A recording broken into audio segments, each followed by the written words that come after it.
Oh man, I cannot wait to spend these 30 coins, which will give us infinite nukes for 5 minutes each. So we're looking at how much? 150 minutes of infinite nukes, as long as I shoot them personally. So yeah, that's gonna be fun, but it's not what we're gonna be working on today. Today we're gonna be working on this area over here, which is under, well, if we are in this area, it's under quite heavy attack, so it is going to be like that. It looks like these guys are evolving into my least favorite biter of all, the sapper biter. But so be it. We've got nuclear biters, we've got inferno biters. There are a lot of them in the Netherlands as well for the past week. I'm sitting under a wet towel for this stream, despite it already being in the evening. And we've got the Juggernaut biters, which are the supposed end game boss, and they actually are. If they are masked up, these are by far the most dangerous biters, I think. So yeah, this is a disconnected part from the rest of my base. Basically, we conquered this part with some suspicious looking marks on the ground, which suggests we might have already used a couple of those coins in the last stream. Today we're going to reap the fruits of our quote-unquote labor, and we're going to be mining uranium at a scale I have never mined uranium before. I don't think I've ever messed with nukes in Factorio, because there is simply no need to, and it's extremely expensive, and it's just for manual usage really. But there's a time and a difficulty to change the requirements for everything, and looks like Rampant, Deathworld, Endgame, to my knowledge, it can only be solved with nukes so far, or like to my knowledge, to my deduction so far. Let me get the chat windows up, I'm not seeing them. Alright, good evening. Europe is infernal today as well, yeah, that is definitely true. Manhattan Quest, the name of the YouTube video for the series. I don't think this is going to be a YouTube series. I have my hands full. My hands are definitely not clean from editing the 1000 times science cost series still, which I am going to finish. People have expressed their concern now that Factorio 2.1 is out, and the biter blocking base shenanigans are no longer valid. I don't really care about that. I'm usually not one to just jump on the first bandwagon, or whatever the name for that is. So we're just gonna finish this run of Rampant in the current version, and I'm gonna finish the edit of the 1000 times science cost series on pure default settings. This is my biggest Factorio achievement to date, I would claim, by a fair margin. So there's no way I'm going to just cut that series in the middle, not after making 30 episodes of it. I think we're well over the halfway point. It might not seem that way from an external point of view, but a playthrough like that is a lot of preparing so that you can actually build the signs, and then actually building the signs is not really that much work anymore after the giant amount of prep work is done. Like, I think the current bottleneck is not even setting up signs on Vulcanus or something. No, we have to somehow unlock artillery to get to Gleba, which is why yellow signs and Novice had to be done first, because it costs a whopping 1.5 million yellow signs to unlock artillery, and that is the hard bottleneck to progress towards Gleba and ultimately Aquilo, I would say. So yeah, the things have to be done in the order they are done in my opinion. So yeah, it is what it is. A series like that is just a lot of prep work. Like, it literally started out with the title, How long can you play Factorio without playing Factorio? It took 36 hours of exploring and laying pipe everywhere before we actually, I think, set up a base for red and green signs. That is the scale you're talking about. So I guess for this game, Rampant here is going to be a little bit less strict. I did fumble around in editor mode for a little bit. I did come up with a kind of a plan.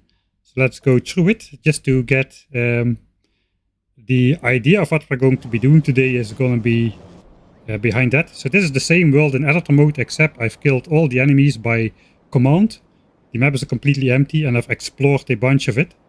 And then I placed a lot of concrete on the ground in very specific places for very specific reasons. We've got, of course, we got hazard concrete, we've got some stone brick part, and we've got some regular concrete. It does have to do with that that 20 tile limit, except we've actually upgraded the blueprint to be a 23 chunk limit. So what we care about right now is not necessarily the 20 by 20 chunk generation that slowly generates around the player. That is the area where entities also spawn. So biter nests are generated up until 20 chunks away, but terrain is actually generated like 3 chunks deeper than that. So you can see that. Let's find it somewhere.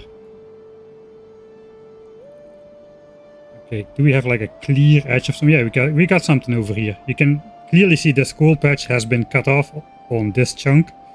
This chunk is not yet populated with entities. The land does exist, but no entities, so no biter bases. That's also true for these 2 chunks. It looks even more rudimentary, but the terrain does exist, and what matters is biters can path around it. So while this area does not have any entities on them, biters can still path from here around the lake to here. So if we want to prevent that from happening, we gotta cut off the map like this, so that the 3 chunk limit will have the water, and the water is not passable, and anything in the void is not possible. So this is, biters cannot go in the void here. We tested that last time. So the blueprint has got an upgrade with 3 extra chunks around the corner to visualize the walkable land generated around the player. And that is basically what I used to lay out this area. I did make a blueprint of it. I think it's this one. So you can see the lines quite clearly like this. It's all marked in yellow. The inner line is going to be the maximum player walking distance for this game. What we are looking at right now is just the top left corner. The rest doesn't really matter. Because if I walk no further than these lines over here, then this area here will not generate. So only the hazard concrete chunks will be generated. And the same goes for the bottom. If I walk only to here, then these hazard chunks are generated, but this area here is not generated, which means there's a 4 chunk gap where the biters cannot cross. And this is all water, so the biters cannot cross there either. So we can isolate this entire corner of the map by tactically not crossing the line even once. I guess we remember how that went in the Ultimate Deathworld challenge, but this time I'll really have to stick to it. There is no backups for this strategy. So basically what we want to do is cut off the biters on this lake, and then on this top lake right here, which will give me access to all of these resources up here. All of the ores, the stones, and I think there's also more uranium in there. I cannot go there myself to build the mines because it's outside of the area where I can walk, but we can use remotely controlled spiders to actually build the mining drills and build the belts back. You don't have to be present these days in the spider, you can just drive remotely in Factorio 2.0. So that's what we're going to be doing.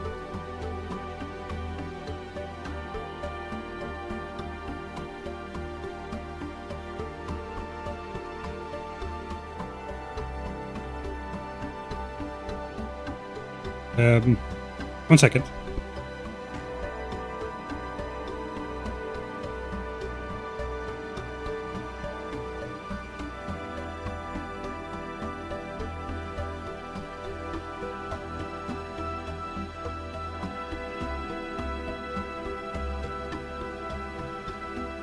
Right.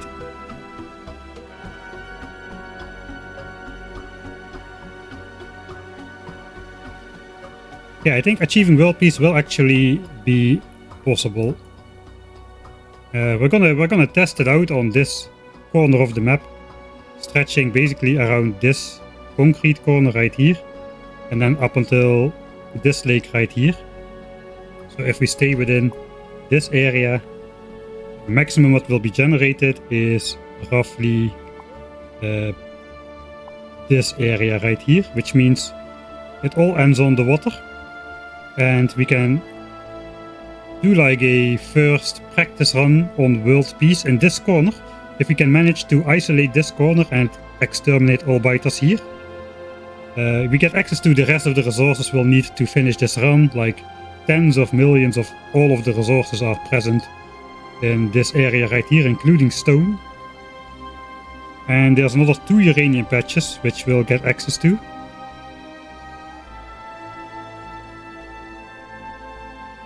And then we can use that to do the same on the entire rest of the map. So the map is not going to be this large, I just generated as much to find a suitable border, and the border is going to be what we just saw. Let's visualize it once more before we start.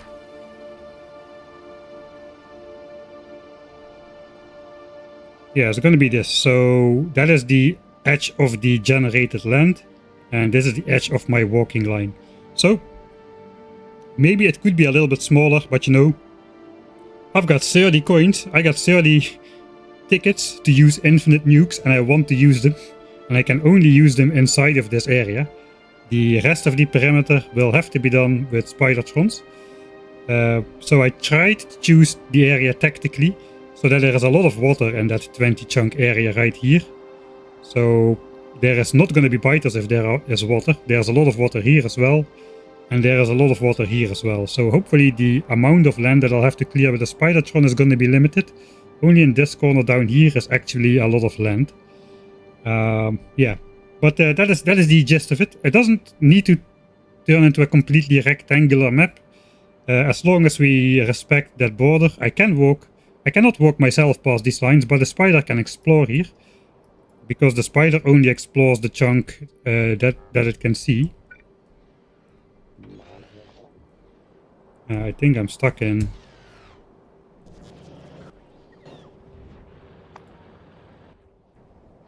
this area. If we go there, I don't think I've got generate chunks switched off, even though I'm in the map editor. So we can actually just go to this place. Oh yeah, it's generated now, of course, because I explored the map. But in general, if we place a spider, the spider can go onto the first chunk of the hazard. No, it's not true. We need to stay 2 chunks away. This is the spidertron line. That is why I made it. So I cannot go further than this. The spider will see this amount of land. These 25 chunks over here. I need to get off of this chunk to visualize that. Alright, here we go. So the spider sees this 5 by 5 chunk area here, but the spider doesn't generate land by itself with entities. It only generates entities on the land that it can see, but the game always generates the 3 chunks of land without entities on the border of land with entities. So the spider has to remain over here, but the spider can go out here. That is not a problem. As long as we see biters, we need to blow them up, and if we see no biters anymore, that also means there are no biters in the 3 chunks without entities, because biters are entities. So we basically can blow up everything in an irregular pattern until we hopefully meet some chunks without biters. Might be hard to pull off. I don't exactly know what the biter density will be there, but we can technically just go to the water border. There we should probably find some.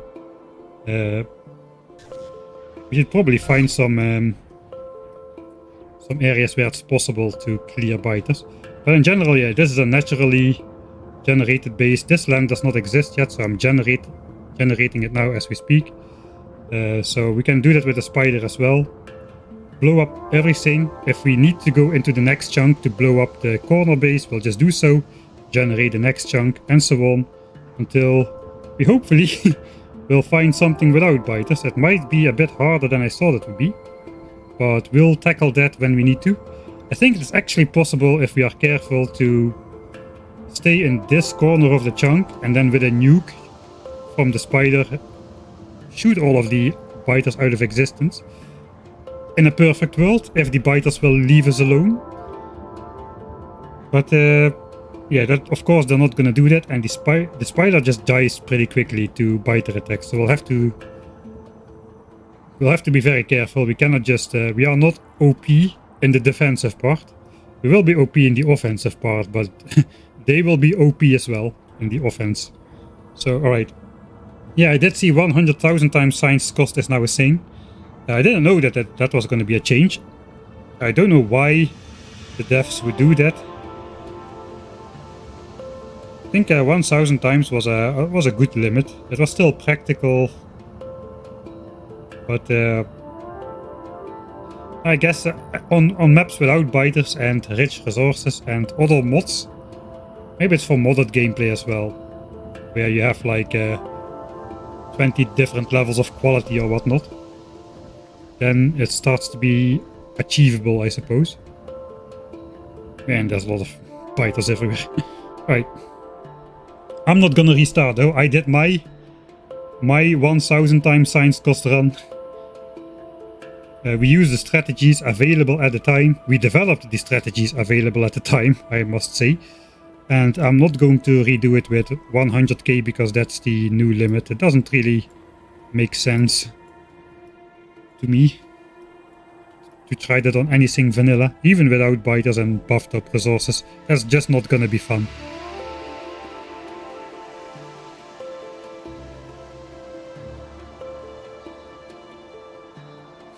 I don't know, I haven't heard anything about it. I don't think it was announced anywhere ahead of time, right? There have been a couple changes which haven't been announced ahead of time. Alright, we're gonna get started. So what were we doing anyway? 4 days ago. I was standing here in the old base with the old wall, which got us... These are not my nuclear biter marks, those are their nuclear biter marks. They have gotten bigger as well, right? Okay, we have bigger nukes than they do, that's for sure. I think that's a good thing. If their nuclear biters would be as powerful as our nukes, this would not be possible. Alright, let's get our bearings. I think we left the base in a pretty good situation. We've got the repair tanks automated now.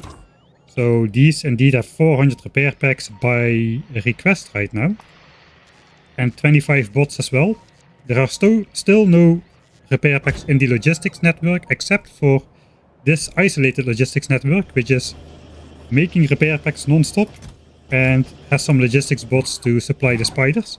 We got 4 tanks on the belt, hopefully that will be enough. We did switch off the sounds, that stuff got destroyed, which is a little bit dangerous. But I guess this is going to be a builder episode, so hopefully we should be okay. The issue is the biters might settle very close by and generate worms, which destroy all the bots and turrets really fast, and we're gonna miss that. So that is the danger. But I don't know, maybe we can switch on the alert sounds, but we'll get them non-stop, which is kind of annoying. I wish alert sounds were... I wish you could deselect certain entities from being listed under the alert sound. So I don't want to know it if a rail piece gets blown up, because this happens all the time. Walls I couldn't care about less. Laser turrets I don't even need to know. Bots would be good to know, because one of the telltale signs that we are under attack on the walls by a new settlement with worms and whatnot is that we're losing a lot of bots suddenly. But currently I cannot filter that, so we'll have to hopefully keep an eye on it ourselves. Yeah. Okay, this we need to change, because if I get out and I press C accidentally, that will be bad news for my base. That is just one key press away from happening, and it does have... I misclick Control C quite often, so that is extremely dangerous behavior right here. We should definitely fix that.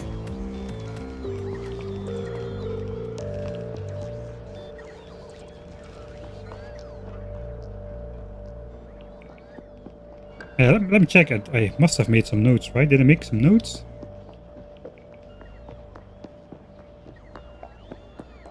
Start mining uranium. Okay, Mike. Thanks. Thanks very much. Okay, Tech 3 is completely in queue. I think that was a lie. We haven't gotten bot speed 3 in the queue, so we'll need to add that one. Let's go. Alright, so there's nothing urgent to do, I hope, apparently. Hey, Ops.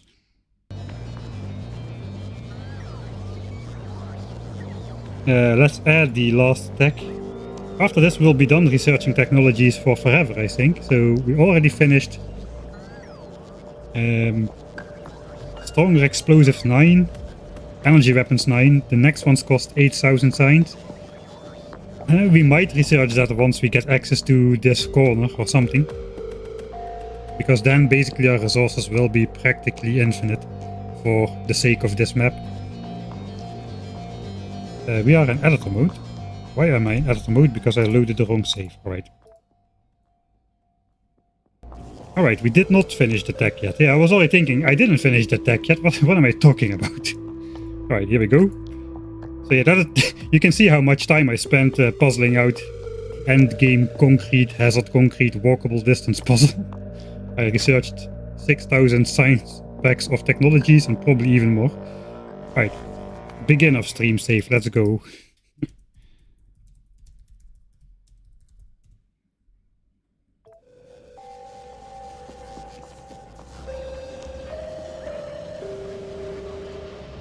Alright, so basically what we need to do is we need to mine this. Which means we're gonna need a lot of mining drills. Let's just guesstimate how many fit on here. We're gonna mine the entire patch.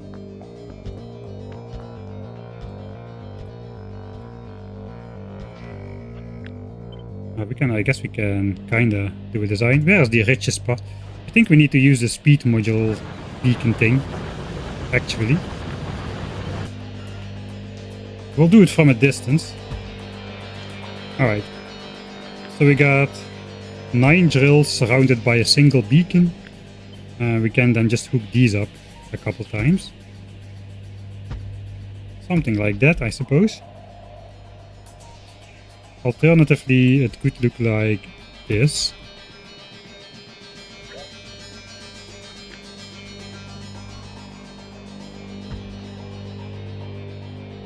This way we got 8 tiles between the beacons instead of 7, so technically it's a little bit better if we flip it.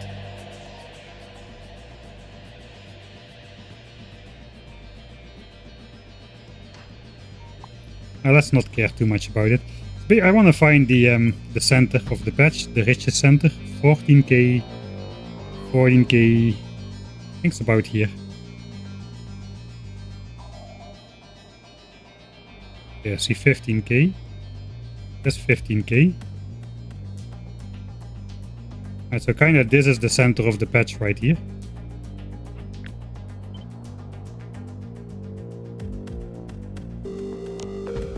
Yes, I guess it makes sense to do this then. Have the beacons there as well. These have 200k ore under them, so mining it with speed is probably a good thing.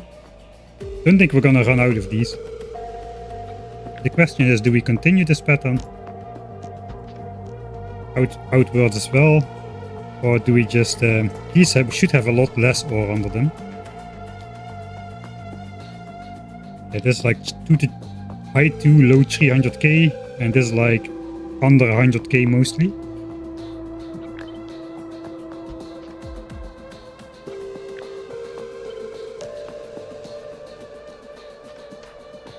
I think we're just gonna do the rest with regular drills, which are not hooked up to anything.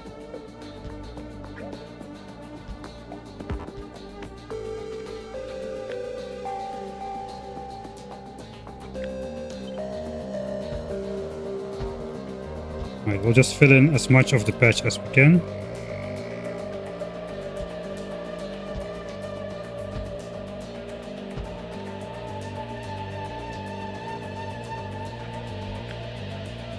A 100 drills about.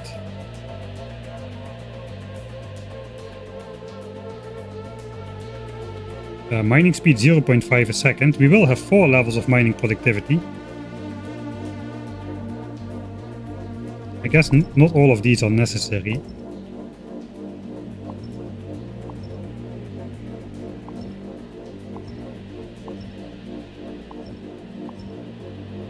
All of this can get mined still. Let's cut back on real estate a little.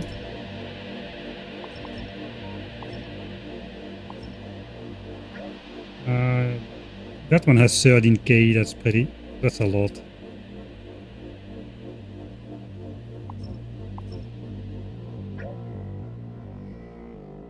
Okay, Ben the fish is in the way for the mouse over. Okay, go away, Ben the fish.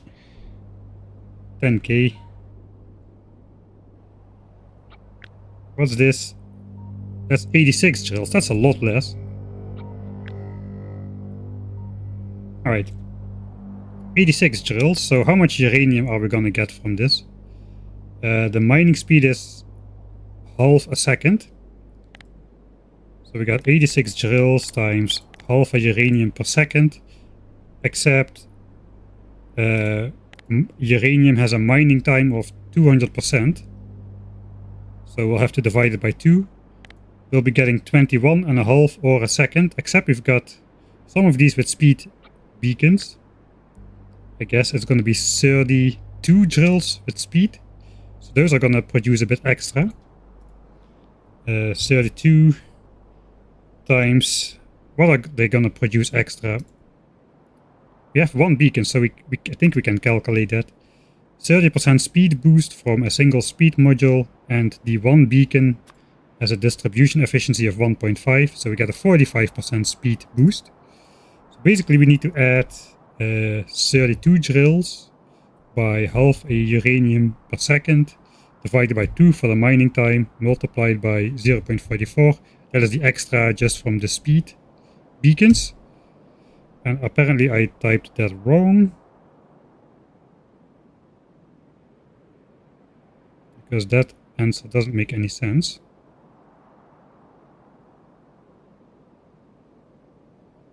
Okay, I multiplied this together. This should be additive.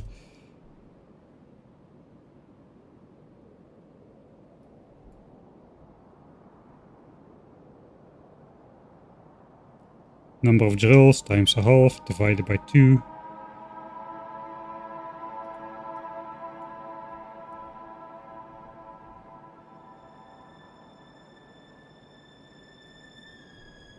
Okay, I think I see what I did wrong. Okay, let's do it again. 32 drills times 0.5 divided by 2 times 0.45. Yeah, that makes more sense. That looks like about 25 ore per second. I'm forgetting the mining productivity bonus. So all of this will get multiplied by 1.4 still. Because we will have 40% mining productivity bonus. That is more than a red belt of uranium ore. It's still a little... I thought it would be a little bit more. I guess the mining time literally cuts the production in half. But it is 35 ore a second. Alright, we're gonna count with 35 ore a second. We need to know because we need to make centrifuges as well to process all of that uranium. And that might take a while. I guess we will use the same productivity module setup like we have here. With a cheap beacon at the back, why not? These can do 1 ore per second, so that is pretty clear. We're gonna need 35 of them. So I guess we'll make 36 and call it good.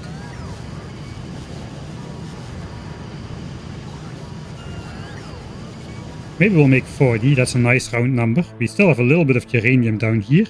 It's not a lot, but we can mine that as well. So let's say we do 40 of these. Alright, so let me note that down real quick.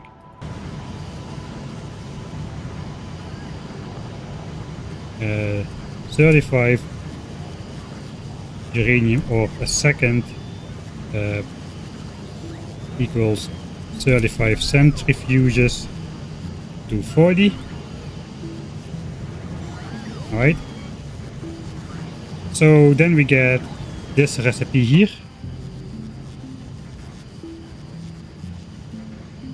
This recipe basically absorbs 3 uranium-238 per cycle and turns it into 1 uranium-235. So that takes 60 seconds.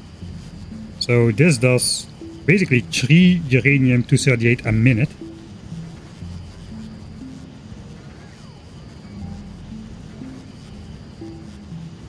That's not a lot. It does take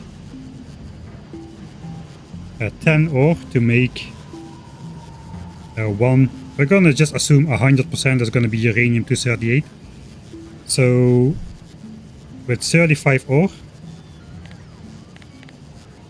we divide it by 10. We have productivity bonus on it, so let's count for that. We are gonna get 3.78 uranium per second.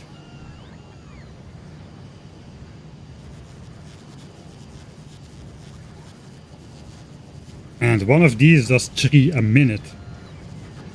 Okay, we might need some more serious speed beacon setup in that case. We already have 2 speed beacons per plant.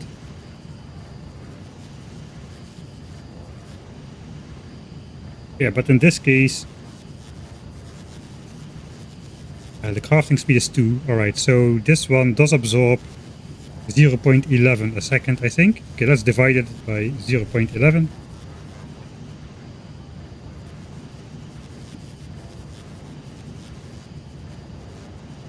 Still a lot. There is gonna be 40 of these. 40 of these.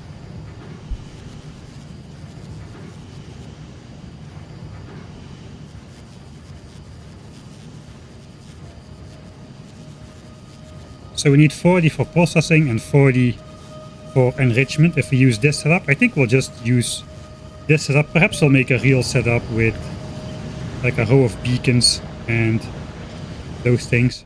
We will get access to more uranium patches later, so eventually we will need to increase speed and number. But for now, I suppose we want 80 centrifuges.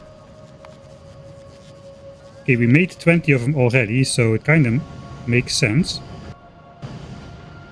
Also, we're gonna need a lot of modules. For the mining drills, we'll need like 300 efficiency modules already. I am going to... Yeah, I am going to keep that low on pollution. The biters here are pretty dangerous and it is disconnected from the rest of my base. So don't really want to get more attacks on that edge than I actually need to.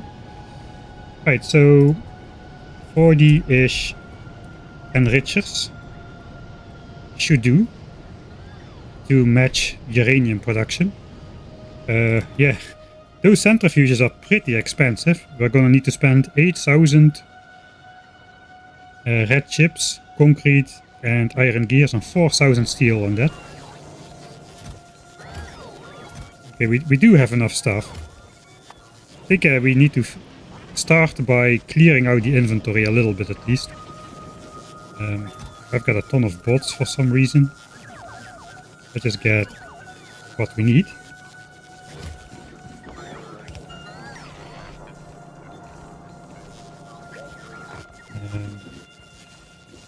Alright. Forgive me, I'm going to need to clear out my inventory a little.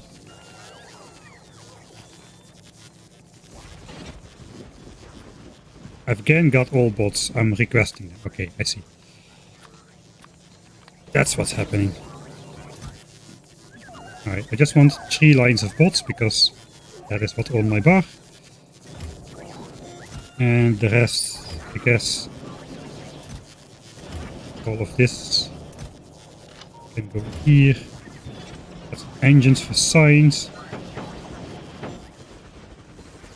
I don't think we need to walk around with turrets anymore.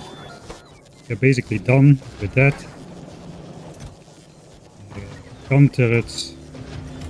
laser turrets are in production for the next big expansion. We're gonna need really a lot of them. I think I'll keep 1 stack of laser turrets on me. Don't know why I have rocket fuel there. Let's get rid of that as well. Batteries.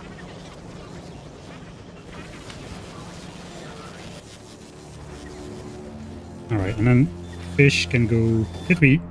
Okay, we didn't fish up then the fish this time. We're gonna need a lot of mining drills. I think for the rest it's looking okay. At least we have a little bit of space to spare to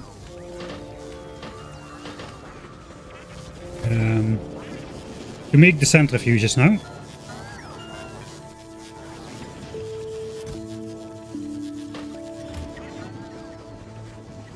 Alright.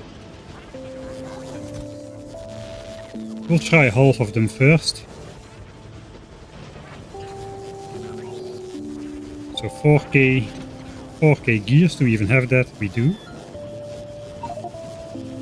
But we cannot carry all of that. Let's switch off logistics.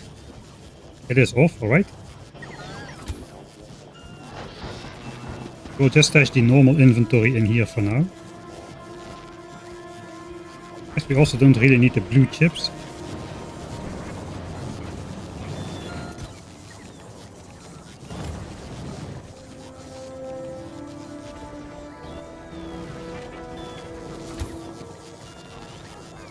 I'm missing a stack of gears. Right. Still not gonna fit, I think. We can first grab 4k concrete. I automated it for some reason. It's gonna come in handy now. And then 2000 steel. That's the first 20. And my inventory is gone. Right, now we do that one more time, I suppose. For the other ones. I guess we also... Yeah, we should be making more modules still. Let's grab this again and we'll add 6 stacks for the efficiency modules. That can run. Another 4k gears. Right, another 4k concrete.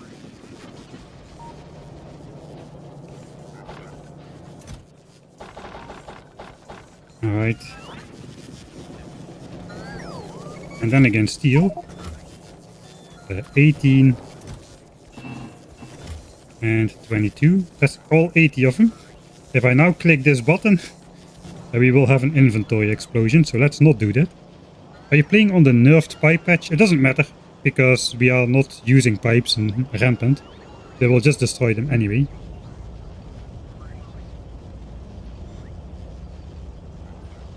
Yeah, you can add productivity modules to enrichment. I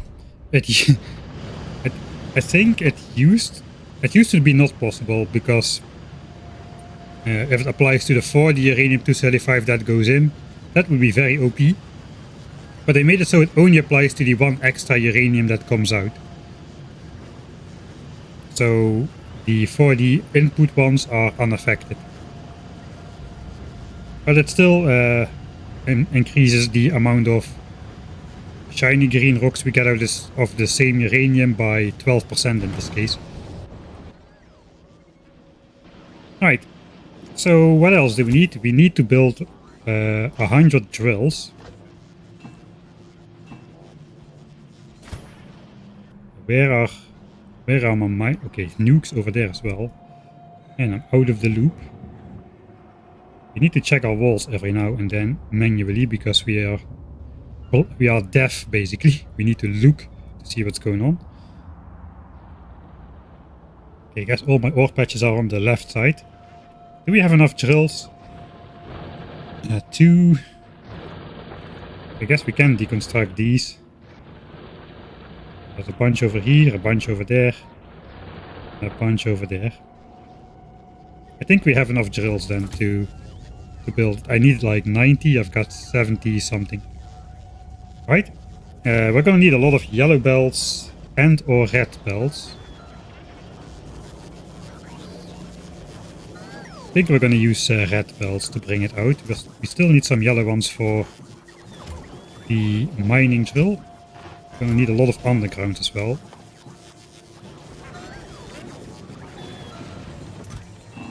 Those I haven't automated yet. Let's add those. And I guess we can 24 of those. We have red splitters, we have a couple. Need some green chips for that. I only have personal green chips over here. 20.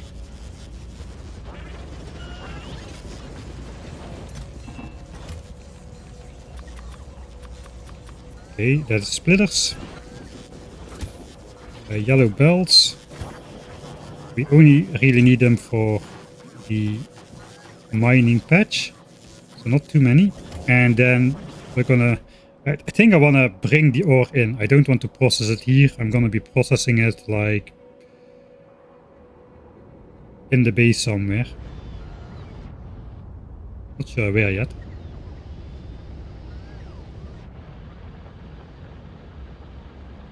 I mean, we could use one yellow belt if I process it out here. But if I bring all the uranium in a centralized location, I can later add from the other patches to that as well and just expand the setup. So I should probably make it expandable. Expandable. It's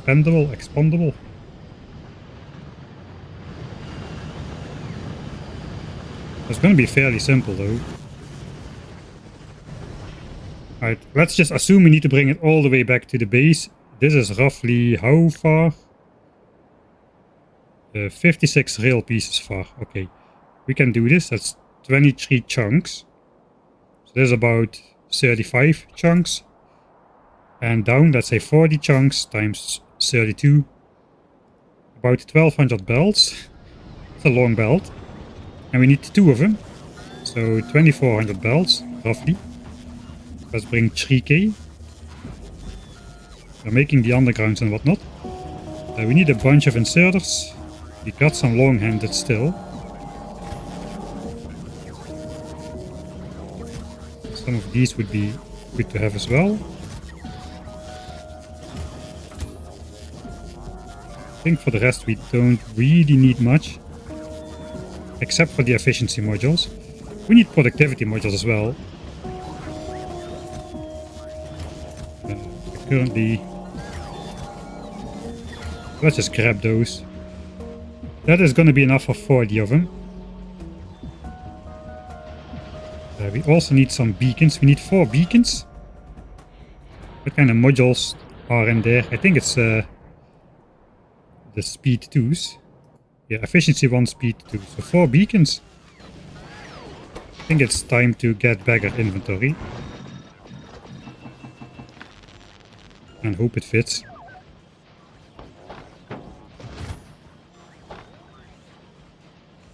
We have way too many green chips.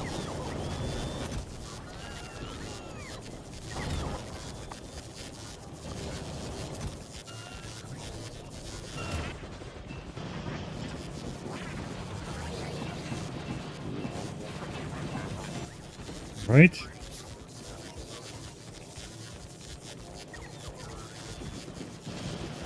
Power lines. I think we need those only for the mining patch. For the rest we'll use substations. I want to switch on logistics requests, so I get some copper cable and gears. I'm gonna need to make 4 beacons. Guess we'll wait on that. And 4 of those for now. So I'm gonna need my blue chips back. Yes, that's why I was carrying a stack of those, but oh well.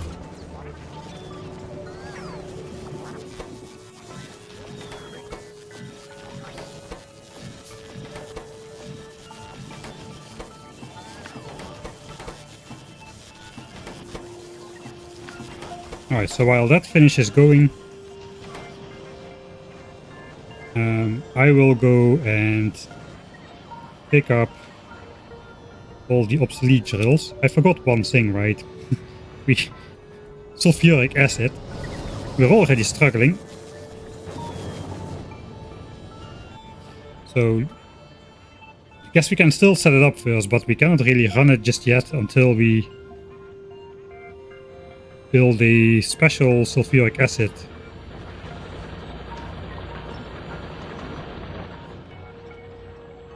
area.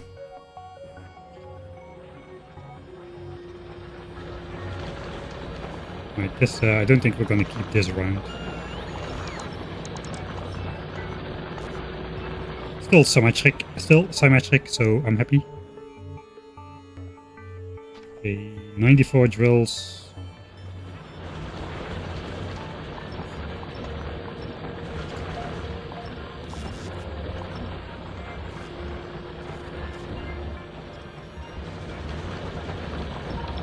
Some coal drills.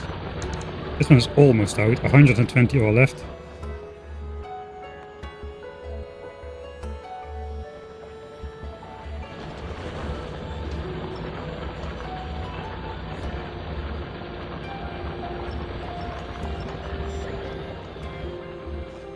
Okay, that's all the drills I've got access to. Let's go pick up our stuff. It should be ready by now.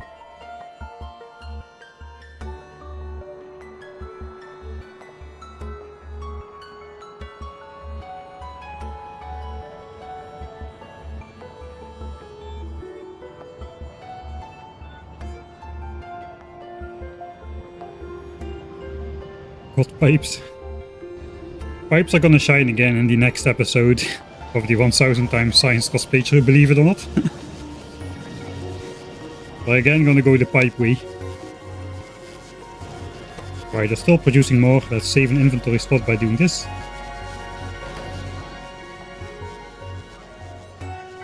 And I just need to pick up the stuff from the assemblers. And we should be good to go.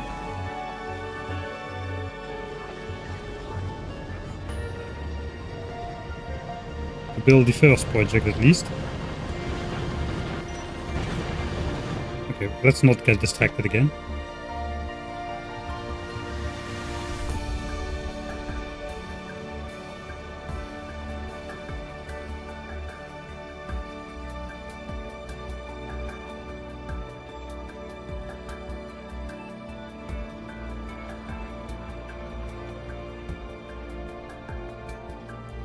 It will be good to get this out of the area because this blocks the amount of repairable things that need to be repaired. Okay, I guess this is a good scenic save moment. You never know, I might edit this at some point. Scenic.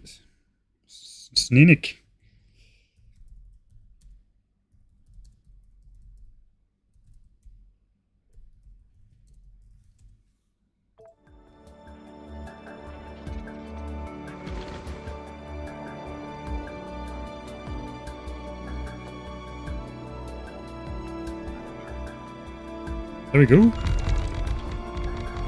Ah, I forgot to put in all my roboports. But not as scenic as it could be. You know what? That is what those saves are really for, right? We are not in fighting mood anymore. Let's adjust our armor to run faster. I'll just resave the scenic save. Right. Scenic.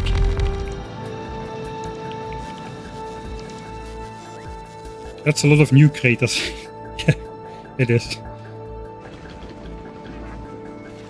Alright. Yeah, that's the frontmost edge, so I suppose we'll do this.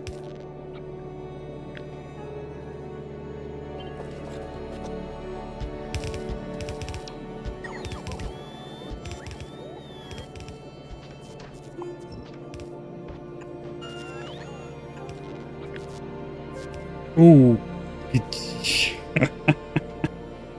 I just pressed Control C. I'm lucky I hit the spot. Let's do this. I will blow myself up with that nuke launcher, man. That was pretty close. You cannot really tell how close that was, but trust me, bro, it was pretty close. Holy moly! My finger was not, my pinky finger was not solidly on that control button when I pressed C. C is my, I don't know if that's the default button, but C is my button to just shoot selected, so it will launch a nuke from my rocket. I think that it used to be like that in the olden days, and I copied it at some point years ago, but I might remember that wrong. Right? So that is the drill area. Now we just need to hook it all up together. We still need sulfuric acid before I can actually mine from this, but so be it. Let's just do the standard thing where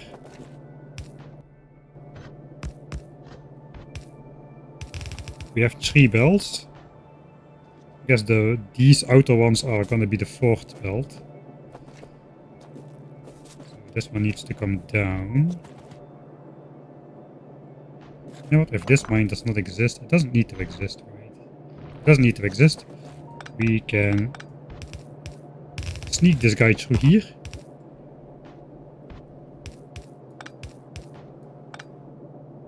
With a red underground.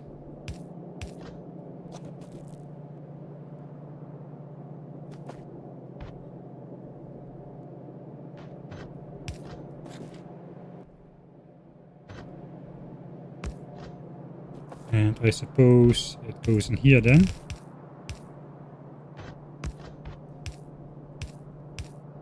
Okay, we'll do this then.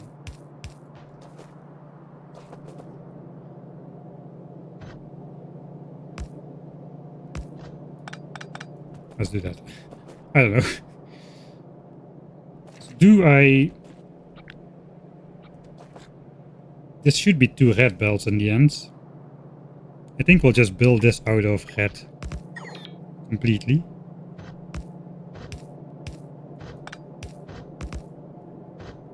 Yeah, the 4x4 splitter is always on the edge. Is it faster to grab the blueprint book, find the splitter, etc, etc, than it is to build it? Alright, and out of this should come 2 red belts.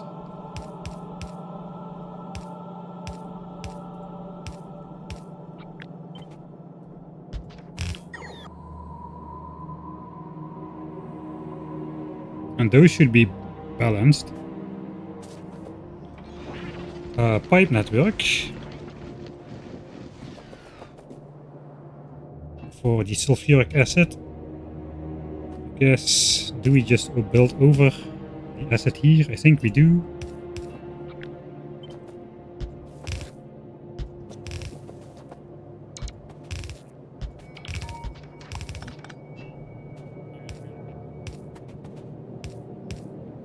I know not all of these need to be connected, like this is connected through here as well, but just looks better.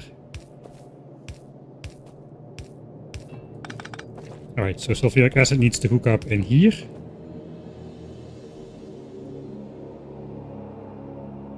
How is it going on the walls? It doesn't look that great. That's a lot of attacks for no reason. Those are definitely not pollution-based attacks.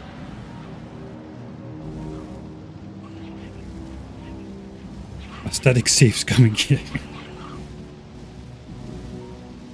Yeah, this uranium is gonna be for more nukes. Yeah, we shouldn't spend too much time here. Not a lot of stuff is getting destroyed, except for the repair packs. I think we can hook it up to power already. So it stops blinking. But it is not working because we are missing the required fluid. Yeah, we'll have to build that separately, so be it. We did bring the belts though, so now that we're here, I really shouldn't stay here, man.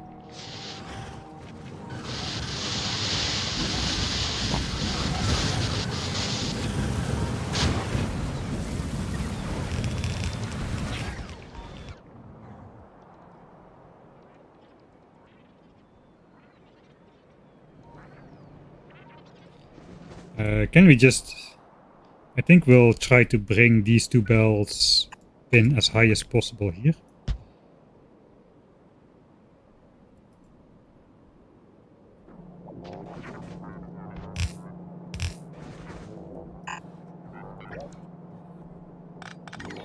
No.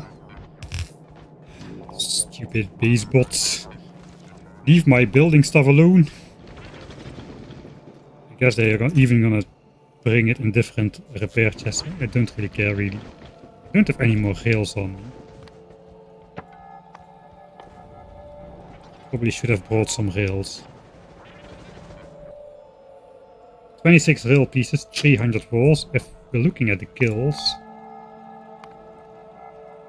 Yeah, we're losing mostly walls, rails and bots, and then laser turrets. Those are about equal. Walls in big batches whenever those juggernauts attack, I suppose. More bots than laser turrets. But this is still in the area when we were attacking, I believe. So you might want to bring some of those over. Looks like we lost 15 bots. We have 485 left. Alright.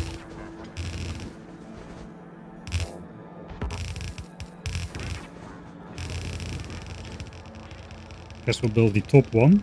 Well, that lines up perfectly somehow. I mean, it should line up with the horizontal because we build it like that. But not with the vertical. I think we're gonna go through here. If we can. Let's leave the wall intact. This might break, you know, at some point.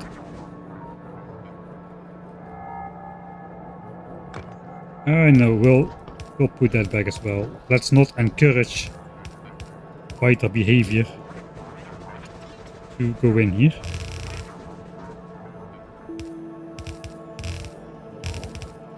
If the biters come in, it's gonna break anyway.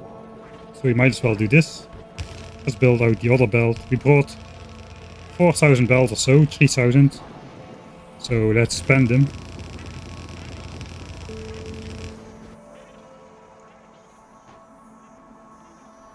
How come you aren't playing with rainbow lasers? I don't know, I don't remember consciously deleting the mod or anything like that.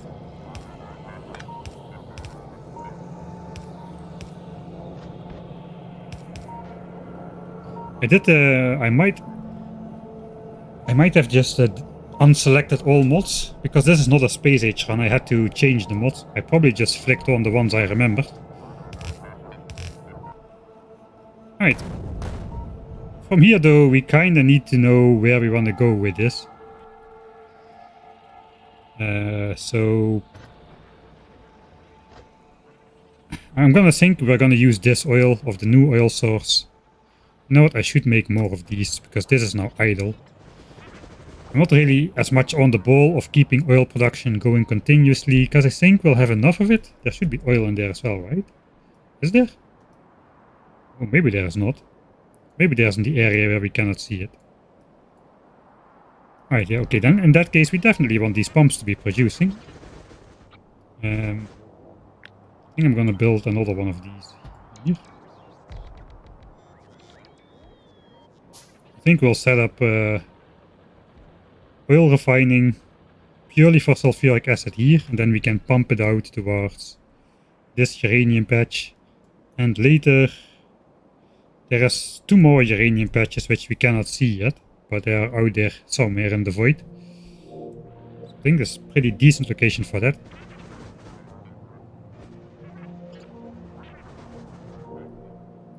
Uh, 130 oil a second.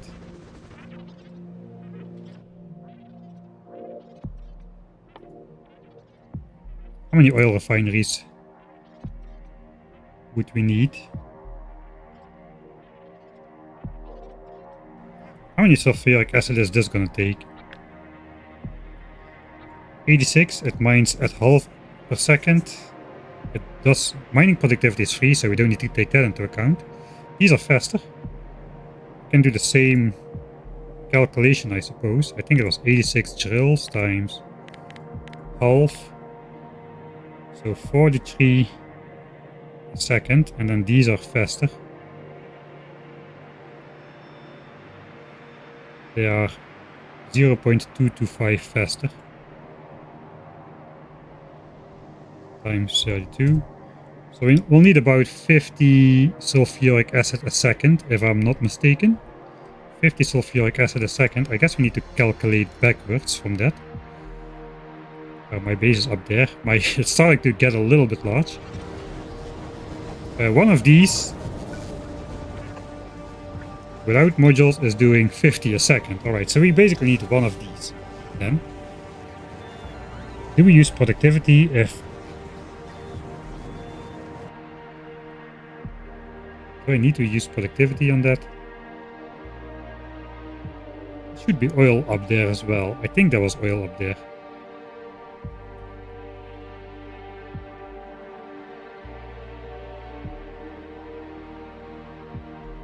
This is not really in the base.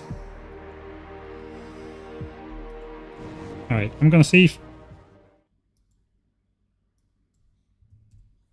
Let me quickly load back the save with all the vitals gone and the resources exposed. We can see then what actually lies there, but I think there should be oil there. Alright, so here I cannot walk. The spider can go there though.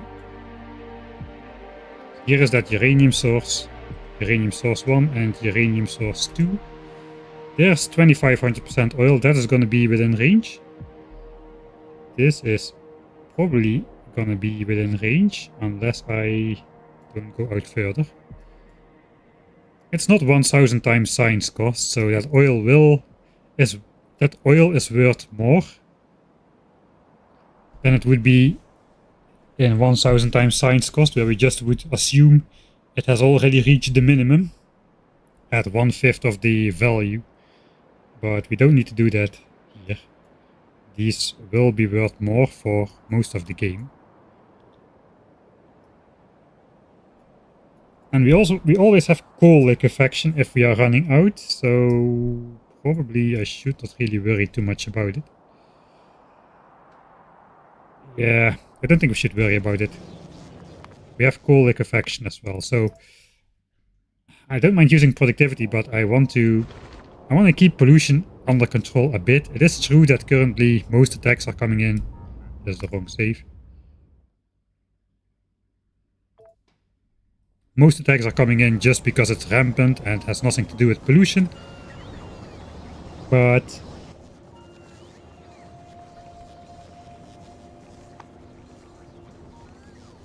I don't want to drive pollution up too much. Alright, so sulfuric acid, let's just work our way back. That requires... We might want to set up at least 2 times bigger than that, right? Let's go with 100 sulfuric acid a second. We can do a perfect ratio thing where it is 2 of these against 5 of these. Then everybody will be happy, except that this one is misaligned, but we don't care. Just for the calculation. So we'll need 10 sulfur a second. 10 sulfur a second will need 150 petroleum gas a second. And then it gets a little bit tricky.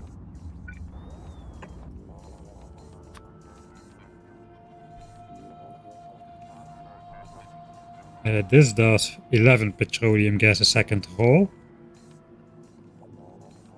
And if we take cracking into account, I think it's about... I don't know how much it is. I forgot. Light oil cracking and heavy oil cracking. So we get 25 heavy oil. That turns into roughly 20-ish light oil. So we get 20 light oil from heavy oil, and we get 45 light oil straight up, so 65 light oil, which becomes roughly 40-ish petroleum gas. I'm talking ratios, not per second, and I'm talking per recipe. So that is 40 petroleum gas on top of 55. So we get about 100, let's say 100 petroleum gas per recipe, roughly speaking.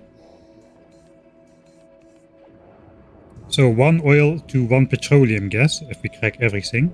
So then for speed we are looking at 20 petroleum gas a second from 1 refinery. So it looks like about 5 will do then. With 5 of these and enough cracking we can run this. Right. So let's prepare for that. I probably saved some oil refineries. Very important that I grab those, of course. Because we cannot afford to make new ones for some reason. 3. Okay, then we need some stone bricks. Can I just steal them? Like I just steal them from the furnace plant. Why not? 5 of those. I don't know how much crackers I need, but it's always useful to have a couple more of those, I suppose.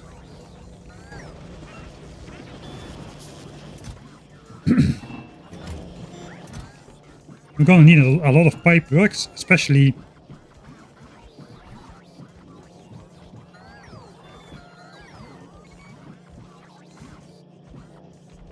sorry, something stuck in my throat.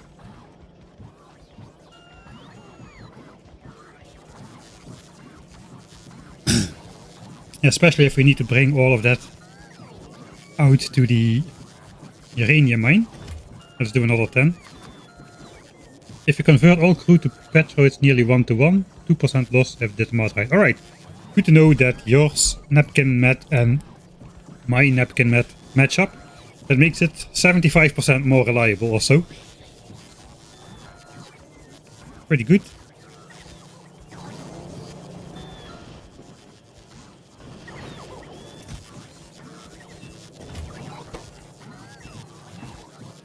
Okay, stop doing that stuff.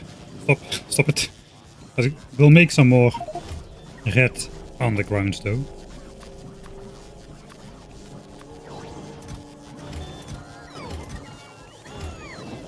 That's all the gears I have. Alright, fine. 10 chemical plants. We need 7. Yeah, that's probably enough. Alright.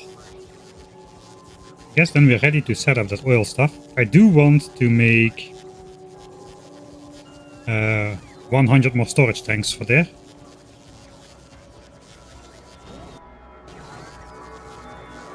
So we need 90 more. That's like 500 steel.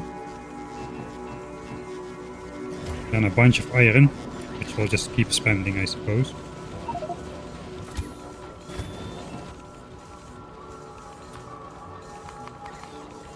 Or maybe 10 for the sulfuric acid or something. Right?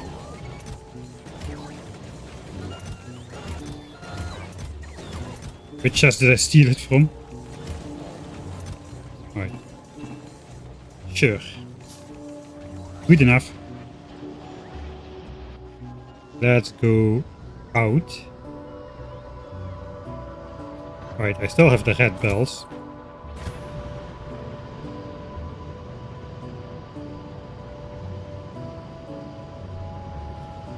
Where am I gonna make...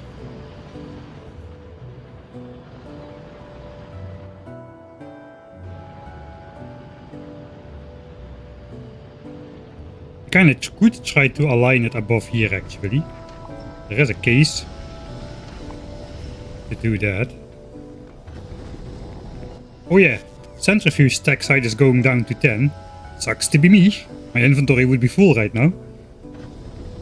But I do agree with a stack size of 10 would be more consistent. We can do uranium processing here. How would it look? I guess 2 red bells would come in. So we can have 2 yellow bells come out, perhaps.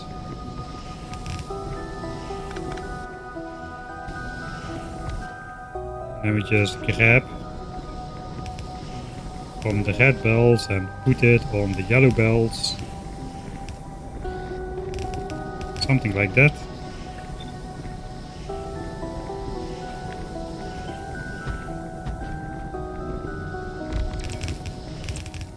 I guess we are using productivity. And we need to match a speed beacon in there.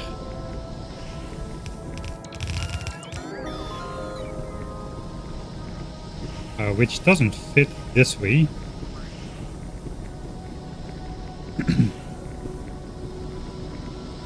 We can slot it in behind, I suppose. I want a substation on the back of it. Something like that. We can do the beacons in a dumb way. For symmetry.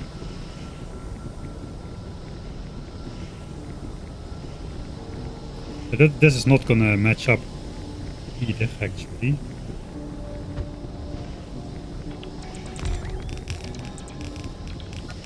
This is too wide.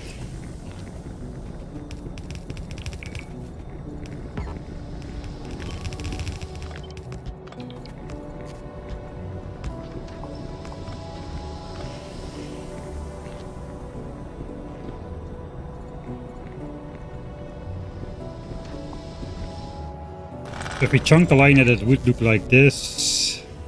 Beacons are going to be a bit messy to put in there. Do we go without beacons?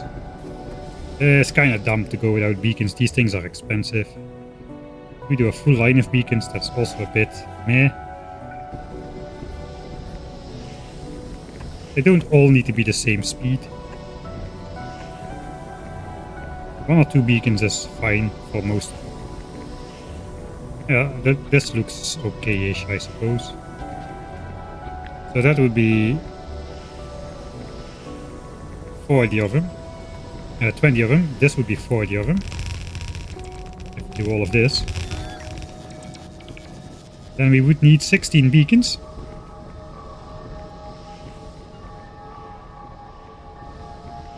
Enrichment needs to go somewhere as well, though. So maybe...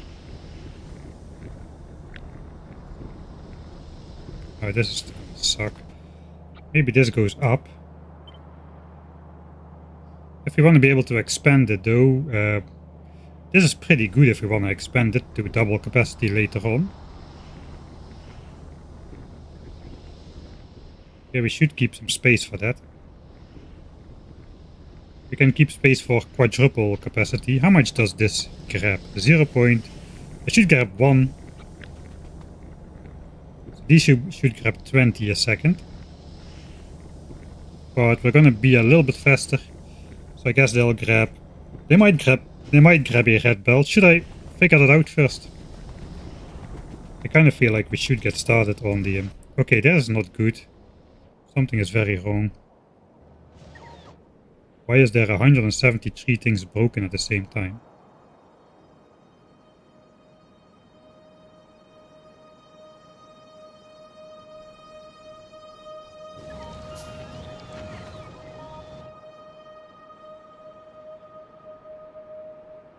Was it just random?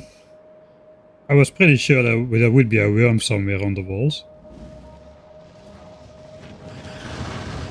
Maybe a nuclear biter has blown up close to the base. There's a lot of nuclear biters up here for sure. I mean, if there's rails, they'll usually detonate on it, like that. And solve the problem themselves, but that might not always happen. Yeah, I don't see anything encroached on the wall just yet. So yeah, this is a pollution-based attack at the moment. This is one as well. It's building up for a while. The rampant ones just gather and go. Nah, it looks like we're still okay. Probably a random shot. Should I just automate beacons? I kind of feel like I should, but then again, you know.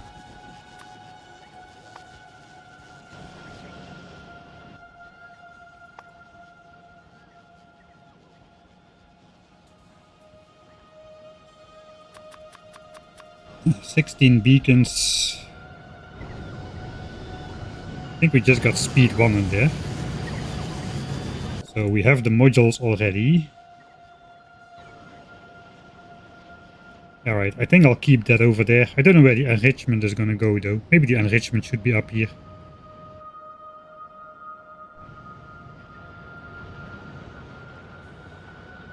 Maybe the enrichment can be down here.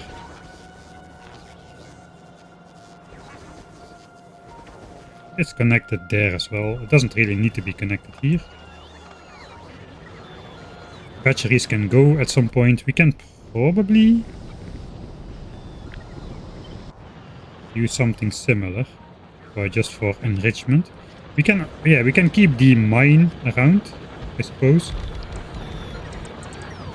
and somehow align it with the mine. Let's just use that idea. We'll plop those down for now.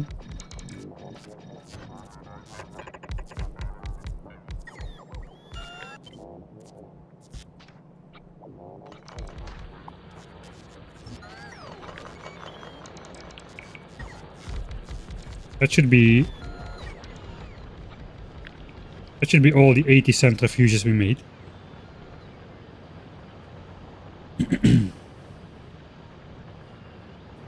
How do you get Covrex enrichment in non-space?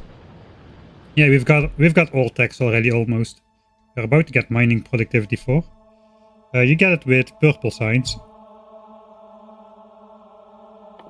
It's just red, green, blue and purple. It is 1500 though, it's pretty expensive.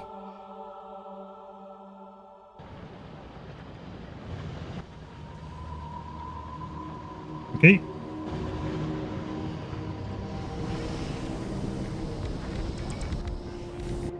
So let's just copy this beacon. See what it does.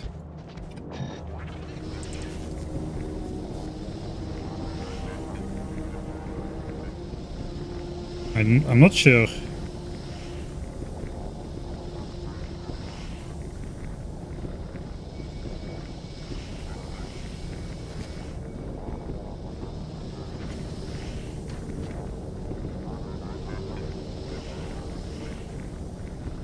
Yeah, we'll see about the exact configuration, I suppose. For now, we'll do this.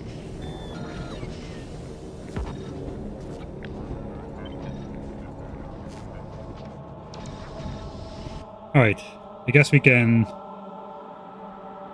I never connect this, I was supposed to connect that. Is it in bot range? No. It's not. Alright, fine. Let's go there.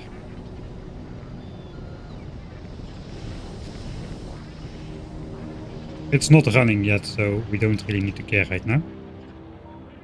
I'm working on 6,000 different things at the same time again. At least it's all related to the same thing. What the F is happening down here? Nothing. Just Rampant doing ramping. Rampant doing rampant stuff, I suppose.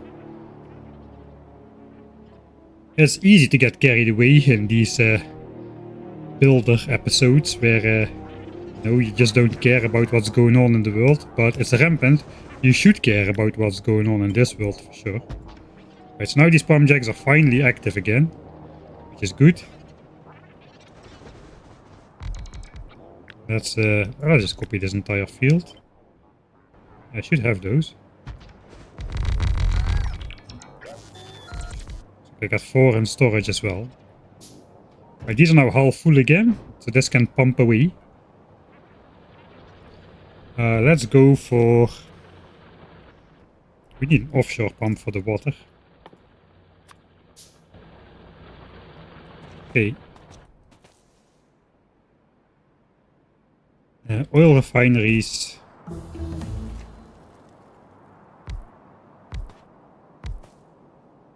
Should I build it here?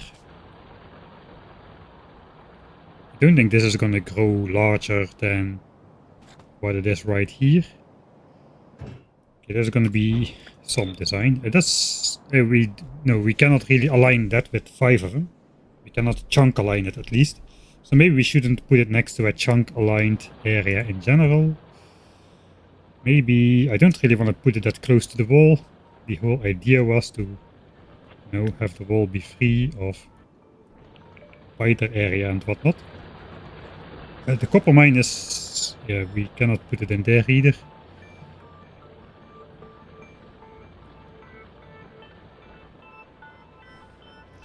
Because technically, if we can move it, if we build it in the what turns out to be the wrong place. For now though, I think what I should do is switch off this then. So I'm less bothered by it. We pretend we don't know.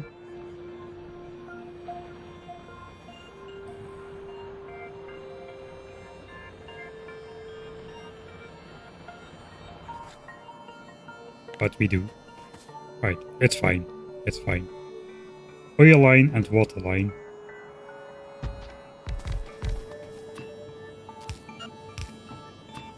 Could be something like this.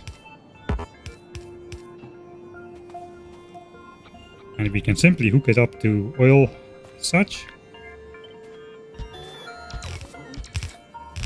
So that is all of that. Where is the water gonna come in? Maybe we should decide that first.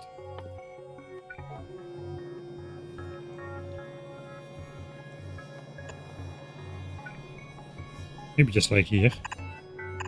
As the base bots can do that.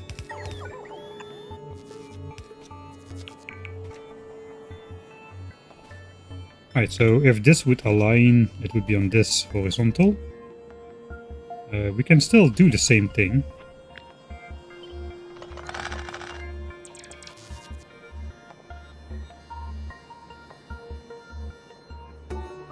So that would be water. And this would be oil.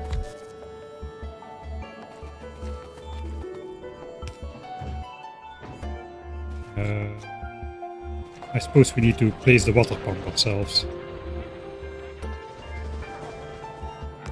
Right?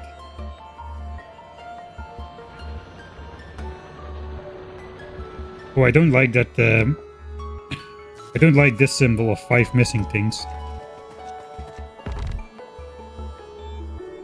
We'll give the bots those, the base bots.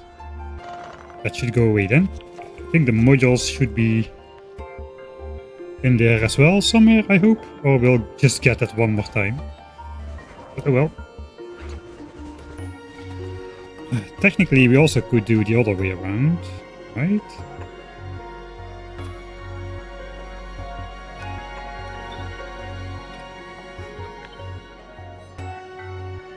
It would want to go here then. That does not directly connect. Let's just go this way.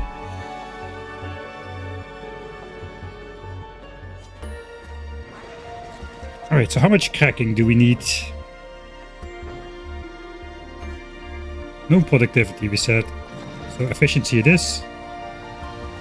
25 heavy oil a second.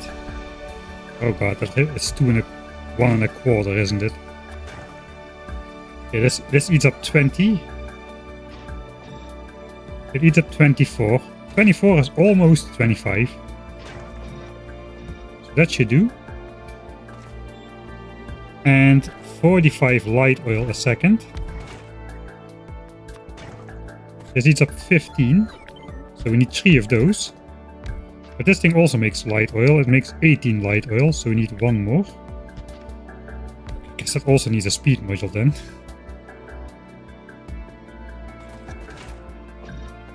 Alright, you know what? It can underproduce a little. I think we don't mind. Quality could solve this, man. Just an uncommon quality. One of these and one of these, and you know. Oh well. Alright. We probably need to space it out a little bit better though. 1, 2, 3. Let's do the standard alignment thing. And we'll see how it hooks up.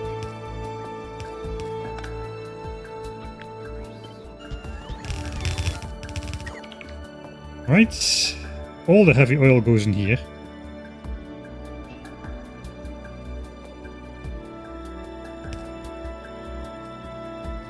I want to align these, so all the light oil goes in these. We need water on here as well.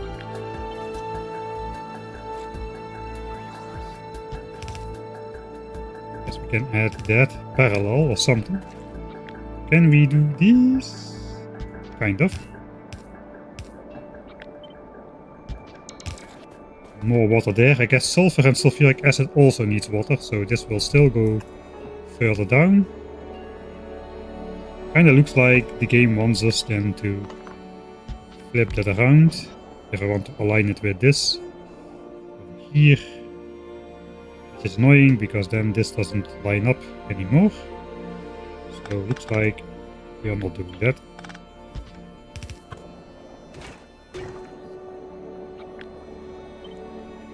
It's gonna be offset a little bit more ugly, I suppose.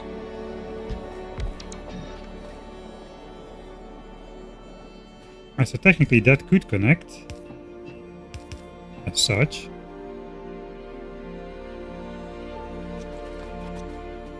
We do need to connect this to light oil still though, somehow. It could perhaps look like this. Probably cursed enough.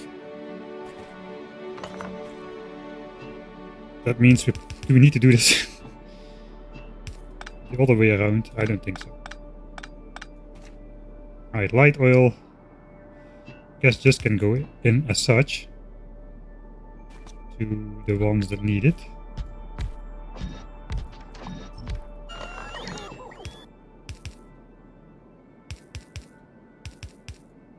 And water can go here. We've got all the space in the world. I just like building these tighter contraptions, I suppose.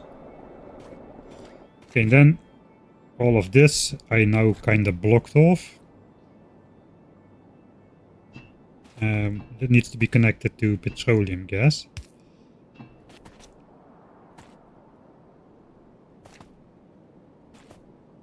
guess the last water pipe. No, we cannot. Don't really want to change the pattern if I don't need to. Looks like I need to.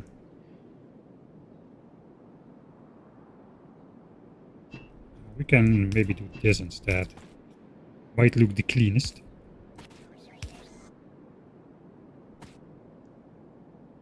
And then either on this side or the other side. Not really sure. Let's start with this. That is petroleum gas. Kinda would like it if that was like symmetric.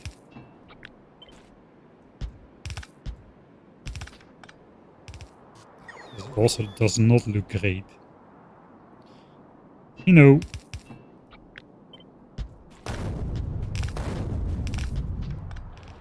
Hello.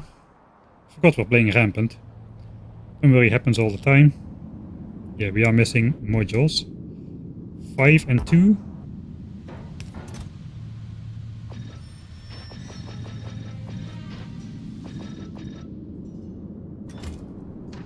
Okay, some bots come pick that up. And that should go away. This is a symbol of panic. Or at least not panic, we need to take action if we see this, because it could be that, you know, this network like runs out of stuff. Or something else has gone horribly wrong somewhere.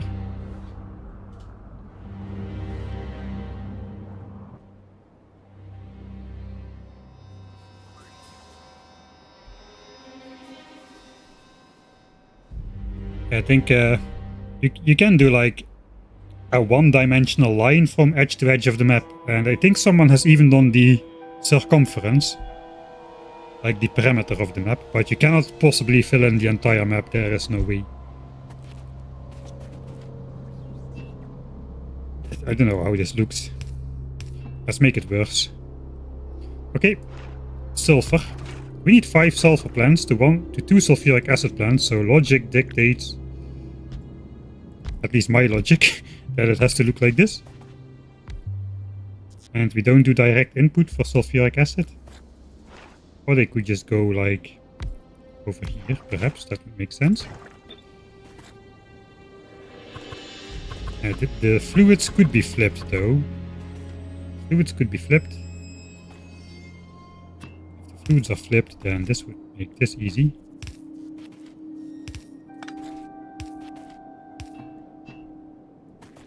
We did have water over here on the near side, so should we flip those? Kind of like to keep them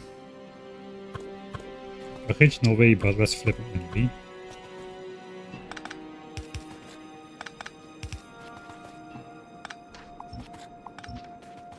Alright, water comes down then all the way to here. Make another water intersection. Then this looks the same as up there. We're gonna need a lot of water. 150, 250, 350. Okay, this is just not a lot. 425, 475. Alright, so it's still less than half of the capacity of a single water pump, so we can still double this. Perhaps over here later on if we need to. Okay, and then all that we still need is to connect this, which means the water cost needs to go down.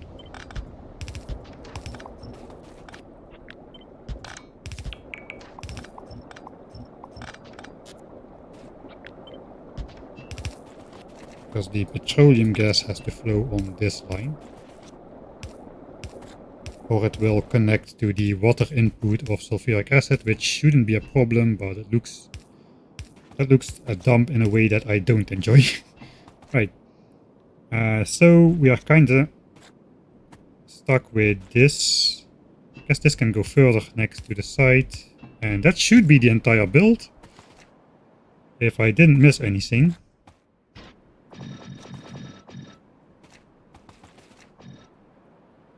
Now we just need to power it up. It has only been 57 hours, so wooden power poles, I suppose, are perfectly fine. Can make a grid. A nice square grid in the center.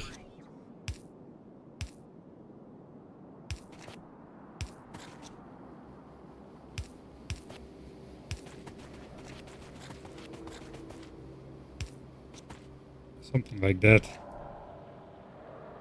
Nice and square. And then we just hook it up with a substation and we should be good. We need some tanks for these outputs here.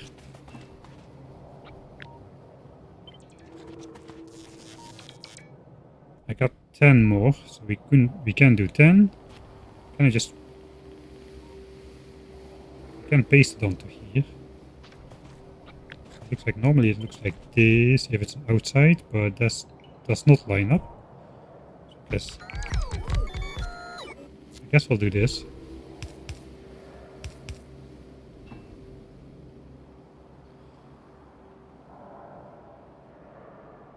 Okay. Not bad. I think it's time to switch it on and hope for the best. It should start when we hook up the oil. There is no oil in the system. It does look like everything has water. I forgot about iron. We don't need a lot of it. I also forgot about sulfur. Alright, it makes 2 sulfur a second, so we can just direct input this. This can also get direct inputted. But if we want to keep... Got hand size 3. Technically this should be able to keep up.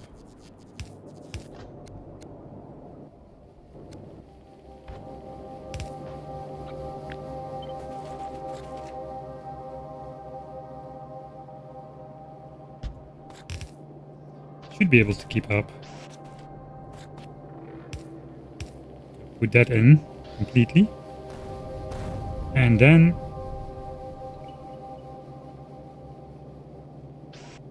this needs to be split among 2 sources. So I guess that also should make it. Let's do stack size 2 on both sides, so it's split evenly always. It produces per 2. We'll just 1 and 1. I cannot do 1 1 because that's too slow for inserter speed limits, but that should be good. And then we just need to bring in the iron. This might be too far for a red build. This one tile too far, so we have to come in here, I suppose.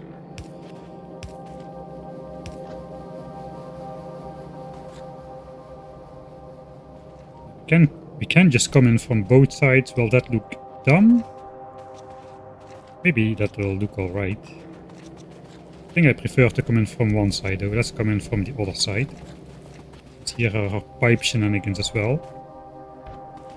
So let's spend an absurd amount. Oh, we can do this with yellow actually. Right.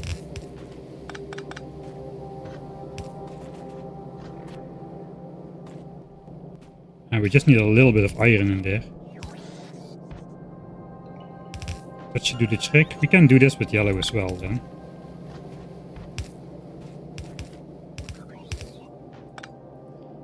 Alright. That should do it. I think all should be exactly fast enough without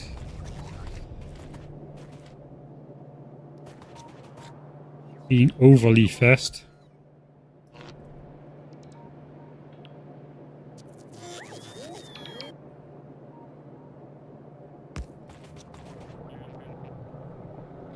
Of course, it's one tile out of range. It always is. It's not. Alright. That powers it. We need to bring the iron down and then we can start it. Yes, we're just gonna pull it off. We can do this right now. We will need to filter it though.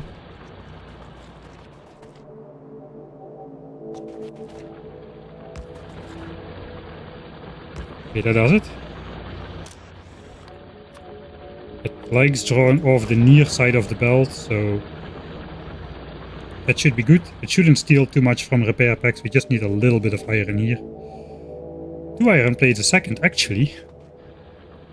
But we get 7.5 and the repair packs won't need that much, so I think that's alright. Do we put some lights in here? Man, this is a nice build. I like it.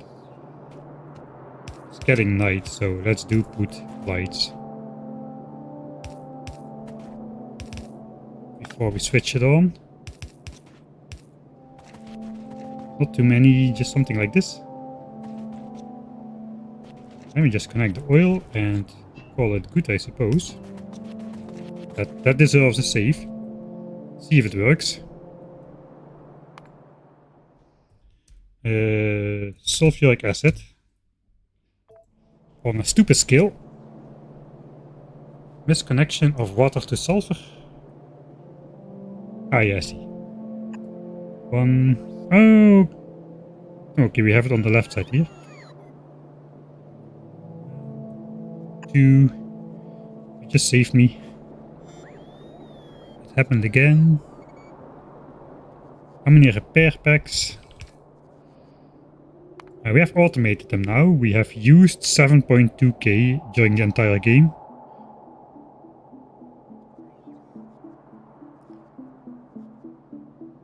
Something doesn't match up here.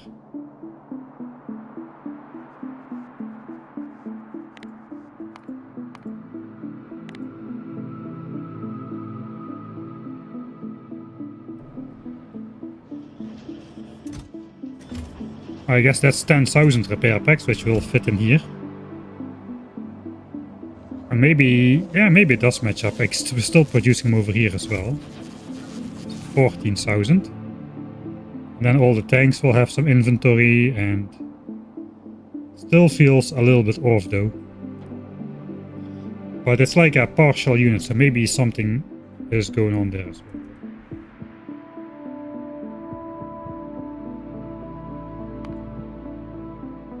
We are definitely outproducing repair packs regarding to consumption ratios, so that's good.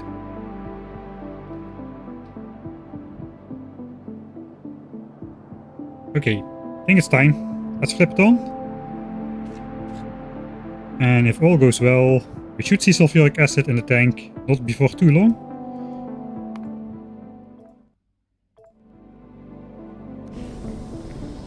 Alright, all of the oil refineries are working. Okay, that switches on simultaneously. And we got sulfuric acid. Both of them seem to be working. I just need to check if it produces fast enough.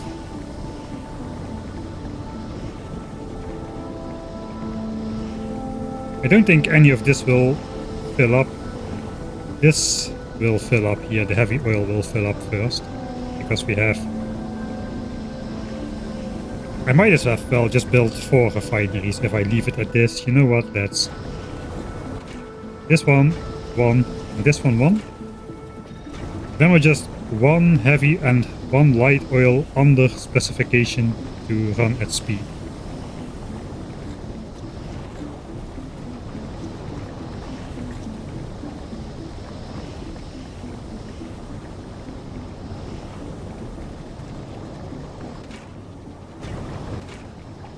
Yes, these are not working continuously, but that's fine.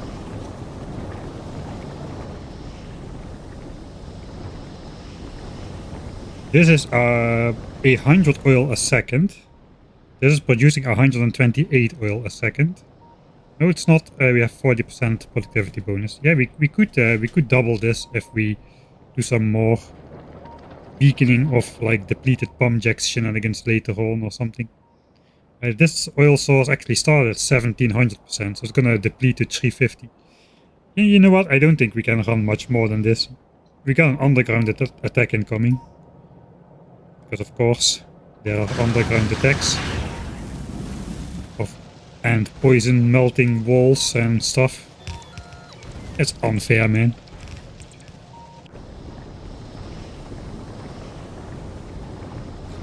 Oh yeah, heavy cracking, yeah. It's connected, you see? It's connected in the most stupid way possible, but it is connected. And these are not connected, through here at least. They are connected like a normal person would do it, kind of around the outside.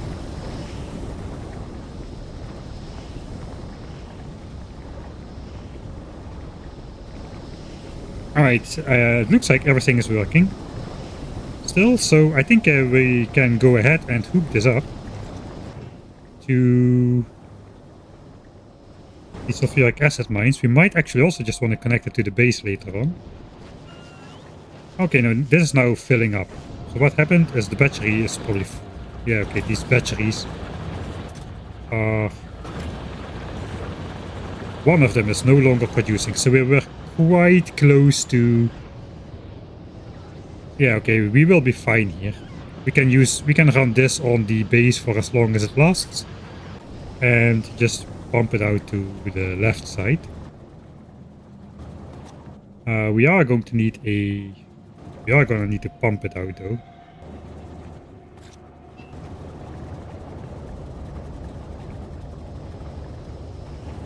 We cannot hook up wires yet to pipes.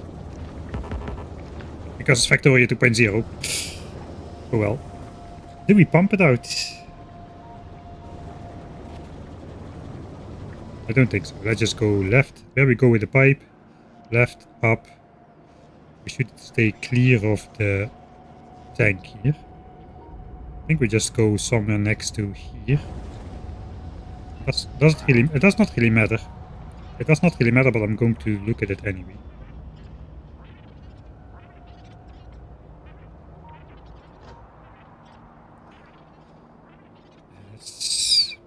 I probably should keep it separated from this, because this is just a temporary connection. It's gonna disappear, so it doesn't really make sense to line up the sulfuric acid pipe with that.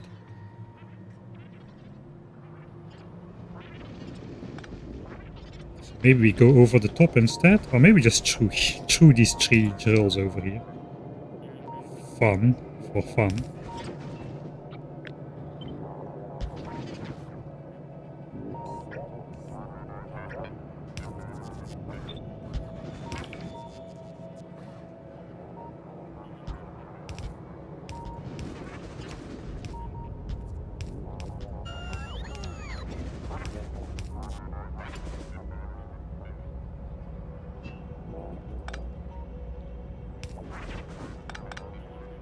Alright.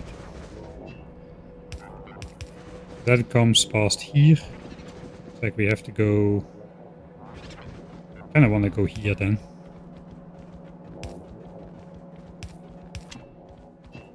Oh, okay. The spider has rocket selected always. I will survive an explosive rocket to the base unless it's on my blue chip chests.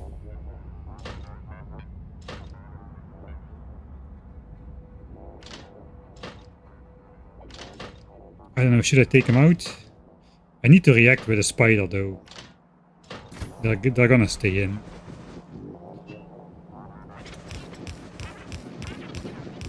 See how far we can get before the network is too long. This is a great place for a pump actually.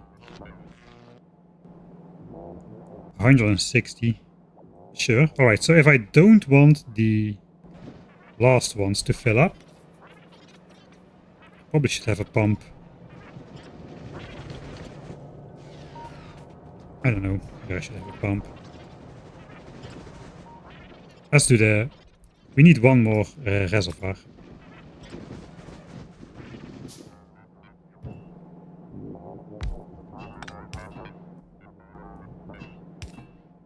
Alright, so let's put a pump here.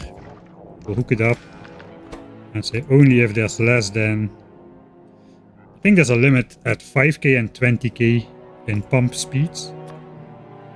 Let's go 6k then. So this will never be more than 20 something, 22, 24% full. Which means our sulfuric acid drills should not be more than 24% full as well. It should be easy to get the sulfuric acid out later on, I think. Not entirely sure.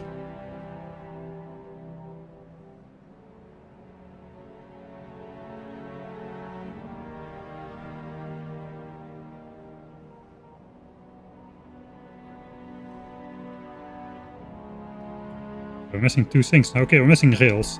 That is bad. So that is why I want to not have anything missing in the base, because now we're missing two rail pieces over here. There have been some different evolutions here, it looks like. We probably don't want to wait too long to resupply that. If only I had some stone, I think I could make it. But we did a lot of nuking here, there might not be any stones left.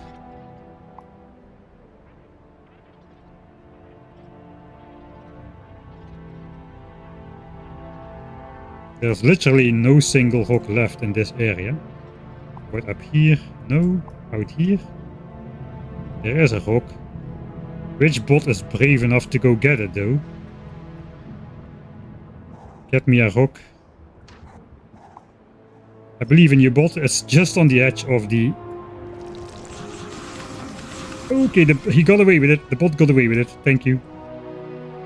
Now we'll find there's like 60 stone already in this chest or something. 19, huh? Alright.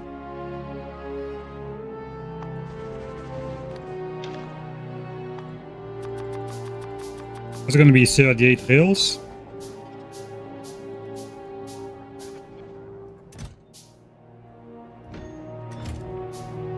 So let's put those down. That will delay the matter just a little bit. How is the walls in here? Okay, 200 walls. Yeah, we don't have the greatest amount of stuff in here. How is the repair packs in this thing doing? Okay, that is fine. This has stone as well. Okay, good to know. Let's go. That's a lot of rails. Alright, that's too far. Alright, but that will keep this area going.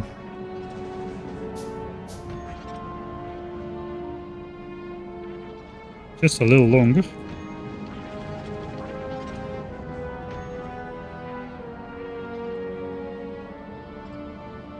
Alright, we are missing one of these. So let us rotate one pipe, because we want to switch it on scenically, of course. Saving private rock. It's too bad. I guess we have a random panic line coming in here, so let's connect this by a random panic line as well. See how far we can get. Oh, we need this to connect as well somehow. No, that's not gonna work. The tank is gonna get stuck on those. So let's skip that, that'll work.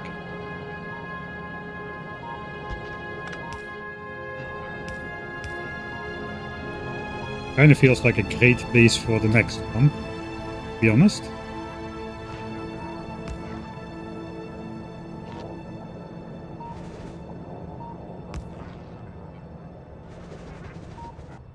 Alright. Now we need to somehow connect it to there. So probably something like that.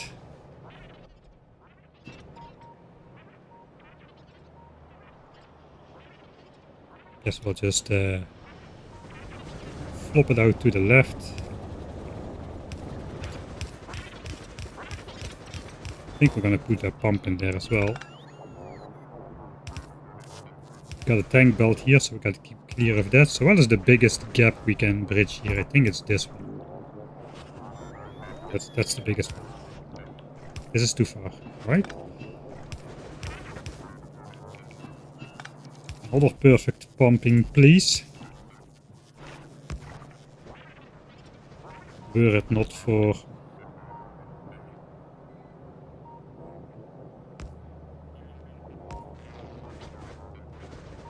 the power. Now it doesn't align with it. Okay, never mind. We will... Let's use a pump. It makes it easier to put it back in or out. There we go. Everything is going, nothing is backed up, so that's fine. Even heavy oil is only very, very slowly filling. I guess we are unable to deal with 1 heavy oil per second, so that represents like 10 minutes worth of... If I put a heavy oil tank on there, it's just never gonna fill up, basically. I just do that. That's 25,000 seconds worth of overproduction. Alright, maybe we'll make lubricant from it or something.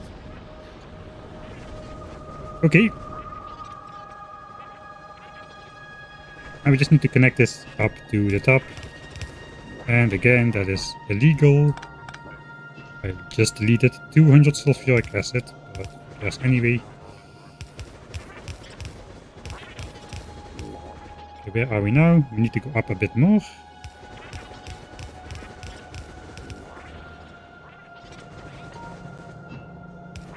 Oh, it took a lot of time, but we're finally almost ready.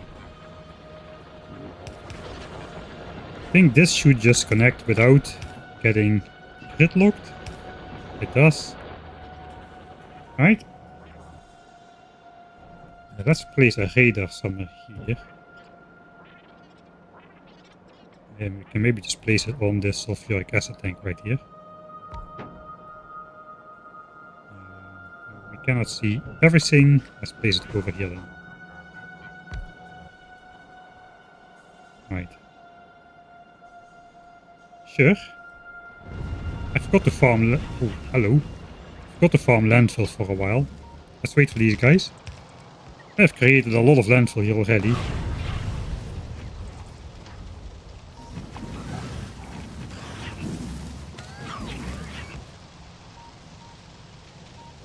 Okay, hopefully they survive that.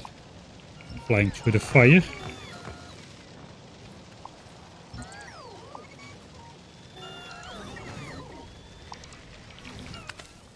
Of course, we got one guy over there doing those kind of shenanigans. Even begin to fill this in, I suppose, right? Keep farming the landfill.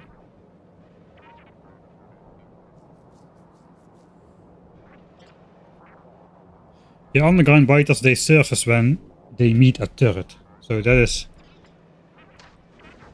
is good for us at least.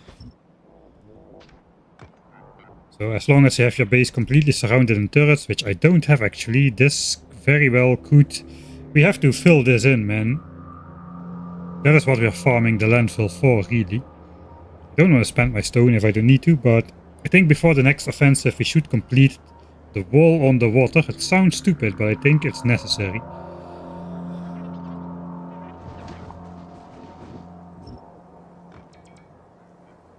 Alright, I think we should get out of here. Is there sulfuric acid in here? There is. Right? So time to switch it on.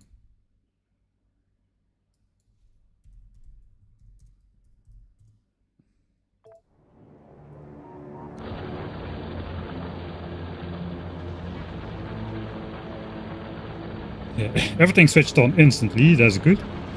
It should be about 35 ore a second. I guess we can see it in the production chart. We have been producing about 400 a minute. 370 a minute before the mining productivity 4. So let's say 400 a minute. Now we're up to Guess it varies a bit. You'll need to produce it for a minute. Doesn't look like anything is backed up, which I would expect because, you know, 200% mining time. Yeah, 48 out of 200 sulfuric acid in each drill. Which means that it will be easy to get it out without wasting all of it later on, I suppose.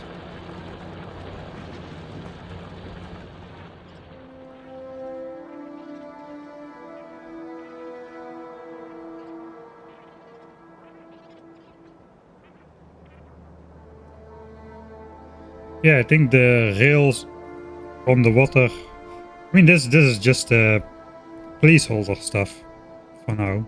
Oh, you mean this stuff over here? Yeah, this wouldn't be necessary at all.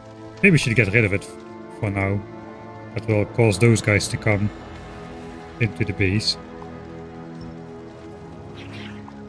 Maybe we don't need that at all, really. Just when I repaste the blueprints, that probably gets added in every now and then. Okay, let's check uranium production. 2,500 a minute instead of 400. So pretty good. Now let's connect it to the base, which means it needs to flow over here.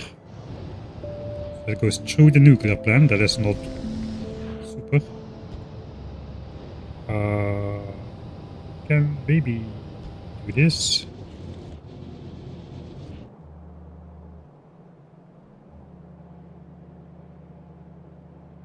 Flow here. Kinda makes sense. We just go straight. We just go straight all the way. No, because here's a ore patch. And here's an ore patch as well. So we need to go around and or between. This would be between.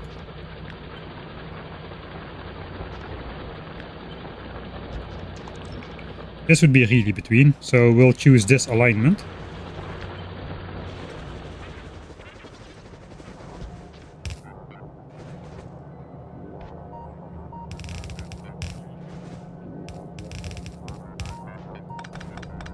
Okay, it's not Castorio, so this won't hurt us. Thanks, hey CTX Tiger, thanks for the 28 months, man. Yeah, time flies. When you're something.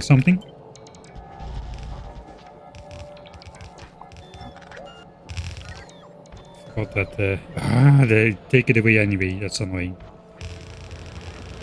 Okay, I guess we'll build one belt at a time, but we'll try to keep the uranium flowing somewhat good.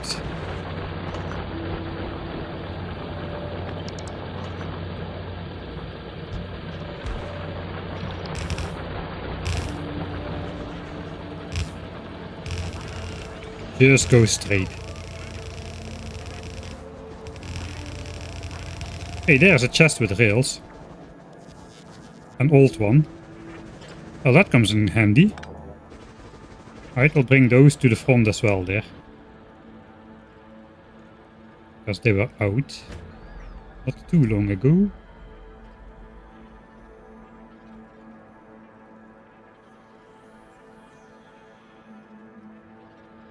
We're getting a whole new mix of biters out here. I'm not sure I like it. It does seem like the juggernauts have gone.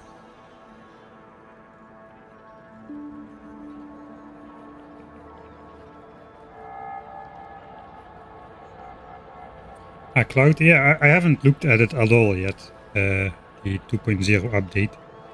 It might be possible to somehow get around the acidic stuff, but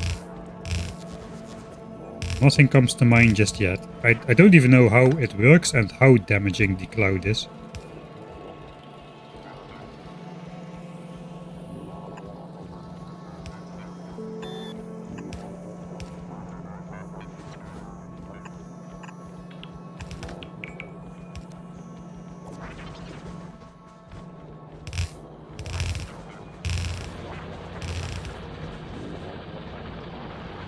That's probably not going to work.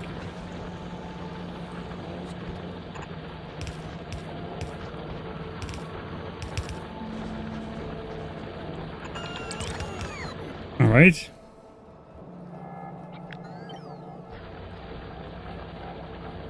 Let's at least match the center one. This is a little bit wasteful.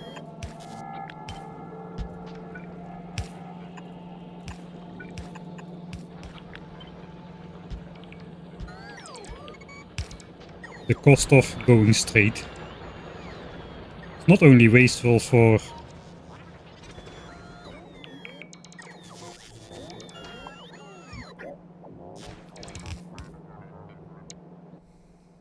in terms of what's it called?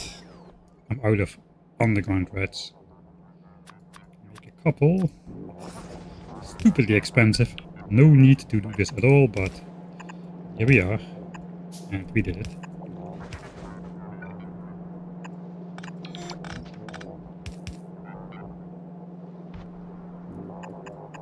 Let's keep at least a couple. And some more over there. Guess these bells are old. I'm in harvesting mode. An old tank belt. We need more underground. So I'm willing to fill up my inventory with all kinds of shenanigans. Probably should stop now. Kinda looks stupid though that this goes here.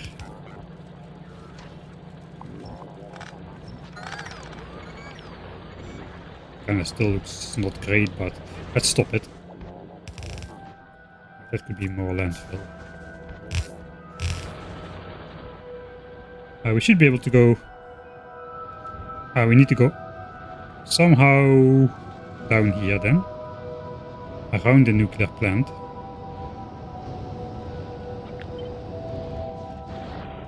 We are on a straight line now. But we'll have to abandon that anyway.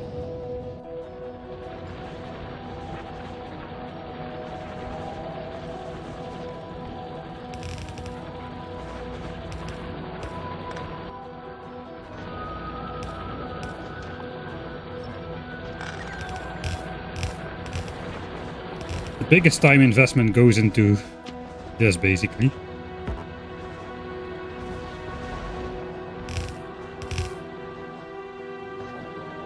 Finding out where exactly the belts need to go so the base looks nice later on. I didn't really pay attention to that much just yet in the earlier stages of this because, you know, early game Rampant was going on. But now I feel that we are reasonably stable at least. Oh, we are one belt too low. That's bad.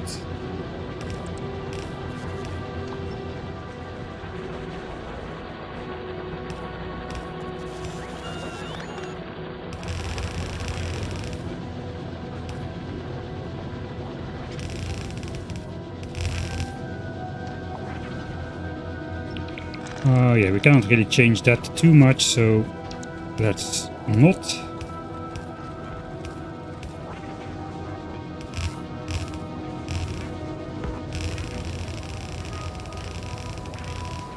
Now we're under the nuclear plant, we're almost back home. And this should probably be good now.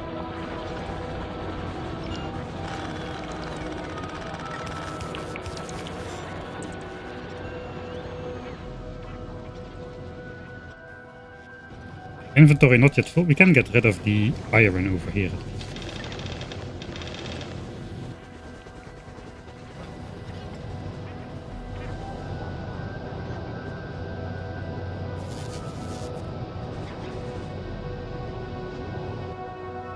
There's going to be another annoying contraption. Hopefully we don't need more undergrounds. I mean, this one is not quite necessary, but let's do this. And then we can align it again to where it should come in. Now we just hook it up, and that should be it, right? Let's finish up this area before anything else.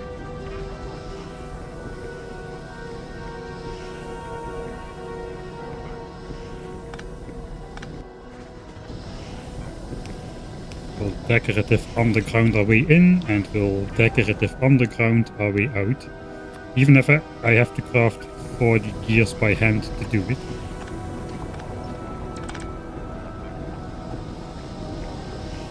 Okay, these all lay on the far side of the belt. So like this, they'll lay on both sides of the belt. Then we can flop it together. It will need to go... I guess it's also the old tank belt.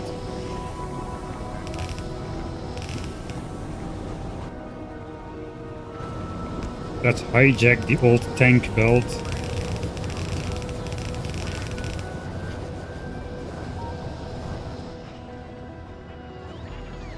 Bring stuff over here for now.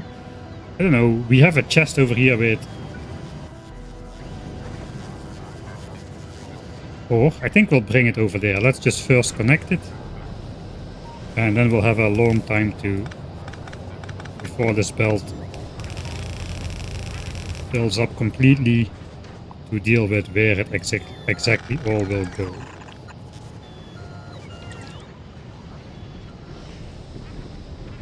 That should work. Alright.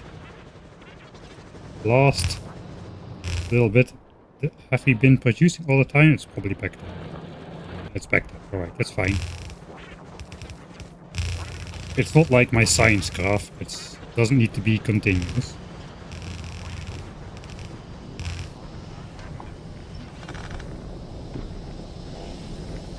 Okay.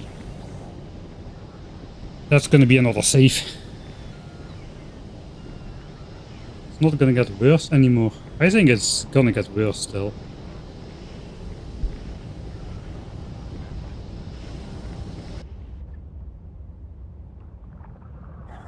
We have level 10 nests,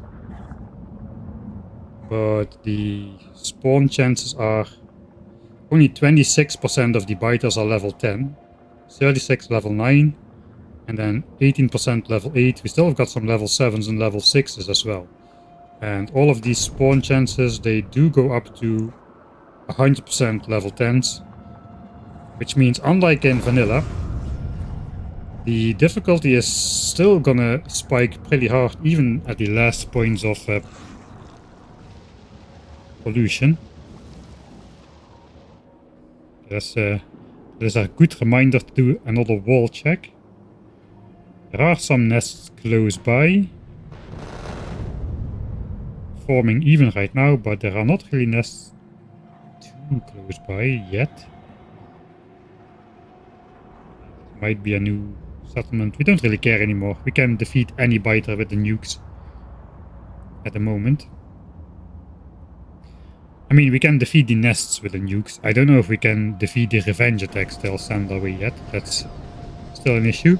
Let's stop talking and start switching on this contraption. We can do it from afar. I think I might take a quick break while we do so. We may or may not let this just run. Oh, you know, I probably should at least put it in some chests at the end. Then we can maybe just keep going without reloading. We need this to finish. Yeah, 30 SPM sounds about right. We need this to finish before we want to go on the offensive again. There's at least 1 hour. I think we spent already 2 hours, so that's probably gonna finish in time.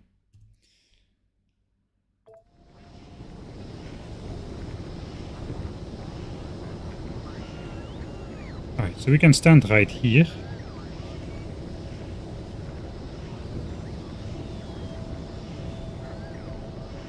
Then we have most of it in the image, including the old mine. Alright, I'm gonna go walk around a bit, stretch a little bit, and get myself a drink and whatnot. In the meantime, we'll switch this on and let it run for a bit. That is the most uranium I ever mined in any game of Factorio for any reason, because I never used nukes before. Here we go. I'll see you soon.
Right.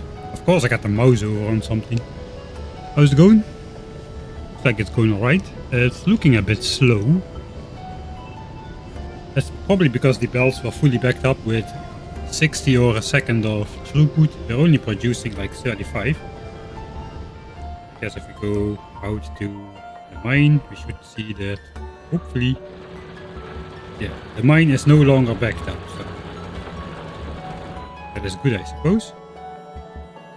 We do have one side of the belt backed up. I think we just keep the progress. Rampant biters haven't been breaking through just yet. We can just put a splitter like right in front. That may or may not do anything. Let's throw the rest of the uranium in there. We have coal, there is coal liquefaction, sure. So easy to get rid of everything if we have all kinds of inefficient systems everywhere. Alright, let me get back on the chair before we start.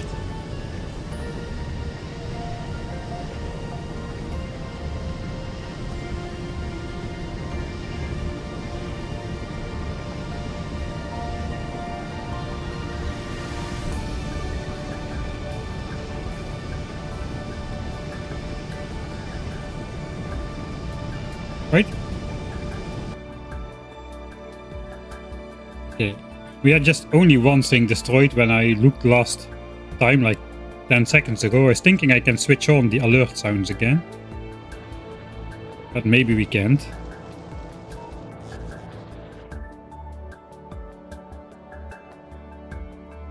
Repair tank is on the way.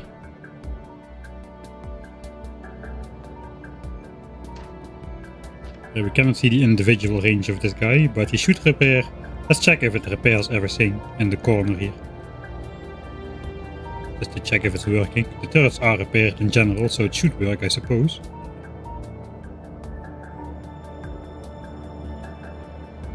Nice and calming music. The Glabin soundtrack in the background. There we go.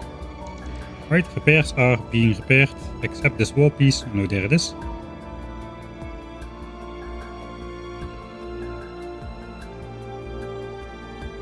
These are just regular poison biters. They are more easy to kill than those juggernauts. Still melt the walls though. Walls being damageable by poison is one of the stupidest things in this mod, for sure.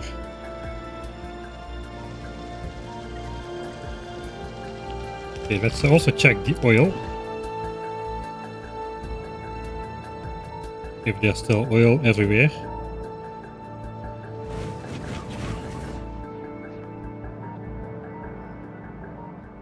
Okay, I don't see any oil under 20-ish, so I think that is a good sign. We can probably like fill up the oil network if I can find a pump.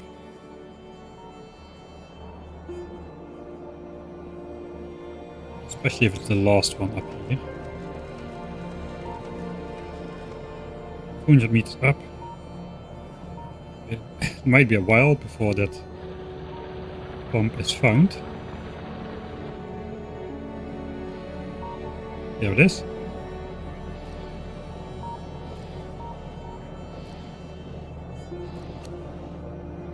Just pump it the other way. Does that do anything? I don't know if that does anything. Maybe we should have the first pump after where we put the oil into the system, like right here. Let's also go high here. I think actually it should work.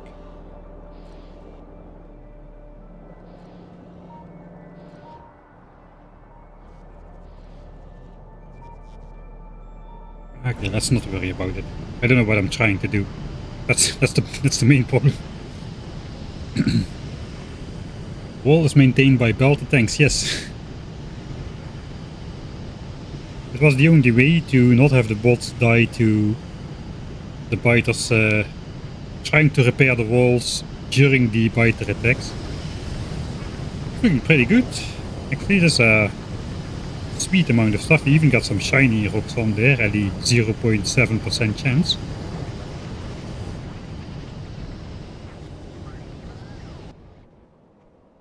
Let's check back. Okay, everything is free flowing now. We might be changing which belts sides are going to be backing up now, but that's fine. All of it is producing. How is sulfuric acid then? Do we produce enough of it?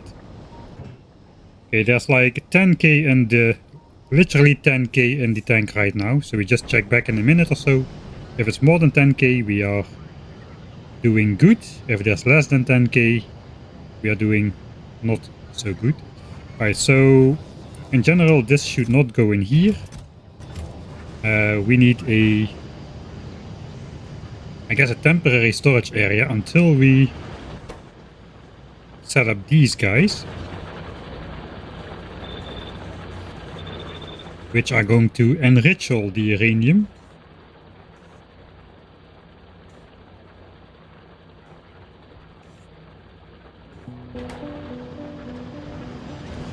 Calculated we needed 40 of those. I think we're gonna make a beacon setup.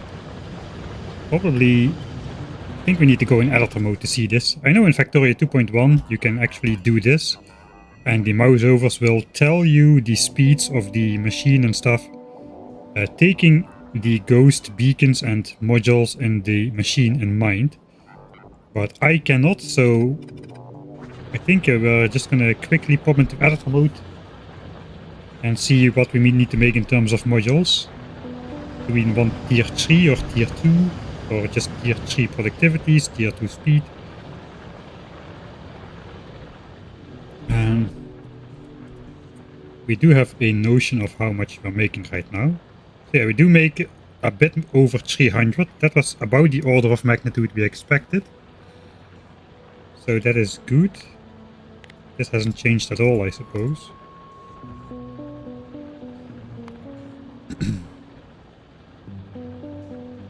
Alright, so over 300 a minute right now.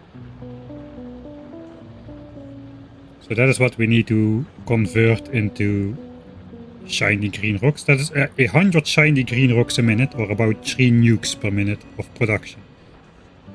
It's fair, I suppose. 3 nukes per minute and an estimated 10k nukes in total is a lot of minutes still. Yeah, it's a lot of minutes still. That would be 55 hours of nuke production. Basically as long as this playthrough has been going on already. So in the realm of the possible, but still a little bit longer than I would like. I guess production will increase if we get access to more uranium patches. So it might be less. We might not need 10,000 nukes to clear the map anyway. That is really a wild guess. It might be way more. Alright, let's go see what we can do for uranium enrichment tests. Right. Let's illegally go in editor mode. We'll use the global electric network, so we don't need to fiddle around with power poles. Alright, so unmoduled, this thing takes 3 uranium 238 and turns into 1 uranium 235 if you subtract everything. So that means it processes 3 uranium per minute at the default crafting speed of 1. So that would be 100 of these if everything runs at crafting speed 1. I've got 40 of those, so my goal really is to, I guess, get the crafting speed up to 2.5. Because then we would be processing 100. Preferably a little bit faster still, but we'll see what we can do. So let's go over a couple setups. First, there's like 2 setups which kinda make sense. I don't want to do the fully surrounded beacons one. Actually, there are more setups which make sense now, because the beacon affect distribution efficiency per beacon goes down by quite a lot. for if you have more beacons. So let's try this first. We'll need some Mark 2s and Mark 3s. We don't care about efficiency for this, I think. So this is fairly easy to make. Crafting speed 1.7 if we do that. So we get a 70% bonus. I guess this makes it crafting speed 2.3 actually. 130% bonus.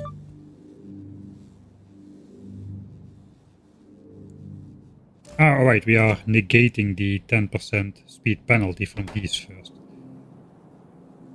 Alright, so one speed 3 beacon brings us pretty close to the desired crafting speed of 2.5. It's a bit expensive though. I don't really want to make Mark 3 modules. With Mark 2s the crafting speed is going to be 1.7. Okay, so one beacon per is not going to work for us. What about just a line of beacons? 4 beacons per machine, crafting speed 2.6. That's pretty good. What if we do Mark 3 productivity? We get crafting speed 2.5. This does get us 20% extra uranium-235 out of the same ingredients instead of 12%. Might be worth it. Alright, and then finally we got a double beacon line. Crafting speed 2.9. Ah no, wait. 3.25. So we go from 2.5 to 3.25 with the second row of beacons.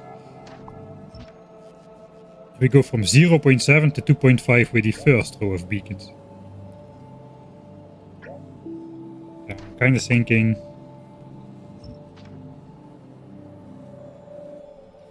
I think we'll use Mark 2 productivity. We might upgrade to Mark 3. Maybe after we finish researching all stuff and we have all the blue chips spec'd up. We might be able to automate modules, but if I go Mark 3 that would require me handcrafting way too many expensive modules at this point in time. Basically like 5 times the price of a Mark 2. Okay, I think this is going to be the setup then. Crafting speed 2.6, this is probably not worth it.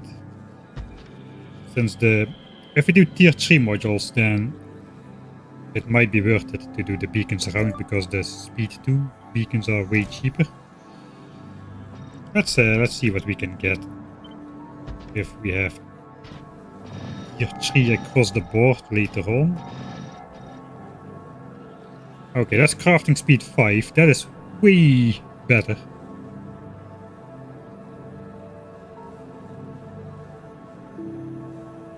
That is way better.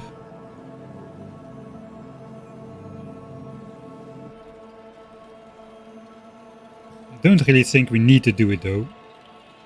There's gonna be more uranium patches. 10 million uranium should get us like 12,000 nukes. Maybe more now already. With the mining productivity and productivity modules whatsoever. There's 2 more uranium patches there which we'll gain access to. It should be enough already. There's 1 more uranium patch over here which we'll gain access to. So we don't really need to go super max productivity on everything. Let's not do this. We'll take this setup.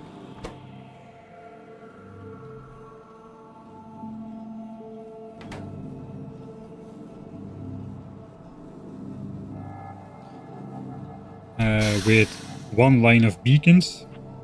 So basically we need something like this then. Alright, so we don't really need to make a blueprint of this. We just wanted to know the crafting speeds and see what works well. It does create 25 pollution a minute though. I guess we'll take it. This is the most important step in the base right now. Since we're done with research and all that matters now is gathering the resources. Taking out all these biters and going for world peace is a production challenge. It's not a military challenge, it's what it feels like right now. I guess it will be a military challenge as well, but right now it feels like a production challenge. Thanks Vinternol for the 123rd subscription. Goal achieved, nice. Thanks for the 8 months.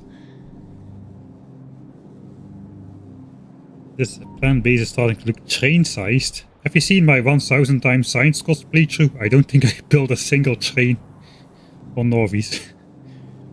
I'd rather have belts 10,000 tiles long, because belts don't require fuel, belts cannot gridlock, and belts cannot run you over and kill you. That's the most important aspect why I like belts. Once a belt starts going, it just keeps going. Sure, it might take a while, you know, to reach the destination, but this will keep going forever. At least the belts will not be the problem that this is ever gonna stop. Alright. Tier 2 modules it is. I still did not look where the actual effects would be. Alright, it doesn't really matter though. So this is gonna look a little bit different.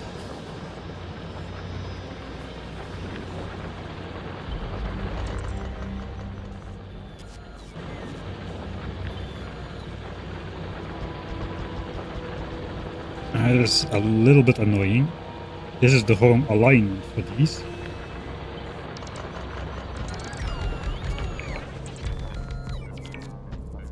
It doesn't need to be a perfect match. You can do something dumb like this. This will sure, if new people come in, they will surely comment about this horrible contraption. Let's give it some space. It is nicely aligned with the uranium mine. That's all that matters really. All that matters in life. 20 beacons. I think that's just 2 handcrafts away. Still haven't automated them yet. Bring me some stuff. That means though we need 40 Mark II speed modules, and we need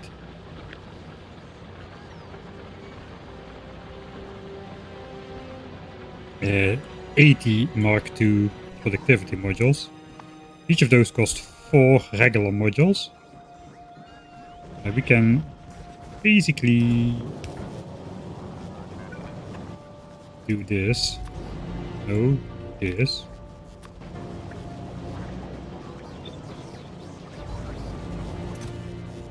That's one set. We need 40 of those. Let's bring 40.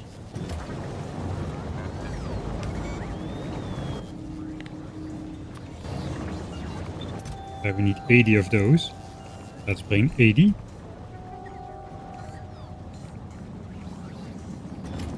Then I just need to convert these amounts into the correct module. See, do we already have some? No, we don't.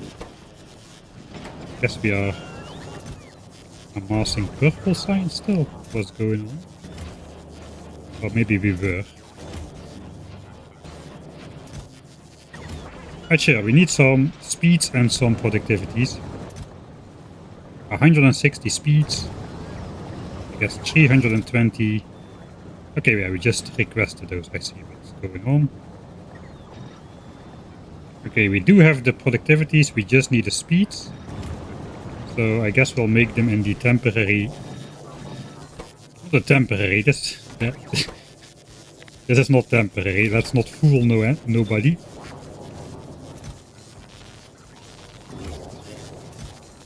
But let's craft them in this non-temporary hand feeding area. Has served me well since the beginning.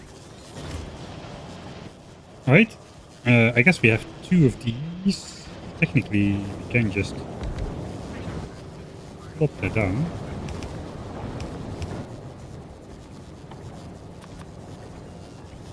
And out. I hope that is gonna be fast enough.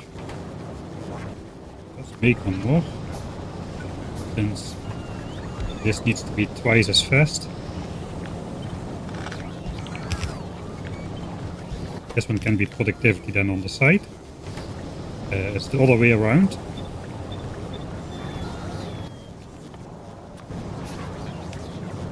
Alright.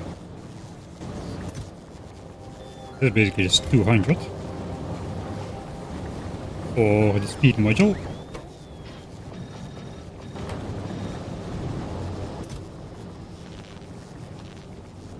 And then however many speed modules we can amass. And this is 400 of each. Yeah, okay, that is way cheaper than making tier 3s right now.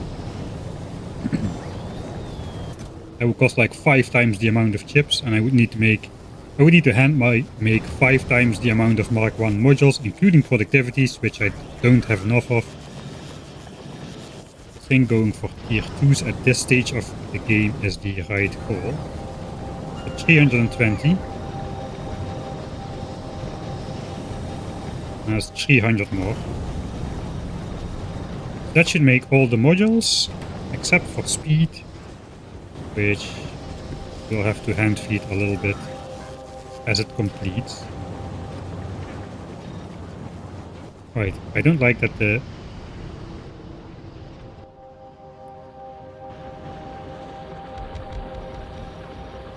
I handcrafted only 10 beacons, alright. Well, that's nothing another handcraft cannot fix. How's it going over here?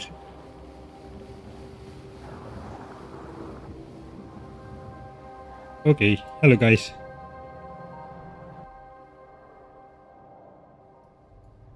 Okay, we have rails, we still have walls. We're not running out of things that fast. We lost 26 out of the 500 bots, so that is not really a matter either. Come on, nuclear biter, blow up everybody, no? Alright. Wasn't in the mood. I can hardly see anything. The bots get poisoned as well. The one trying to replace the rail didn't make it. Okay, let's farm the landfill now that we're looking at biters anyway. Okay, not bad. So 341. It's like 2,000 stone. That's why we're doing it.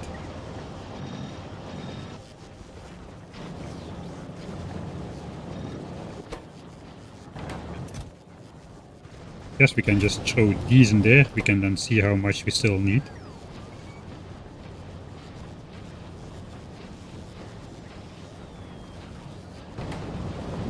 Which is more than we have at the moment. Right. So we don't need to keep doing this. This will fix itself. We need to figure out how to feed this. I hope it fits like this. I don't know. Oh, I haven't thought about that at all. There are some high throughput shenanigans going on here.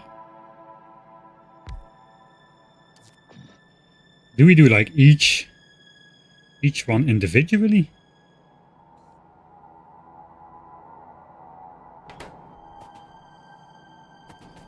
Alright, this is a little bit more complex than I thought. We won't be able to just output it freely onto belts. It will just get stuck and whatnot. I think we're just going to do a boring setup with chests.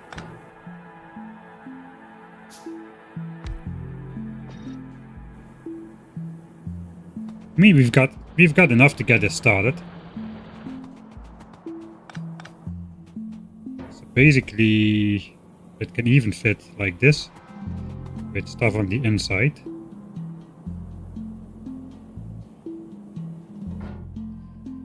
I think I would like to make a buffer chest out of it. The stuff can get requested out of buffer chests though, so that's not great.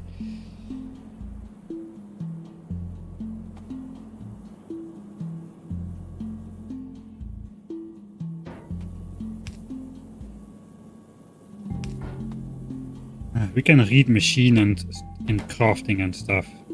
We can use that. It's a little bit meh, but it will work. Let's just put this right now so it stops blinking.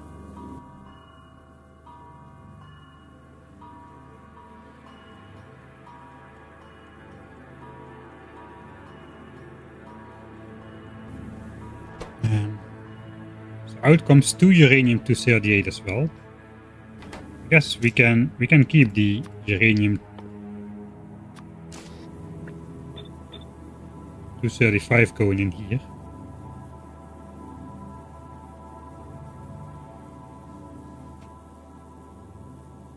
As a catalyst.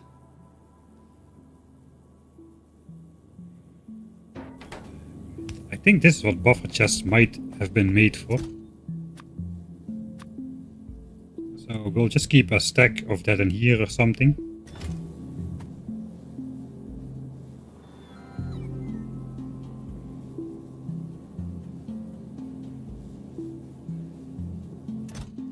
We can activate these chests, right, as well.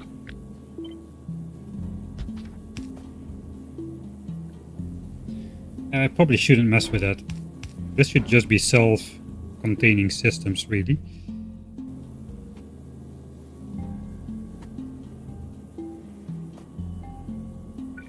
Alright, we can also just override. I haven't built it like this before. Let's just try something.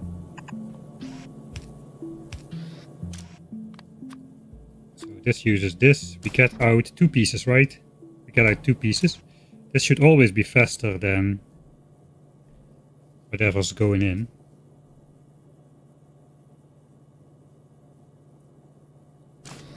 This is gonna look like some asteroid mechanics. Let's do hand size 2 as well then. Just to line it up correctly. This is gonna be cursed. Oh god. I will have some more of those.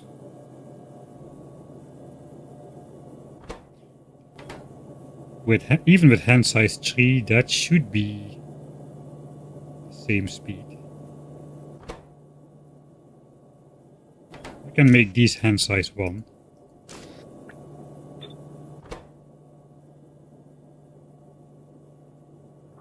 So that way we don't even need to wire it up to prioritize this inserter and this belt. It will not get clogged up.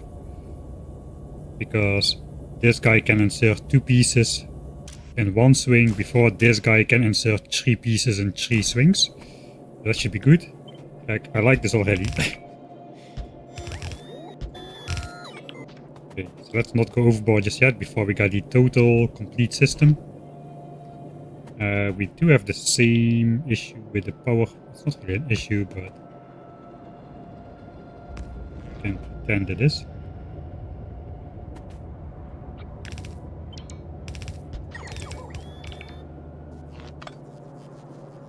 Let's either do that. I kind of think I want to put it here though. That does get the entire thing as well.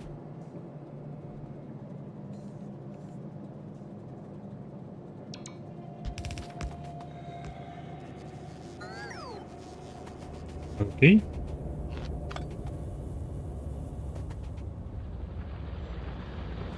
I will connect it to somewhere else.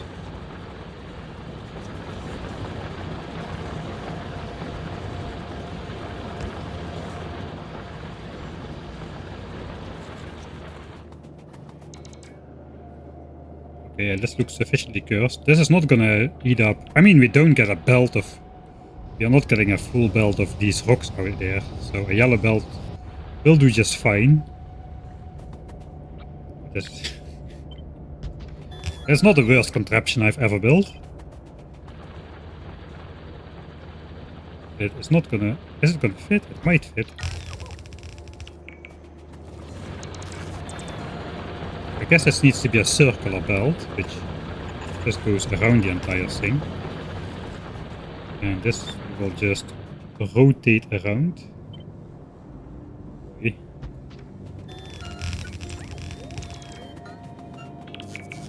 This looks like a perfectly normal build.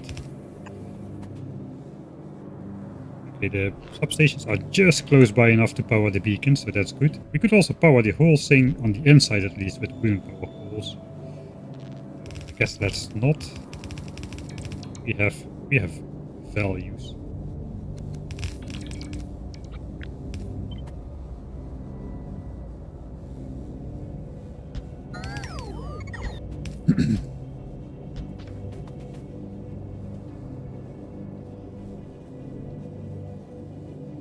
Alright, so we can add this to the logistic network without the bots picking up anything. If we make requester chests out of this, we request 100 shiny rocks in there to 200. Will the bots bring 100 or 200 rocks if I do that? I don't even know.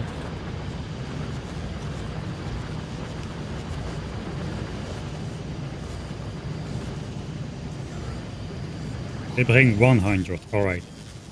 So if I trash unrequested, the bots will bring 100, that's good. But nothing will get trashed until at least 200 are in the chest. So if I add more now, they will get automatically moved in here, right? Yeah, right. So that is good, that is what we want. We did not want that to happen. I will need to request that back. That is now just going off somewhere in the base.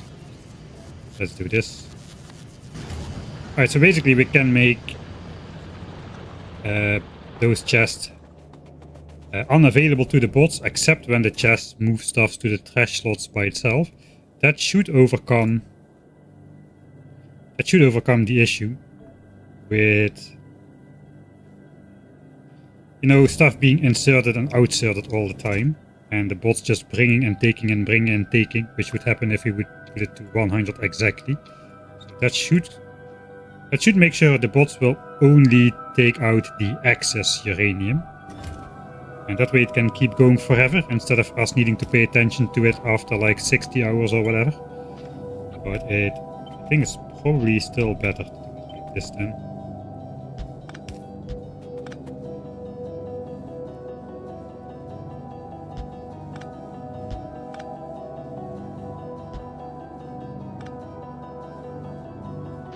That should be 10, right?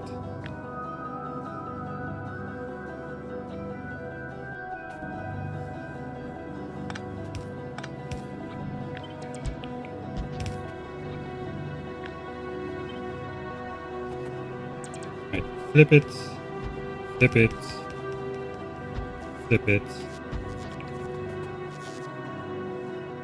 Right, so 8 requester chest. 117 blue inserters. I don't have any blue inserters. At least we are using them, so you can already be happy with that. We are using them this playthrough. Alright, yeah, we do have enough capacity. The entire belt has been backed.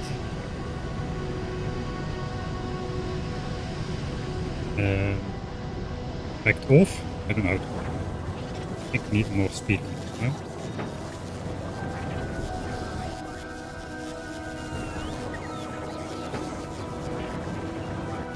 This thing has stopped. How is that on? 11. So 85. It is 64 more. Alright. That should make the remaining ones.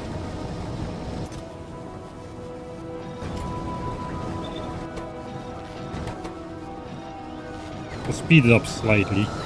That's the AD productivity modules. I mean, I guess we got speeds now. We can speed this up, I suppose.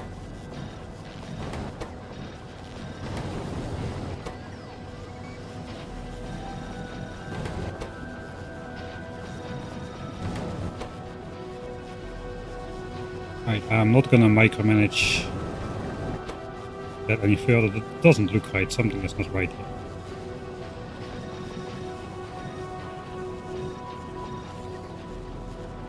Still not right. Okay, now it's right. Okay, now it's right. Okay, that should finish in like a minute or two.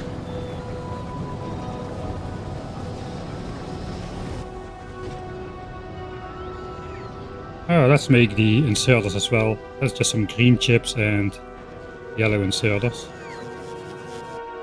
Okay. What's going on with... I'm just requesting all the logistics bots to the same roboport. Maybe I shouldn't do that then. Okay, I didn't realize that means they'll all want to charge that roboport there as well then. Does not really matter.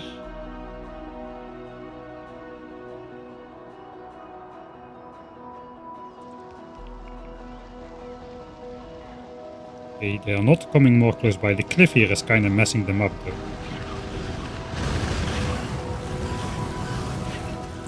Yeah, melt away at my base, why not? There goes my flamethrowers. Those attacks kinda do hurt though. Everything is fine here. Let's check this sulfuric acid. It was 10k. Do we produce enough? Yeah, 15k. Alright, so we are producing more sulfuric acid than we need.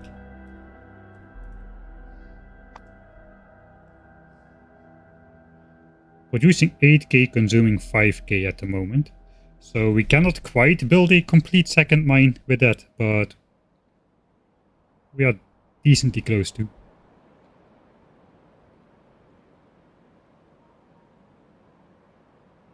Alright, I'm reading the chat for a bit. I must say, doing Kovrex enrichment truly is the dishwasher loading of Factorio. Everybody has a different opinion of how to do it.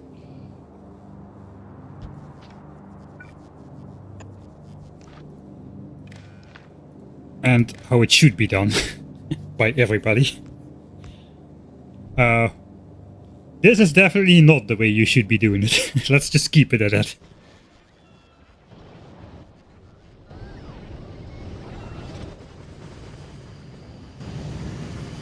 Right. Let's grab the modules. At least we can all agree that I'm doing it wrong. Including myself. And looks like I overproduced those. Or I just happened to steal them out of something. Not sure. We'll throw these in here. Before we start it off. This is a stupid amount of... This is a no... If anybody watches Factorio YouTubers who do stuff with nukes often, are these normal setups? This kind of looks slightly outrageous to me. So let's make space to pick up some uranium-235 so we can kickstart the process. Yeah, sure, let's just throw stuff wherever. I'm so organized and disorganized at the same time. I don't know how that works, but that's the way it is. That should be plenty.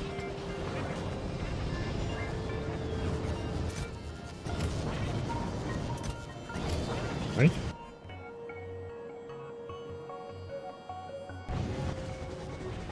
I forgot to make the inserters.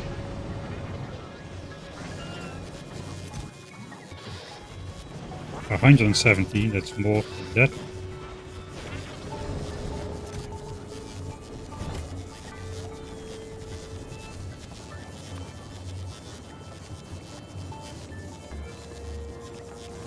Alright, good enough. Not good enough, we need more iron. What about the iron requirement there?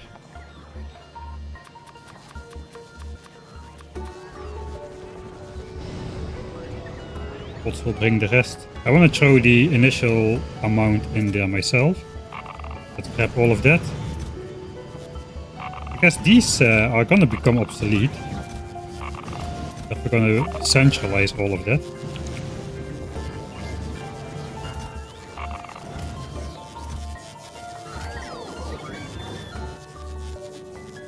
I should make that back into a passive provider chest. I just put that away.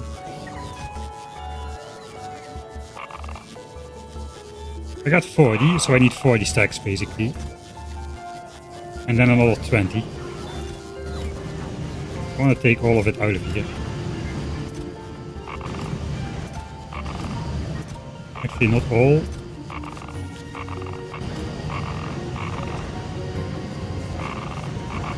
Keep it in there as well. Oh yeah, there's plenty, we got plenty.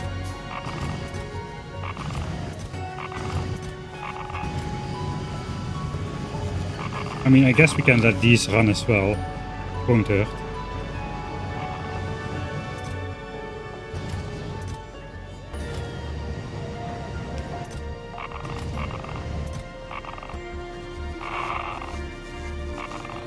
Okay, that's a half stack. And then we'll come back for the whole stack.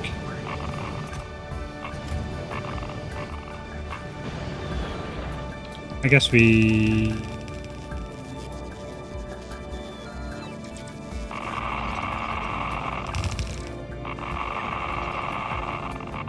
can put the half stack in here.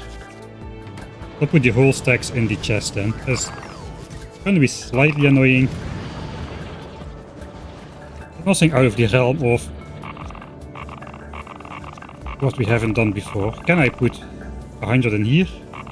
No, 98. Okay, that doesn't help me.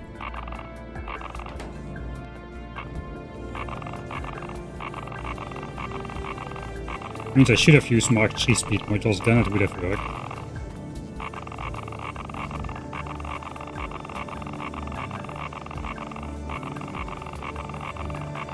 Right, that's 150 per. Still not enough apparently. 80 is going to go in here. 40 is going to be in crafting, that's 120. So all of these numbers can go down quite a bit. We don't need that much uranium in here. So we're going to get 40 more in here as soon as it starts crafting. There's going to be 30 left. So we want anywhere between 30 and like a 70.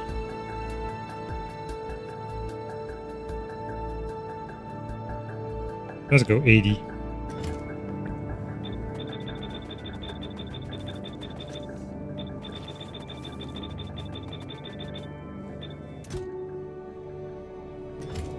Alright, and then all we need to do is hook up the uranium belt and we should be good to go. Kind of feels like it should be coming in from the top over here.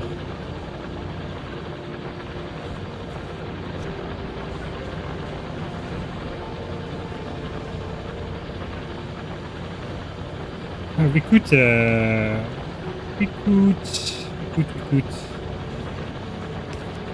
sideload this. So everything that goes around is on the inside of the belt, which is preferred. And then just snake. No, diagonally snake uranium in here. Can we do that at the bottom? We can do that at the bottom as well.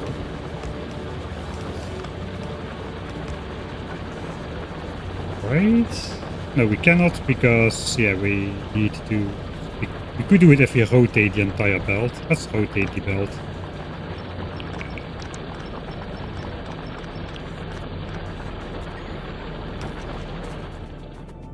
This should do it. I am amazed this is working actually. These belts are so jank. And still I'm rotating only the right belt. Only the correct belt is getting rotated. As I move the mouse off it the wrong way myself. Wow. Alright. Another weird edge case which could have broken the system, but didn't. I'm impressed.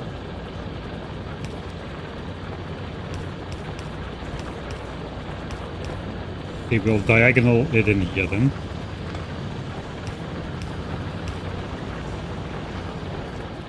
Looks like we are putting the power somewhere else. Over here.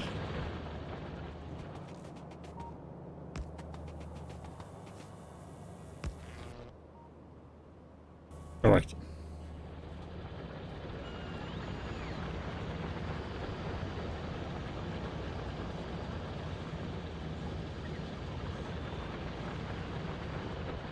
Definitely seen 8 beacon setups for enrichment. Yeah, I was not talking about the beacon part. It's not even a proper 8 beacon setup. These have less beacons in the center here. And these also are missing at least 1 beacon here on the edge. I think these on the edge are missing 1 beacon and the 4 in the center are missing 1. But you know, It looks nice, I suppose. I think we need 4 hoverboards to properly symmetrize all of this.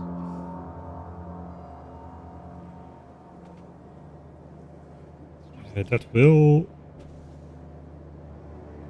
I think we'll do that. Over here. Okay, so now the bots have access to here. Okay, that's good, that's good, that's good.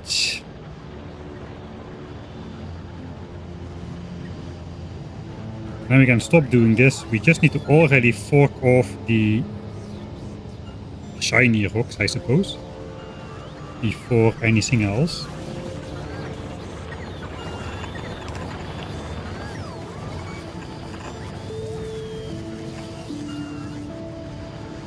I guess we can get rid of this setup now.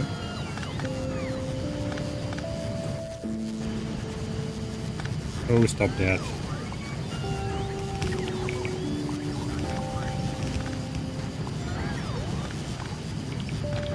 Yeah, I don't care. Productivity bonus, go away.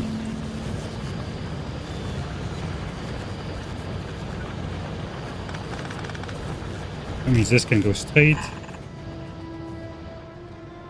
This goes around the reactor this distance, so let's copy that. This will stay up forever, I'm not deconstructing that.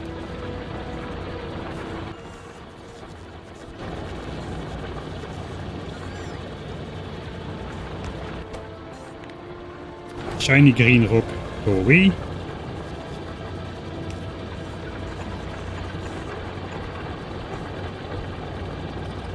I think we'll just stuff that in a chest straight away. Guess we'll use active. I don't know about that. That's for now. We'll see what we use. I don't think we'll need fast inserters to put shiny green rocks in chests anytime soon.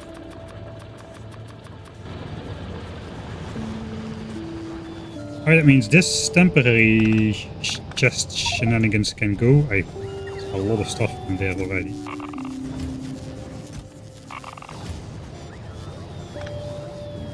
Holy moly, that's a lot of stuff.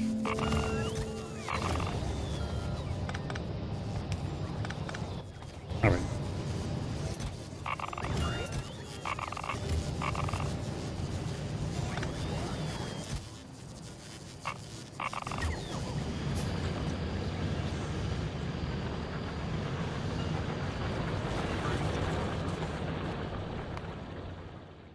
Alright, uranium and enrichment.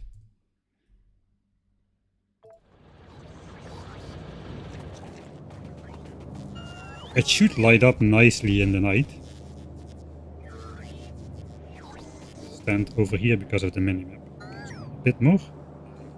Right, it goes up here, so they should all start sequentially, I suppose. That's the first one. It's gonna take a little bit of time. I don't think they're all gonna fire up really. We do need a little bit of time to see if the system actually works. Right, so these guys are inserting.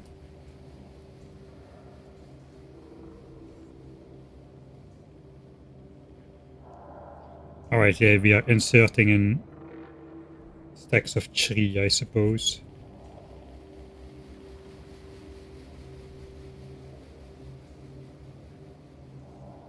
So it's gonna take a while before we exceed 80. I think that probably will not go wrong if I...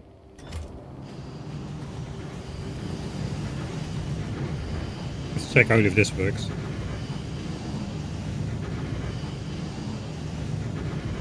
Any day now. Alright, here we go. Oh yeah, for sure this is faster than this. Check it one more time here. Yeah, right. That will never gridlock, I'm pretty sure.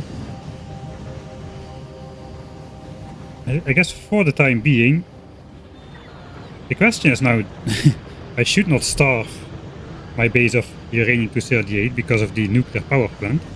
I don't think we need this stuff for anything else though. We are using it for the enrichment already. So we need it for the fuel cells, that's correct. We will not be making uranium ammo because we need all of the uranium stuff for the nukes. We would just be losing too much of it. That's not necessarily true actually. If we get access to more uranium patches, we definitely could upgrade the uranium ammo as well. I mean, we're not gonna make uranium cannon shells either, so I think we're alright. I guess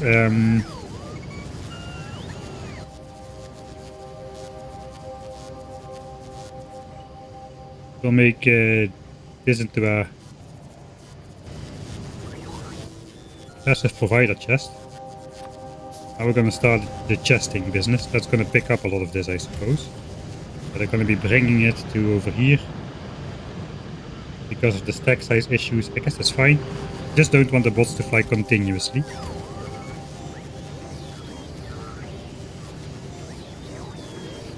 Alright. And then to keep this running, I guess we'll keep this in the original-ish configuration. We'll use one for shiny green rock at hand size 1, let's do that. I guess this has to be a... I think we'll use a buffer chest for this. I request 1000 of the things to here. And if there's more than 1000 in the chest, we take one out with hand size 1. Sure. Guess we'll do the same for here. Oops, no. Only wanted to copy this over here. So we should be able to fit 3000 items in here. And then we'll take it out if it exceeds 3000 with hand size 1, like a shiny rock. That should be pretty soon.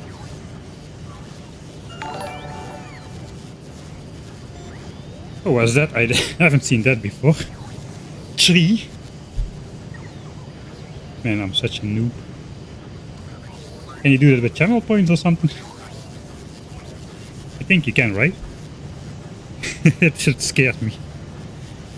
It even has like the default sound it sounds like.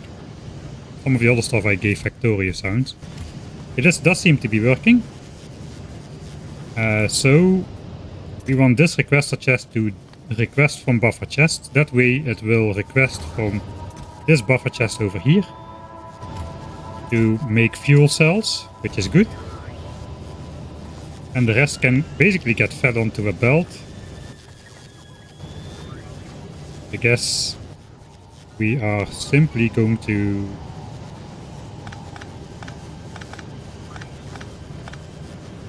get rid of this part now.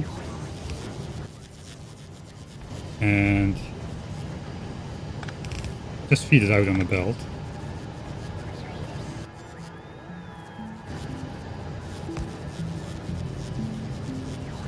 It's not really matter. Oh.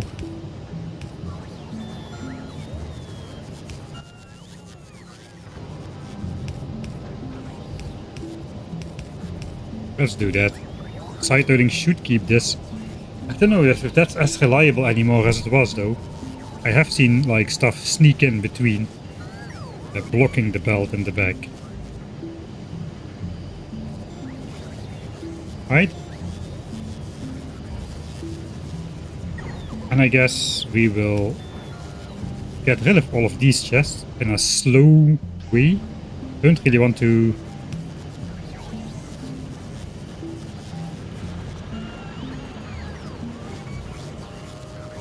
that is what 0.7% looks like on a belt like this, I suppose. Maybe not. I don't see any other shiny pieces. Come on, that's not 0.7%. Where's my 0.7%? It is 0.7%. Alright, never mind. Alright. So if I do this,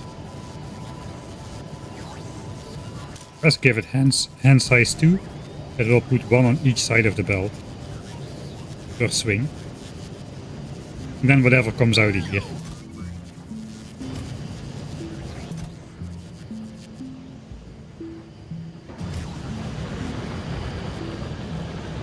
And this will just get trashed automatically once we exceed 80. So I guess we will... Do we just use storage chests? A lot of them. Just put them in the middle here. I kind of want to do that.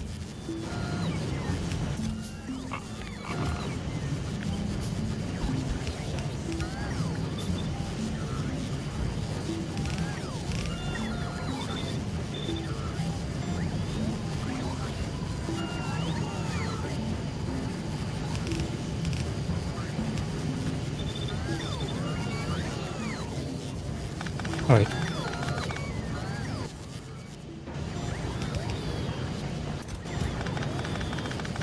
So if we do this in order, they should get filled up in order, I believe. Let's check it out.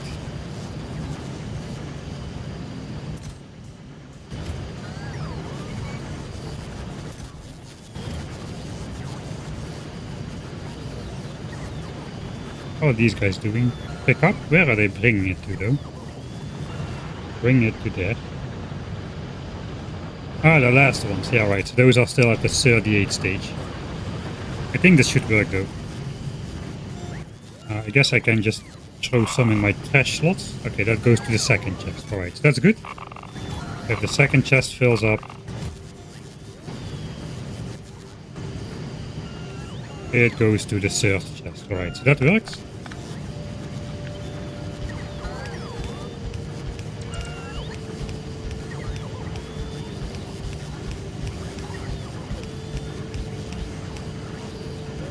Alright, 25 chests, that's a lot. I think there's 120,000 shiny green rocks. It is not that much. Alright, we got 4.6 million uranium ore in there with 40% mining productivity bonus. We got regular productivity in the centrifuges, which means we get 0.7 million 0.7 million dark green rocks out of there. And then we'll basically divide it by 3 for the enrichment, which gets us 230,000 shiny green rocks with, at the moment, 12% productivity bonus. So we're looking at 260k in total. And we have 120k right here.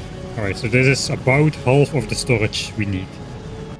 Once this entire patch is mined out, which is gonna be not soon. So I think this is gonna serve as well.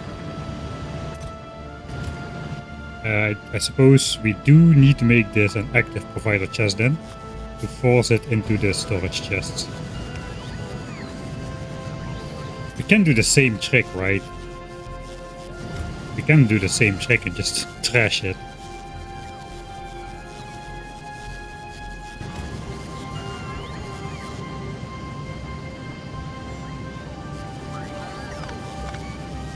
I did make the active provider chest, so let's put it there. Alright, and then all that's left to do is some chest shenanigans. Oh boy. Where we just daisy chain a couple more stuffs in here, I suppose.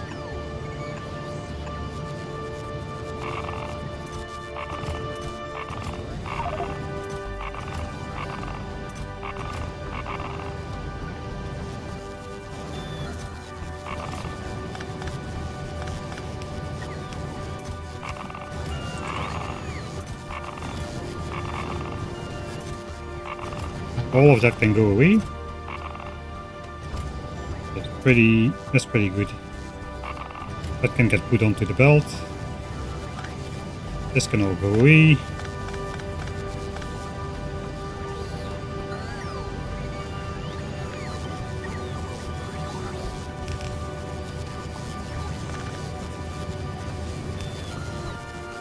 Okay, that is the uranium cleaned up, I suppose. There's a sneaky substation there. So once this is gone onto the belt, that should be good as well.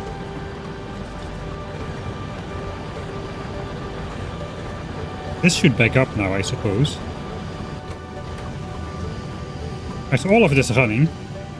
This is as much production as we'll have until we have Mark III, productivity and speed.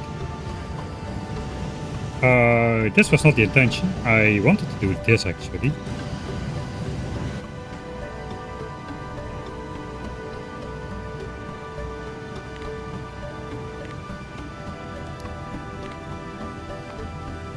Alright, so we went from about 25 to 30 to about 98, but we were missing the double speed modules in the beacons, which should be in there. Now it's going to go even faster. Oh, that's a beautiful sight.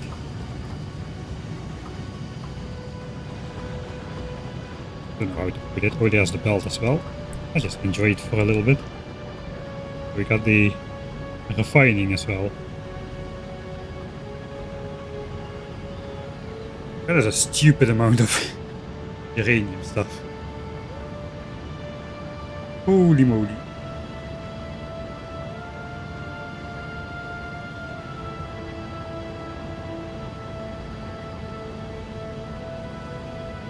I don't really care about a couple tens of storage per chest, which is not necessary.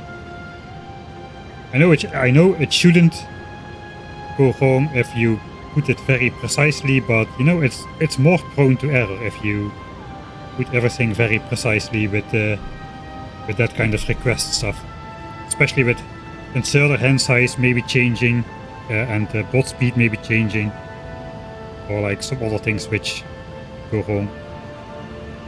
And since we're gonna have like over 100,000 of the things, having like 3 orders of magnitude less being stuck in the chest is not a big deal. So I'm gonna be happy with that. It's not like we need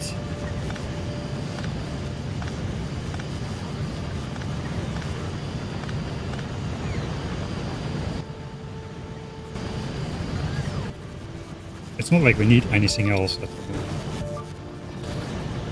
Do we keep this going as well? Is this kind of fake production now? I guess no, we can just let this run out. Well, we could actually just throw that in there, but I think I would rather have it go in here. Alright, so this belt is now not moving.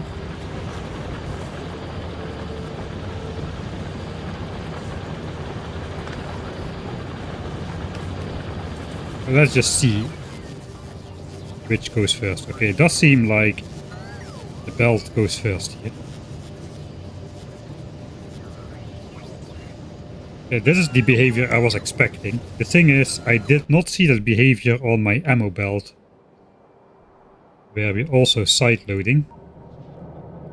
There it would be sometimes the case that this got priority.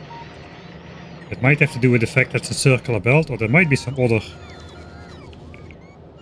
mechanics at play there, but I haven't seen that before. But yeah, this is how it should be working. Whatever comes from the production area gets consumed first. It does have to be able to go both ways, and it does, so it will not clog up there. And we will be slowly feeding this out.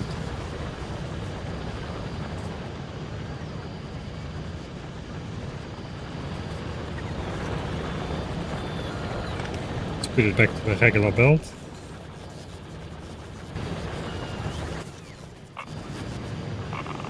It's gonna take a while before that's gone.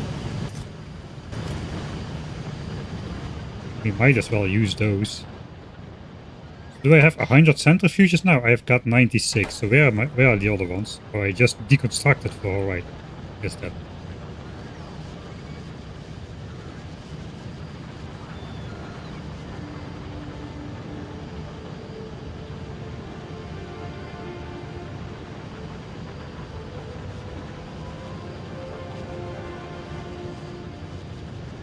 Can you zoom out a little bit on your base? It looks very narrow. Yeah, it kind of grew like that just because of the way the resources were shaped and whatnot. But there's a whole other story to that still as well, but let's not go over that now. It's gonna take a while.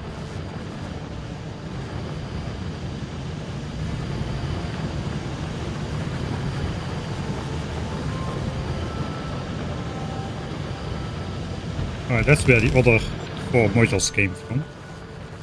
I got another 4.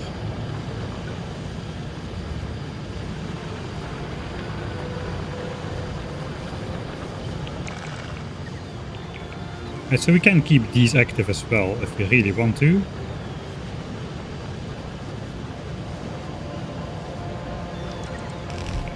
It's not a perfect match.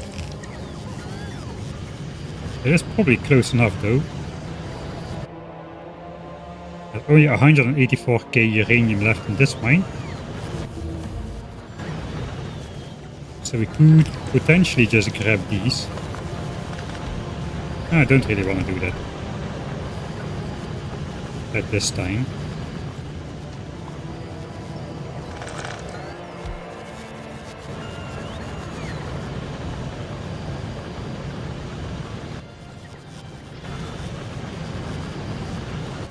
It does seem like we are still using these actually. Let's just keep that going. Then grab some more of these. This thing has 1.5k left and then it's run out too. Okay, this is gonna stay, it's the legacy mine.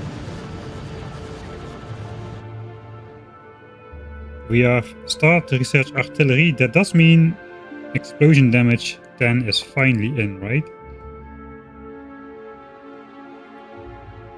I'm not sure we'll be using artillery. We have been saving a lot of explosives, which is the main bottleneck, I suppose. These are slow crafts, but it's simple products, so we can potentially make them fairly well. We've got a ton of explosives lined up. In fact, I probably just want to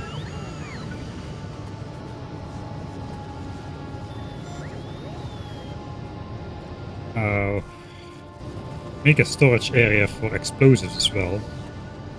Not really sure where to do it though.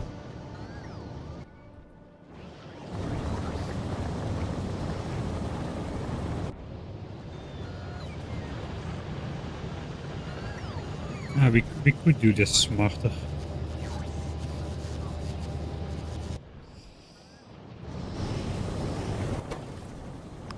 There's output priority to the right.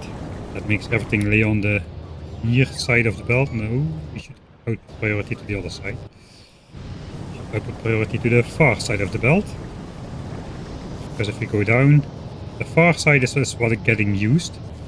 Then we can just simply put this on the near side of the belt, which is not getting used first. That should achieve the same effect really. This will only flow when there's not enough on the belt over here. So that way we don't get that all these shiny green rocks are gonna get stuck over there. So let's for now do that. So that this belt flows empty.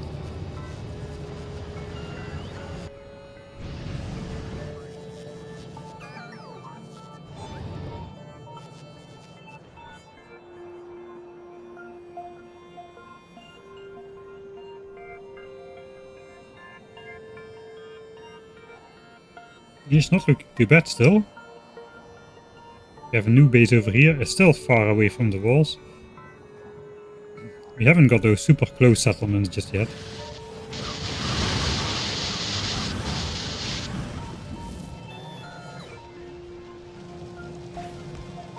Alright, so now we have a problem. There's no oil in this pipe. So those zapper biters sometimes destroy the tile ghosts as well. It's probably not a bug, but it means that somewhere in the build a pipe is broken. We did set up a alarm for that at some point, so we still have that.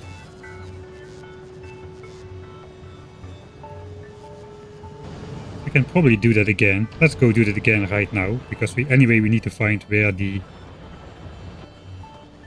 problem is happening.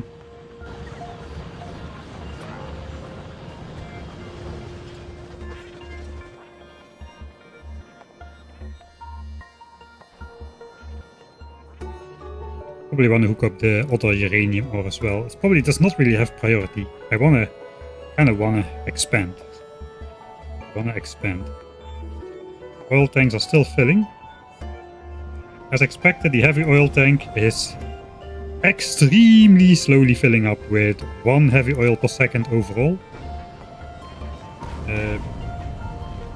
This is full basically. So that also might be not entirely full.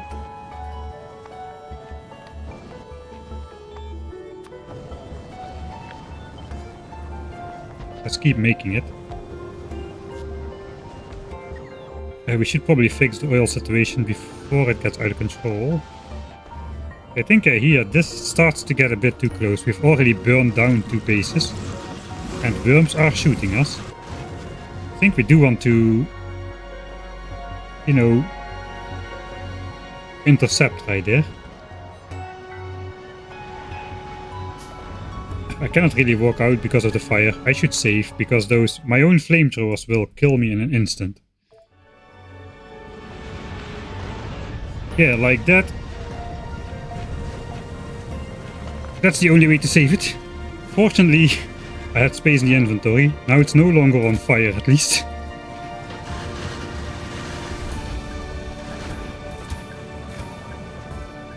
Let's fix it. I cannot do it here.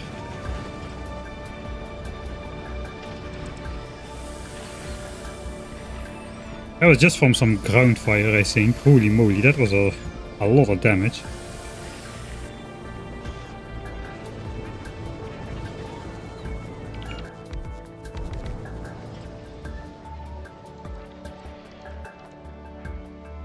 Okay, I cannot go in.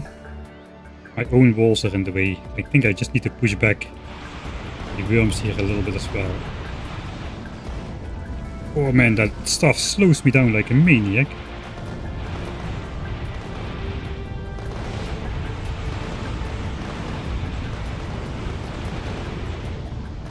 Alright, hopefully that will motivate them to no longer expand.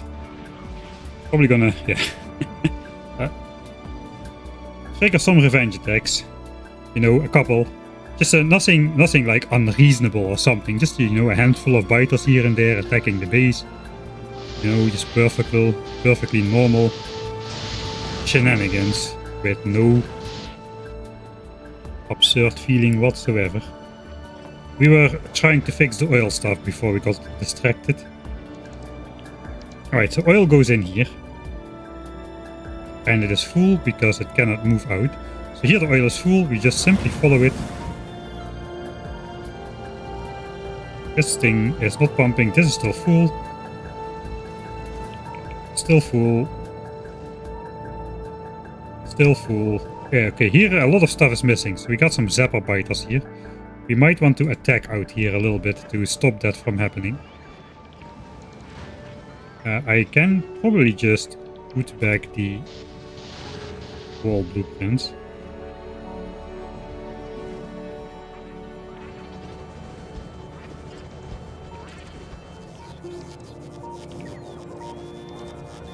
Probably a pipe here was missing as well. Yeah, okay, I think that fixed the oil issue, at least on this side.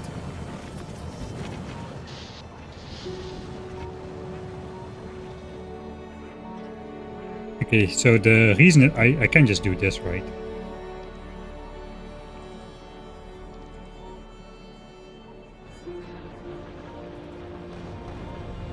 That's the point of this defense. I should be able to just do this. And it should fix stuff.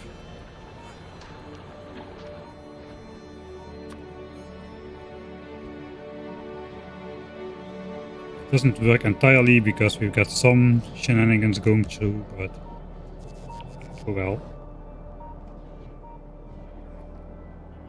Right, so yeah, there is oil in the last one.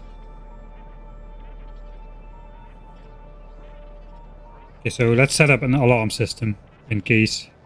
So we got a circular flow with pumps through the entire defense. Ideally, I would not have pumps, but you know, there is that limit implemented, so we are just stuck with it now. So the oil goes into the system here, which means if any pipe anywhere gets blocked, there is going to be one pump. Over here is a pump. Okay, that is good. So this pump is not going to get oil.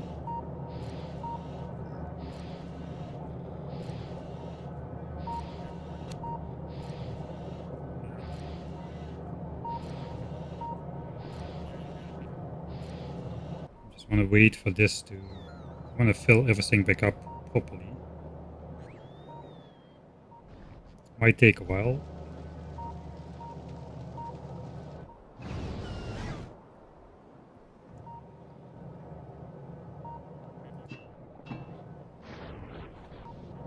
There's going to be a lot of... Okay, this is filling up. You can see it on the right side. This is now filling up. This will be filling up soon as well.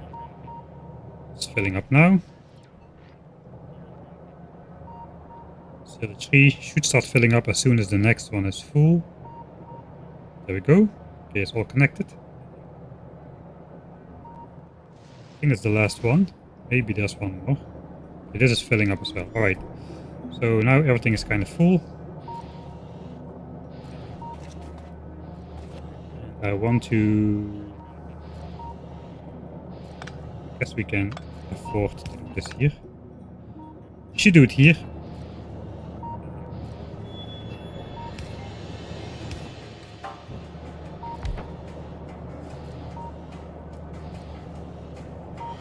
No, it should be on the other side. I'm mistaken. Let's delete that. Okay, that deleted a bunch of oil unnecessarily, but oh. I think it was something like this.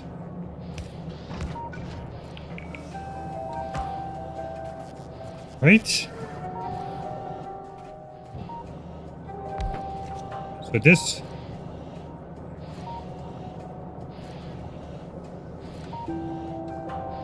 This tank should never go under 5k or over 20k. I should have that somewhere. Do I have it in my defense book? New defense. Fluid alarm. Oh, let's do that.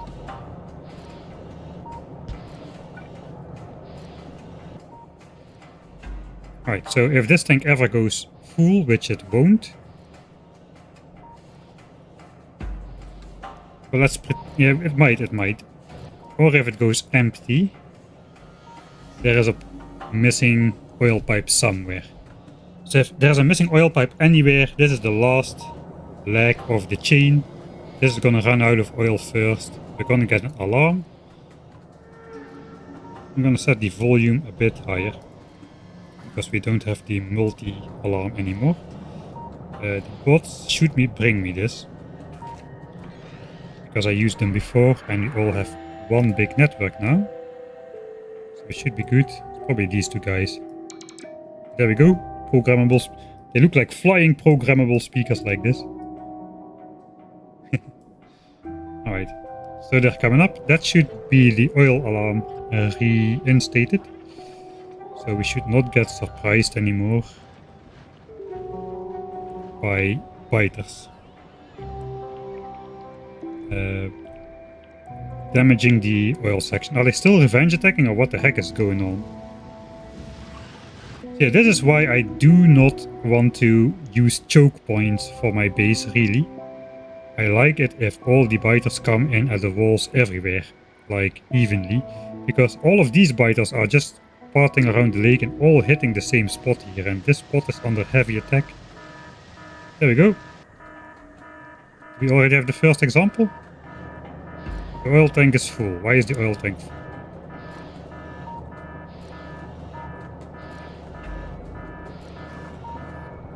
Because this...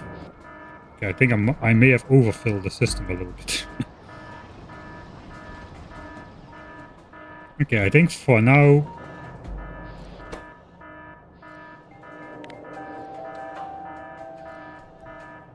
It's not gonna help, is it?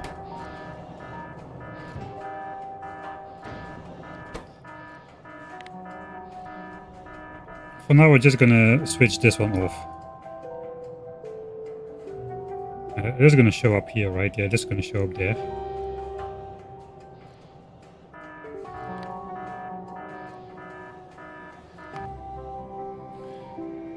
I'll temporarily switch it off like that. I overfill the entire system, I think.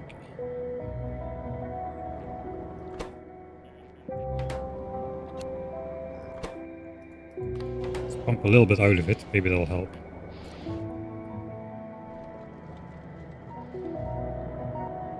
We're gonna naturally go back to between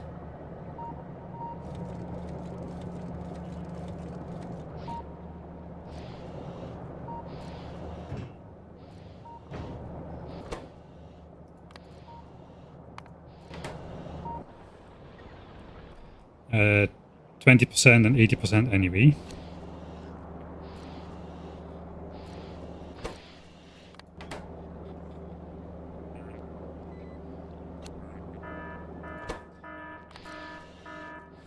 Too slow.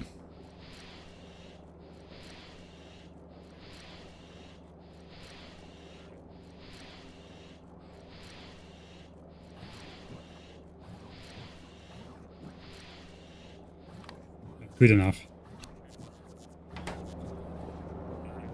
Not good enough. Okay, still. The new pump mechanics make flamethrower defense much more finicky, man. That is... Cannot say I'm a fan. Well, it wouldn't be such a problem, you know, if those sapper biters didn't delete ghost placements.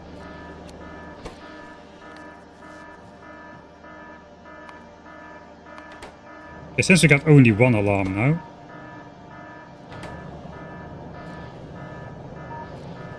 Is it actually broken or what's going on? It might actually be broken this time.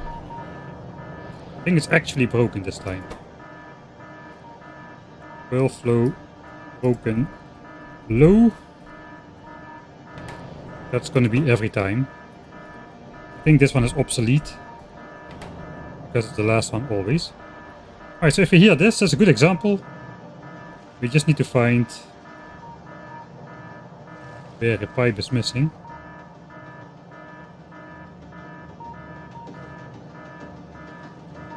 There will be one missing. There it is. It is just missing. Sapper biters strike again. Alright, we're going on a crusade, that's it. We're gonna go in a crusade against the sapper biters. We have done our job. We have started uranium mining. That is probably the limiting factor in the entire playthrough, is extracting ore from uranium patches in order to gain enough nukes to as a normal small biter. What the heck, that's probably some expansion shenanigans. That's probably the single limiting factor, is how fast we can extract uranium ore from the ground and turn it into nukes. Because we probably should not really start clearing this until we also have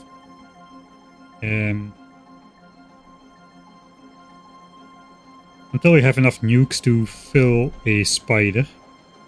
We could actually set up automated nuke production now, since we got the shiny rock capacity.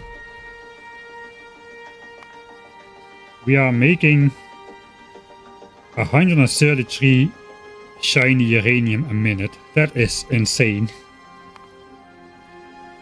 We're already doing like 19, which is not bad, but this is like off the charts. That's like 4 nukes a minute.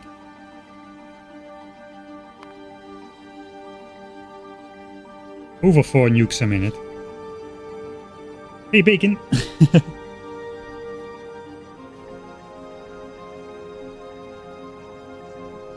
Hey, there's Dosh as well.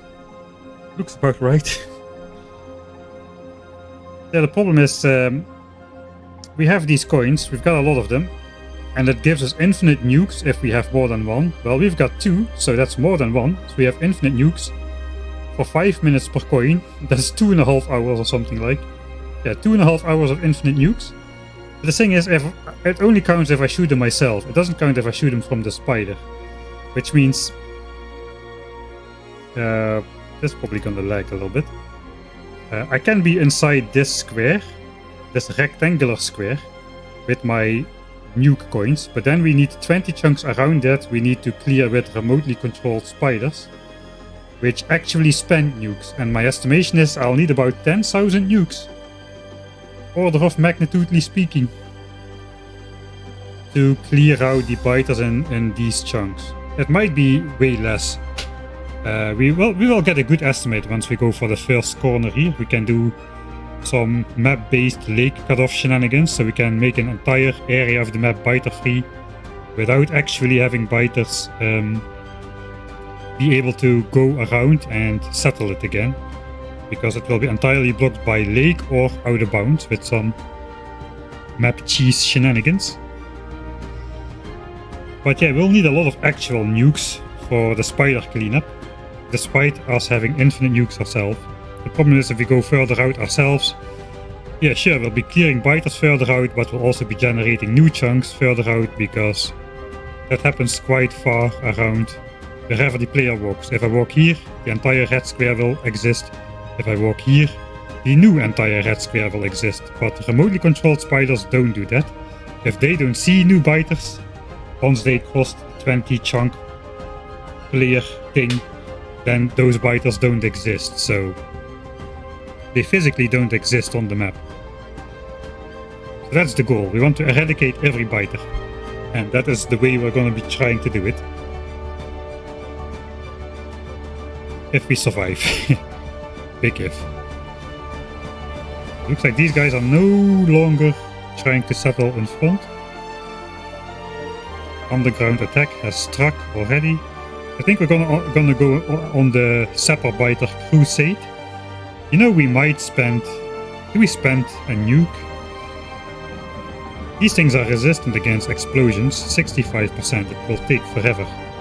Especially with level 10 nests now. Fortunately, it's the default setting level 10 nests, not the max level 10 setting.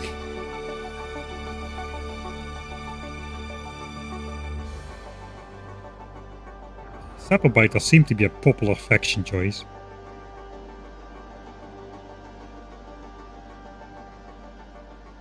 I kinda wanna go in a rampage.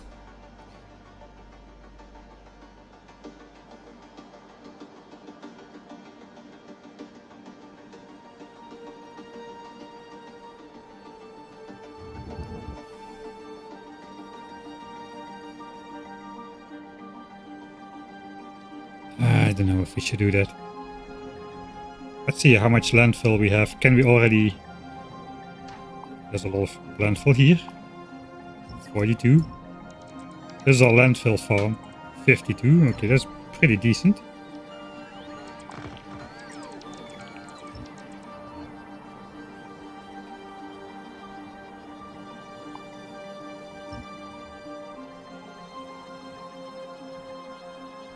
Don't have that many water borders where the biters can die on the water to turn themselves into landfill. But where are these guys going? Do we still have a requested chest somewhere? I think it might be coming to me. No? Come to me. I'm requesting it. No, I'm not. Actually.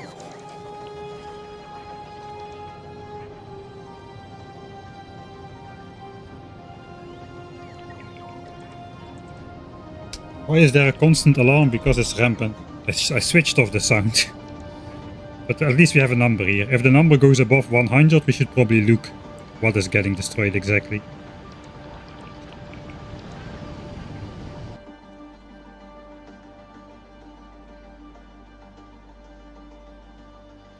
Okay, we can spend 1 coin perhaps. We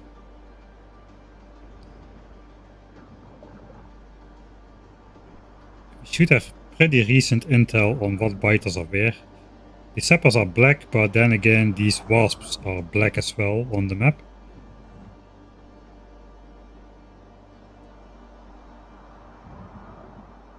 We got an expansion going on here now. Sappers making firebiters, alright.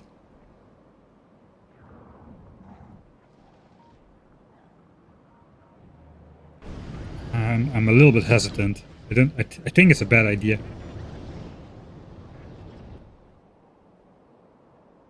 I think we will get in trouble with underground attacks.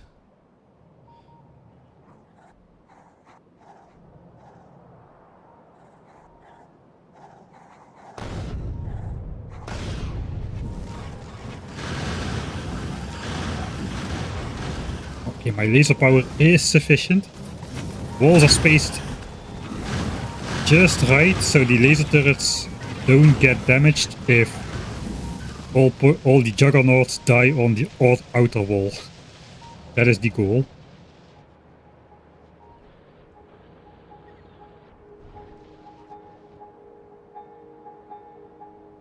I'm gonna try. Let's request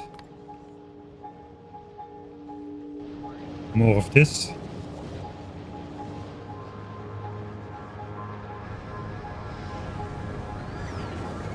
Alright, if I'm serious about that, I probably should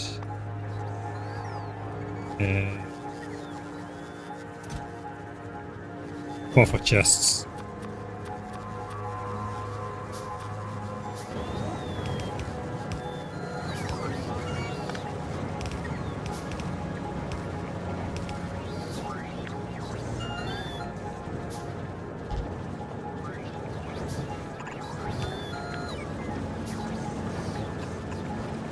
Alright.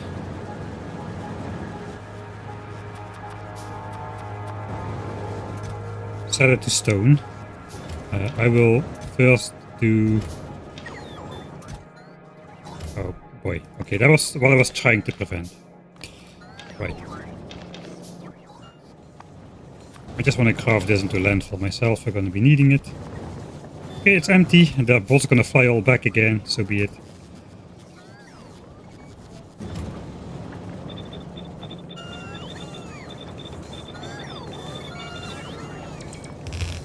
Alright, so this way at least I keep mining the stone.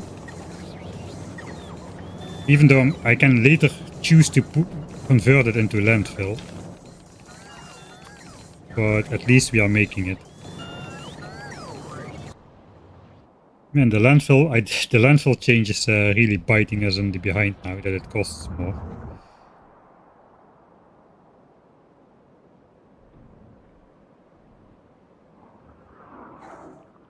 Yeah, okay, we probably shouldn't linger around too much. Do we just go? We can just go with explosive rockets. We should probably switch to laser defenses again. We don't put shields in the spider. We want the speed, and we want.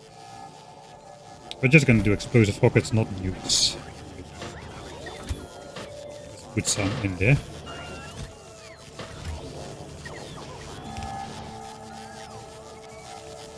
Alright.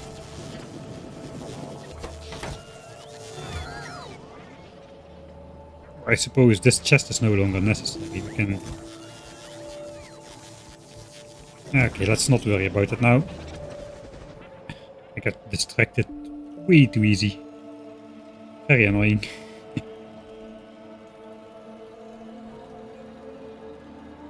So we shouldn't be generating too heavy of a revenge attack.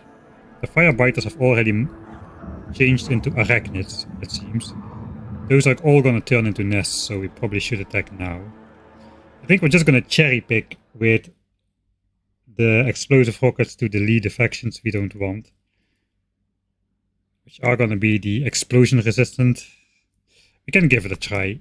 The explosion resistant sappers, which would die better to nukes, but let's try anyway.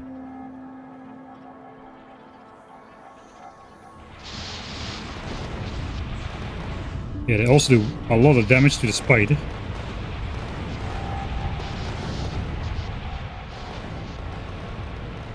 I think we should probably nuke it. Who is settling there? What the heck is that? That guy might have just been from the settlers group. Yeah, F that. We're gonna nuke it. Who cares? Who cares? Revenge decks be danged. Alright, so we need a different setup. We'll start in this corner. Let's keep the spider on this side.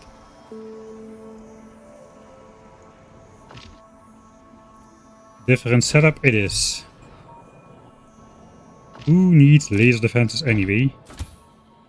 Or a spider with legs, if you can use them all yourself. We don't need a personal robot to repair anything. We probably do want the shields to protect us. The shields absorb... I don't think we've got resistance against the sapper attack, so this should do well for us. We're gonna click the coin. We're just gonna get rid of the factions we don't want. So let's mark them where we think they are. I guess this is laser, that's kind of fine. Nuclears, I didn't think I would say it, but they are fine. There are some sappers in here. There's expansion here, there's sappers down here. I think there's more sappers down there. We'll have a look more over there. And I saw a bunch up here. For the rest, I'm not entirely sure.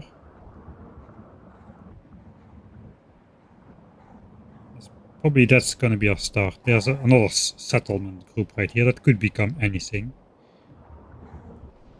Alright, let's hope they don't overreact to me, you know, nuking a couple of their bases. I mean, they should be able to stand up to that, right? They shouldn't, like,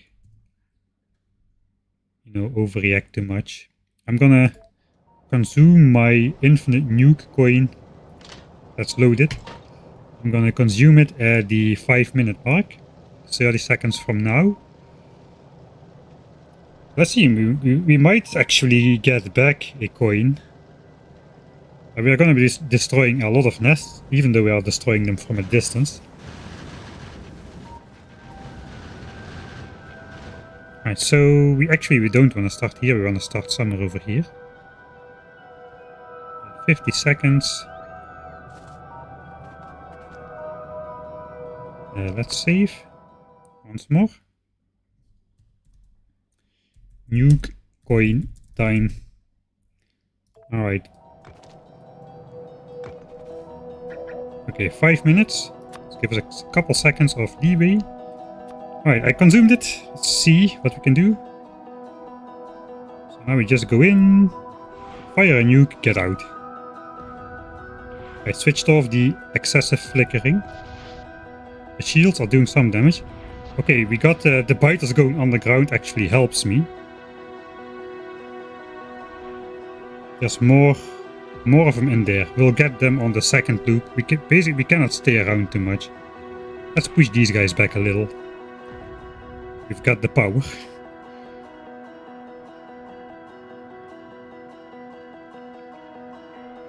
I'm gonna zap this nest as well.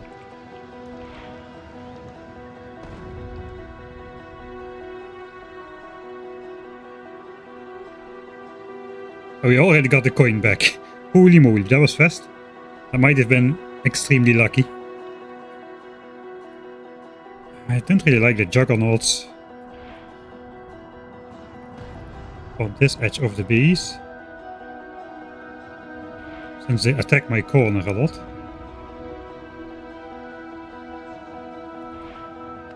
That at least decimates their numbers a little.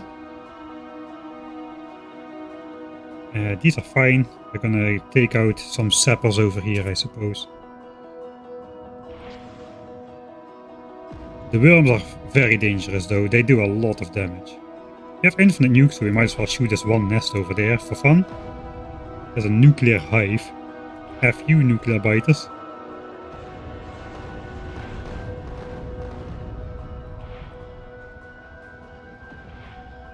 Okay, I'm getting carried away a little bit. Stop it. Stop it. I cannot stop myself. We need to nuke the biters. Heck. That's a new settlement. Let's get rid of those. You don't need to exist.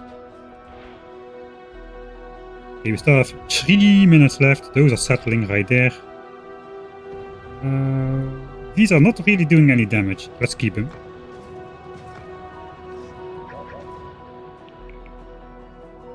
I think we have time for another loop, mostly. think we can go out here a bit as well.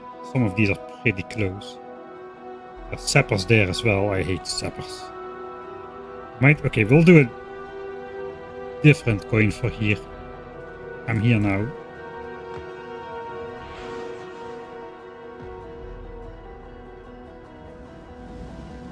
There's the entire nest basically. Okay, I'm in trouble. Yikes! Okay, that was pretty lucky. Yeah, I wasted a lot of my coin right there. It was not really necessary.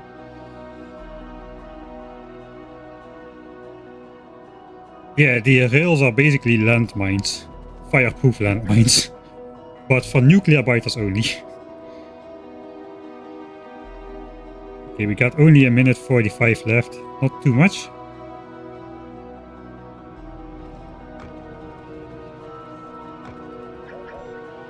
Don't forget to close the wall. Oh boy, oh boy, oh boy, oh boy. Can I make it? Okay, I can. New settlement. Let's kick that. Poison biters. Let's take out the group over there. Go in, go in, go in.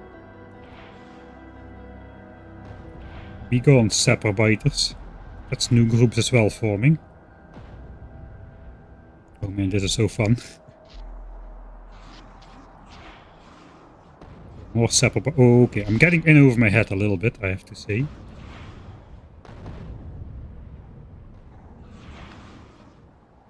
Did these already morph into... I think the revenge is already real.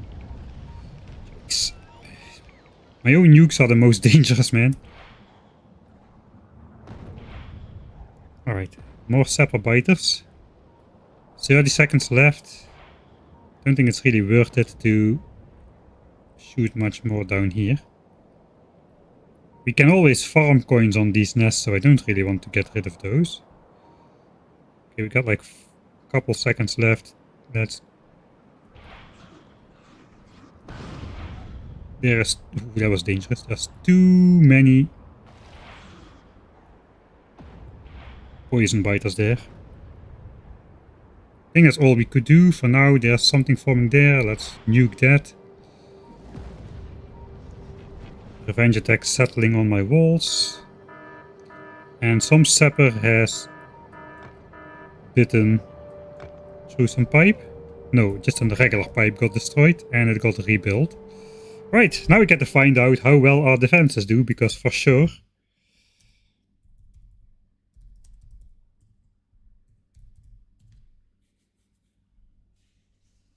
for sure that has released some... I got 31 coins. Let's keep going. This is a bad idea. This is a bad idea. But I see these guys are settling like on my doorstep. We cannot have that. I mean, juggernauts are strong, but they are slow. Too slow.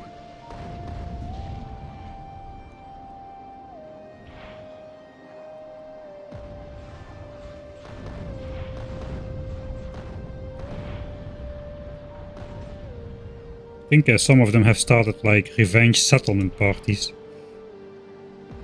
which is not great.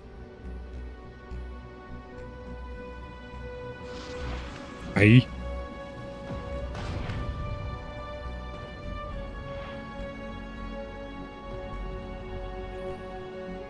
Okay, they went underground. I like it when they go underground, because that means they are no longer above ground. Quote of the day. Oh, that's a lot of nuclear biters. I don't think I want to run under there. I don't really think I want to stay here either. Let's go. Yeah, we definitely got some revenge settlement waves going on. I'm still coin neutral though, so I don't really mind spending these.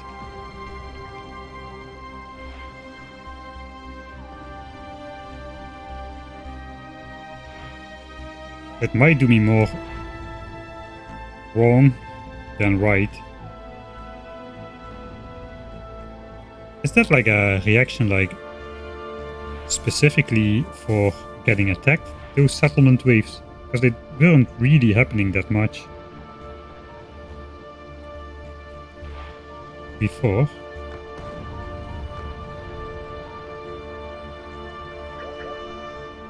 Let's have a look over here.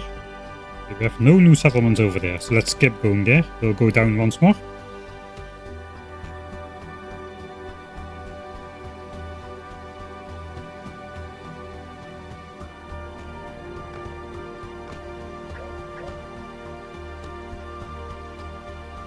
I didn't know at the time I consumed this coin. Let's be conservative now. With the nukes. We've got infinite nukes, but let's be conservative anyway, because we don't have infinite defenses. I think all of the sapper biters here are gone though, so that's good. That's what we really care about. Just want to get the new settlements under control. Like, those guys are definitely settling. These guys seem to be settling. It's not a pollution-based attack group. Which means they are gonna be goners. There's a settle group.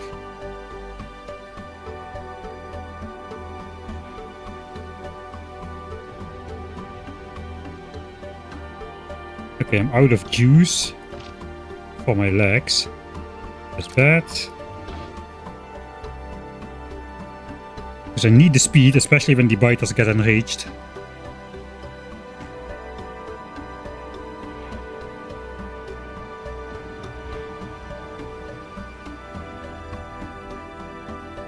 Okay.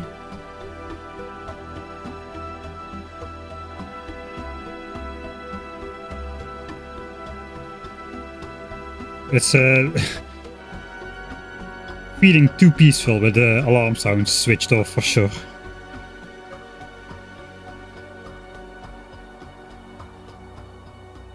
I guess we'll keep patrolling.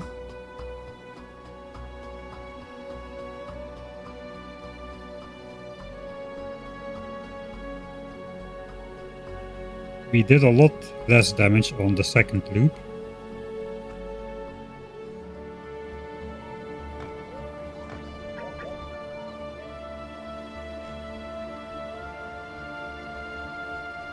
Alexa running out of power is a crazy thing to see.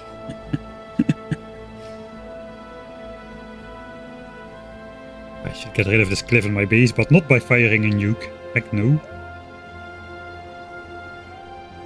Okay, there's nothing settling on these walls. Let's hope that we just get normal revenge attacks for the rest of it.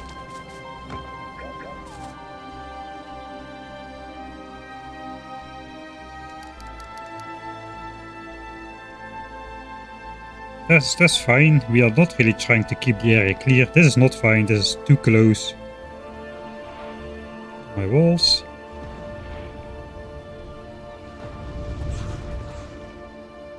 Is my coin out of...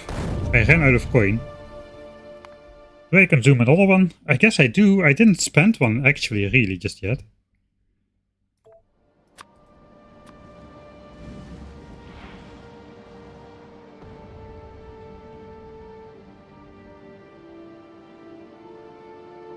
Slowly gaining power again. I guess this is gonna be a game of snipe the expansions until everything quiets down.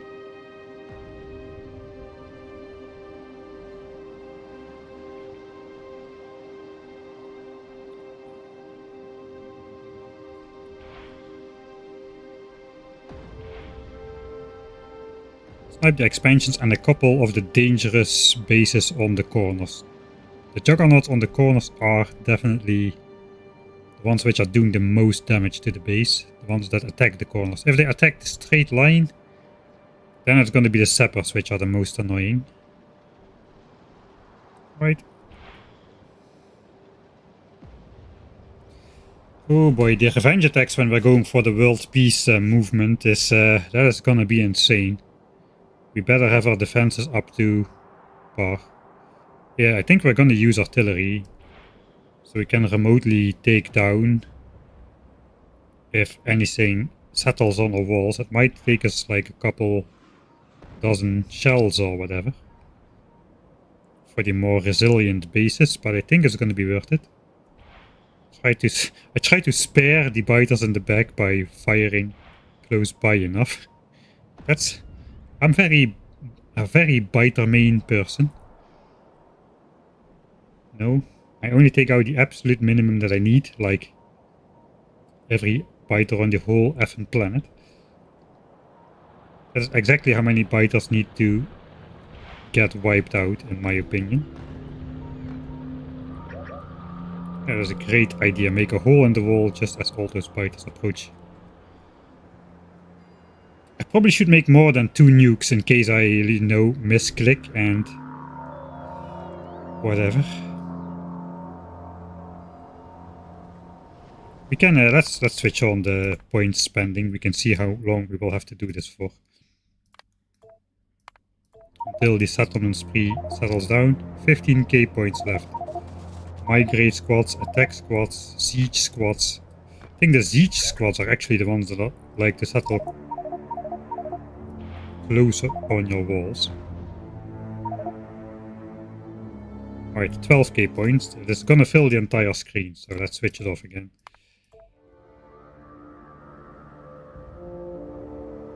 Oh, this war is not gonna be cold. Don't worry. I didn't save for a while, and this is not the best location to be in.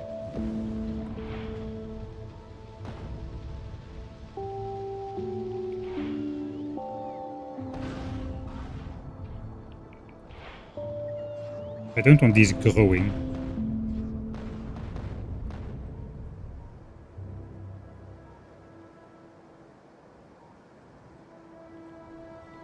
Don't run yourself into a corner here. That is dangerous.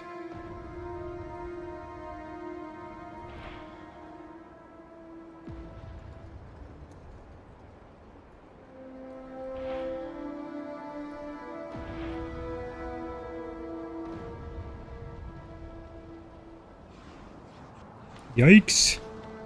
Is there a worm in there?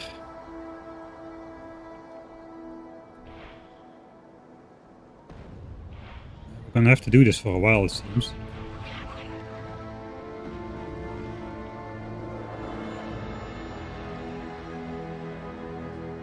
That poison cloud might instantly kill me if I go there. It's not a settle group. It's hard to see.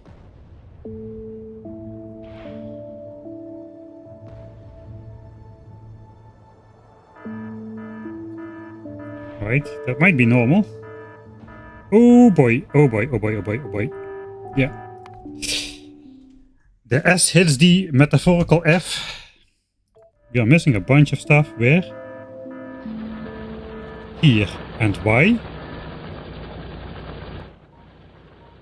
What? Huh?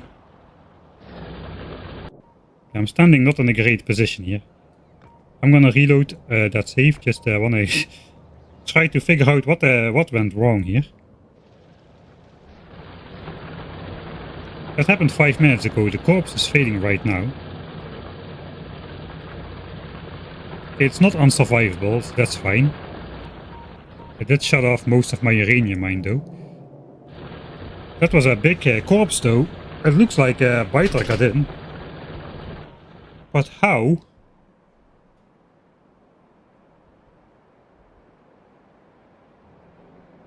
I mean, there's a weak spot over here. They cannot possibly have gone around here, then ran around the back of the defenses. Ended up over here. How did that biter get in there? I did lose a bunch of stuff in the storage chest. That's probably what's hurting the most. Settlement groups right here. This is also too close. Okay, this is very bad. That's very bad. We might have to postpone attacking until we got like artillery turrets set at strategic points that can barely defend the area we don't want biters to settle on automatically. Probably we need that. Let's go in alert mode real quick, see how that would look like. If we have artillery completed. What is the range of the thing?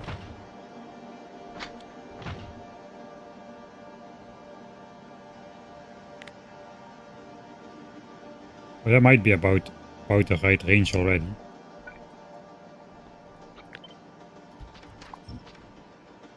Something like that. We just have to research no range upgrades.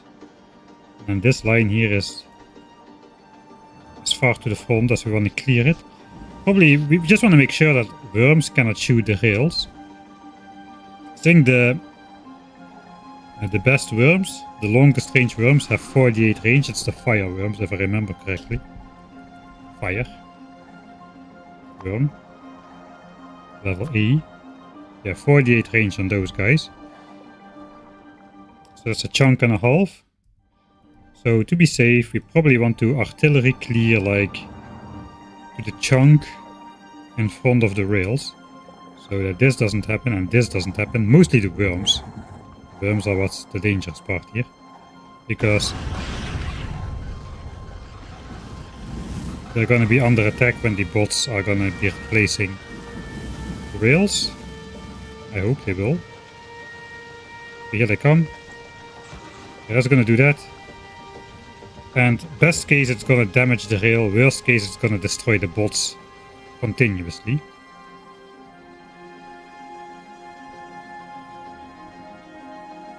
I guess we can just look at the range. 224. That's a chunk number, right? 8 chunks or something? 7 chunks. Alright, so if we want to shoot until here, 1, 2, 3, 4, 5, 6, 7. We basically place the artillery turrets like, I suppose, on the line here.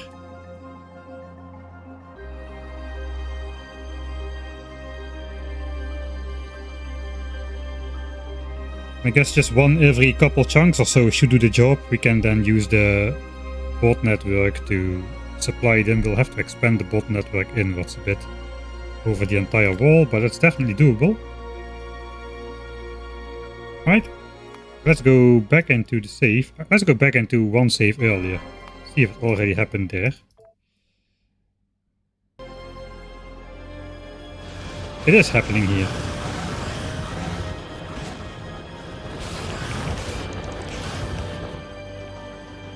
Okay, I call BS on that.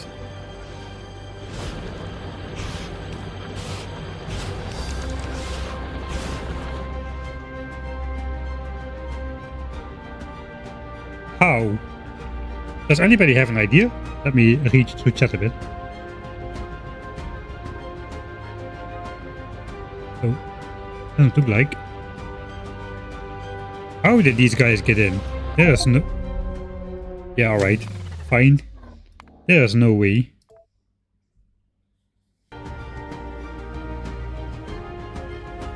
Let's load that save once more. I'll slow down time. Can go and edit real quick. And pause. Alright, so I paused the game this moment. They're probably already in.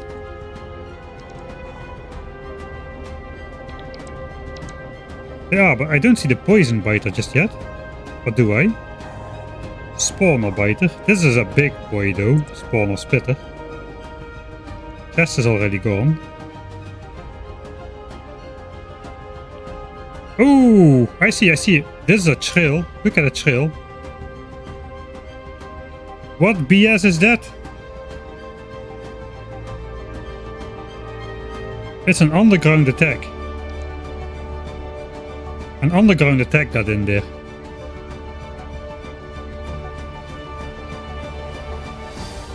No. No. I told you shouldn't use water borders. But that shouldn't be able to happen, right? What? Is that a... Huh? What? I'm truly speechless right now.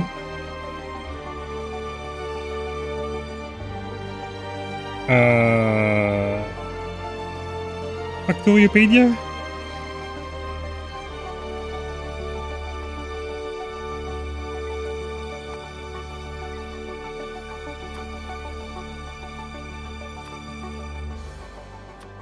I guess that's just technical stuff in the background. I read somewhere they should not be able to pass under 2 chunks of water. 2 chunks would be the maximum. Which is why I thought that this would be fairly safe. But they definitely just came from there. It looks like.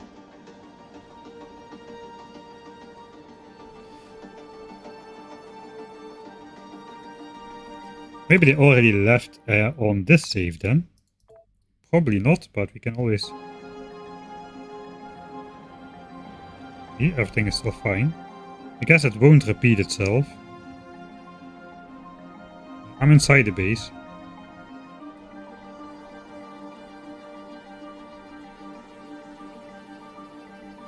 I think it's unlikely to repeat, given all the RNG involved in biter stuff here. Ah, so the settings set, yeah, right.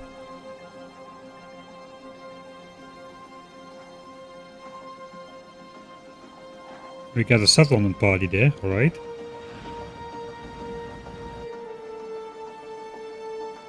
I got time sped up a bit now. Doesn't look like anything is going. Yeah, we should see underground attacks on the map like this. The slow moving red dots over here. And then the note popping up. Oh, there we go. No, it's happening. It's happening. Cheaters. 2 biters. No, cheaters. That is cheating. I'm calling it. That is more than 2 chunks. I got a chunk grid enabled. I can see the chunks, biters. Hello. I can see the chunks. That is not 2 chunks. It is 2 biters though. It is 2 biters. It's what is it the same as the spawner spitter and the poison spitter? Well. Alright. I guess lesson learned.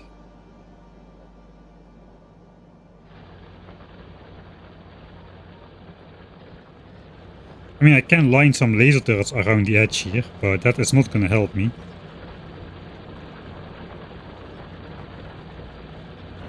Underground, the act of underground tunneling is damaging my stuff as well. Look at that.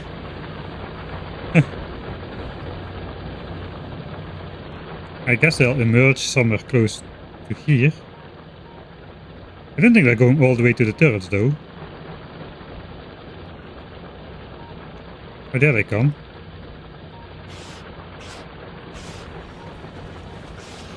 I mean, I can put laser turrets up, but if it's laser biters, they don't get damaged by those, so... Yeah, that one biter turns into a lot more, that's for sure.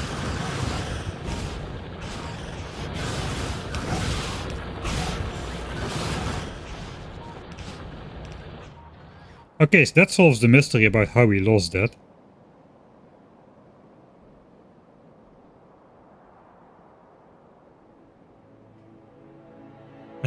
I don't have artillery. I don't have artillery yet. It's researching right now, so no.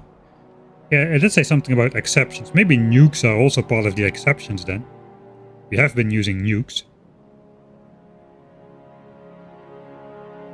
Biters have begun safe scumming as well.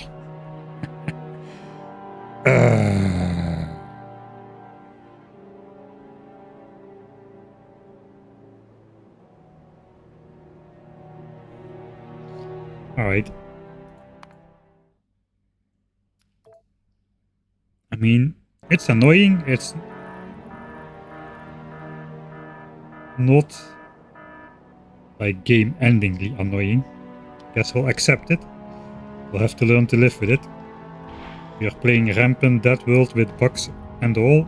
It's probably not even a bug. I think just if there's an exception for artillery, it makes sense that the exception also goes for nukes.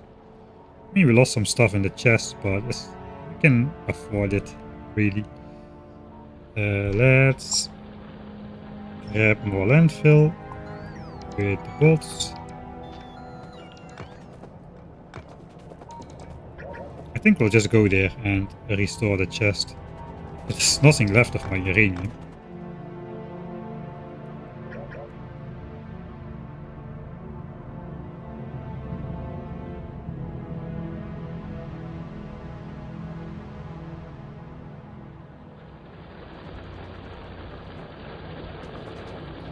Right.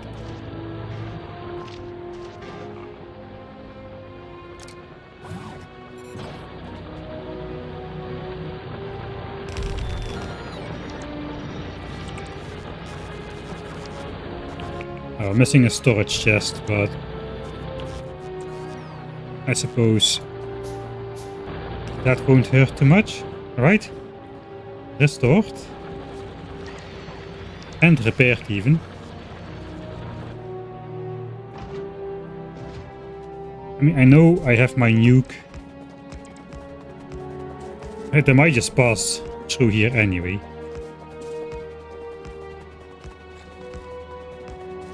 And there's more areas where it can happen, but you know.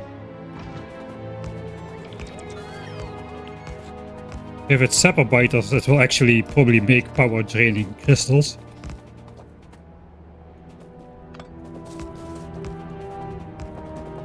Because they'll kill the laser turret before anything else. Let's put a couple more down. I'm not even gonna filter these. Come on, bots, stop it already. We are late game now. You can pretend you're all big boys, all grown-ups and all that bollocks. Well, there goes my nuke coin, I suppose. It might have already been dead anyway. I guess it can happen on the other edge as well. So before we eat the next nuke coin,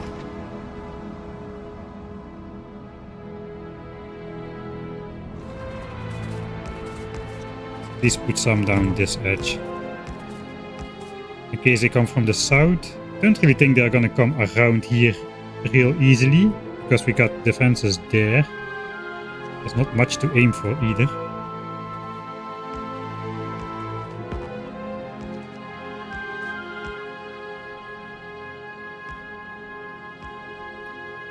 I hope that that's gonna be enough to defend it for now.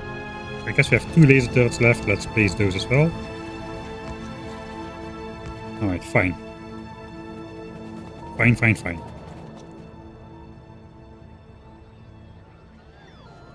Let's hitch a ride with the tank.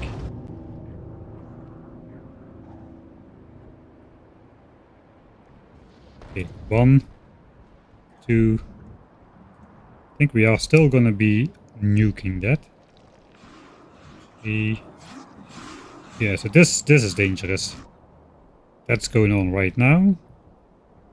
4, 5. Just want to mark them out so I don't miss any.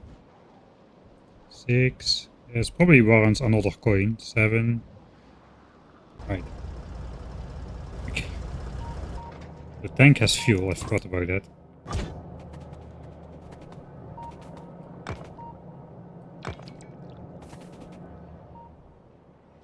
Okay, 54 minutes. 54 minutes.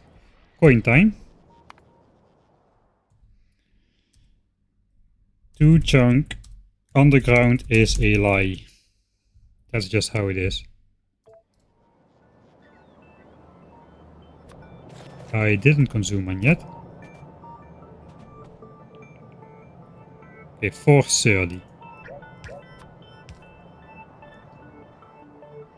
I'm not gonna shoot. I'm not gonna provoke further revenge attacks, so I'm only gonna shoot the minimum.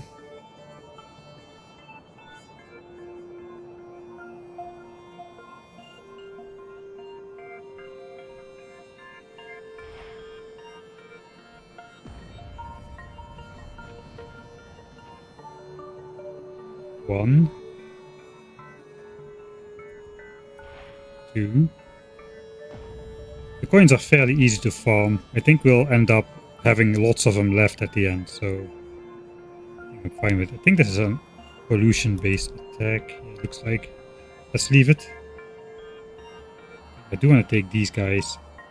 I have to take these guys because they're destroying a ton of everything, basically.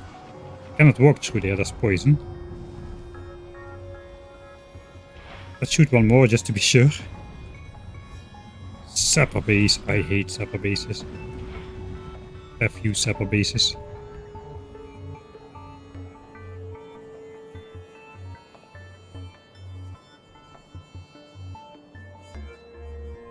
We're missing 3 pieces of rail. That is bad. This cliff is bad. I'm getting stuck in it. I mean, these are basically free cliff explosives if you really think about it. Stop settling all my corners, man. That's my weak point, don't you know? They probably do know, don't they? Yeah, that's the fireworms with their 48 range, man. Alright, 2 more groups on that side. Which were marked.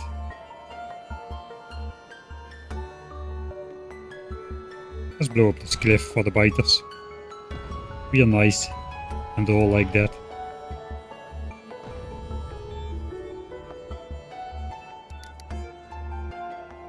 This can probably stay... Yeah, too late.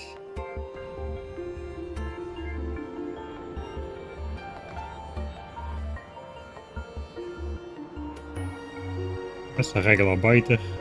It can do it.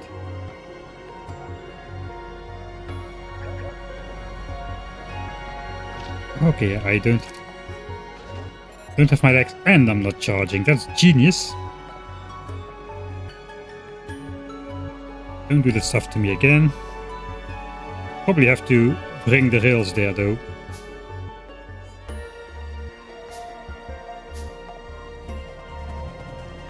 $450. I think we have 2 minutes left, so be it.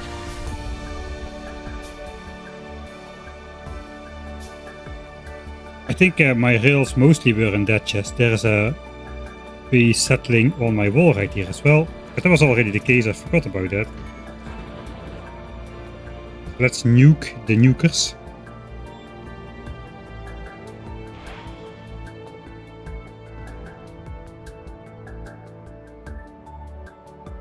Nuke versus nuke.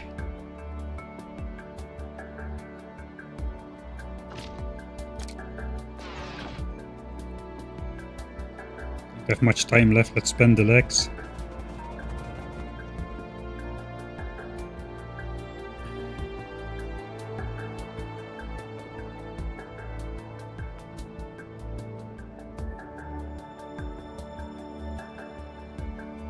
One minute. I don't really want to spend the time looking in map view right now. It's fairly quiet. I think the points might have been spent as well.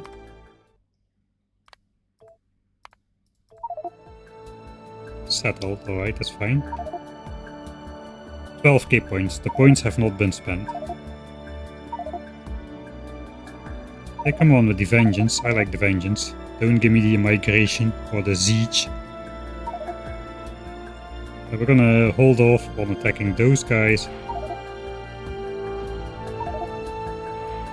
Let's play for cliff explosive. God. I think we have like 10 seconds left though.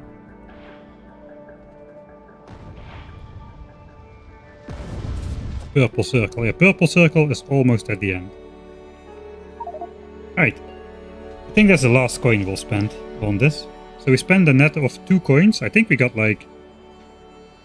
Did we consume? Can we see that?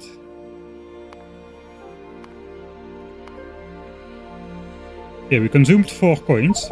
It means we got 2 coins back. So it's not a... I mean, we didn't really nuke a lot of nests. Except for the opening round, I suppose. For the rest, we just tried to clear up the minimum. Let's take that off again. Looks like the settlement situation has kind of stabilized out. I think I'm gonna go back to my regularly scheduled setup. Probably should it's about time we invest in another power armor, isn't it? That's gonna eat the rest of my battery for sure. It will be fine. I don't need the bots to be active right now.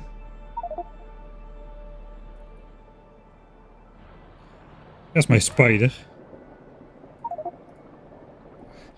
I saw the white lights on there. How did that happen? Alright, spider.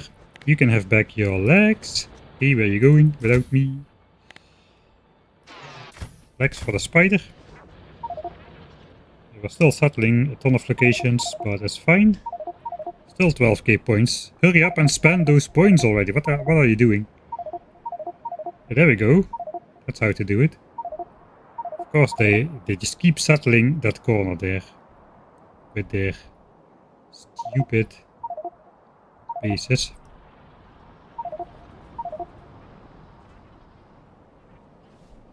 Yeah, I saw that the anti-spawn strategy is dead. I didn't look at if I could find something new to circumvent it. But yeah, having asset spawn is probably a pretty good failsafe. It might just prevent the early game.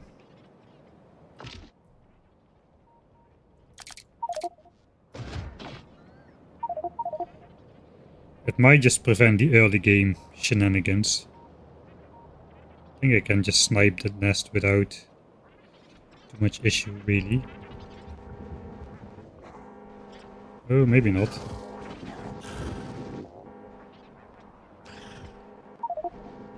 I'm not sure I can kill them faster when they spawn. Maybe I can. I'm out of power. Oei, oei, oei, oei. Holy smokes.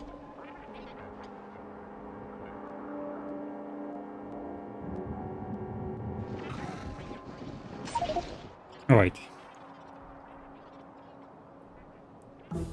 That was a single nest. That shouldn't invoke too many revenge settlements.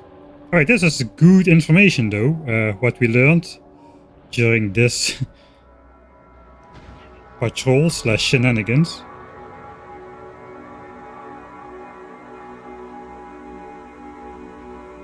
It's very useful to know. 30 SPM, our laps are so fast by now that 3 laps is all it takes to do 30 SPM apparently.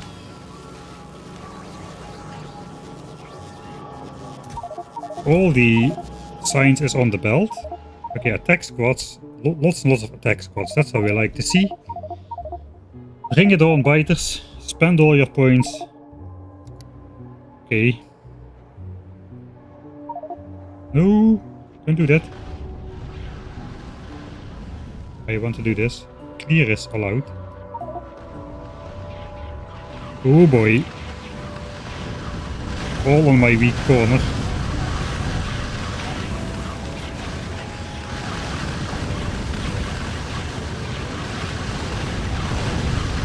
You cannot see what's going on. It's like smoke bombs. Smoke bombs of poison that's being thrown up there. We're missing 2 walls. Where the heck are you missing walls? Are you missing walls here? Okay, we're missing walls there as well.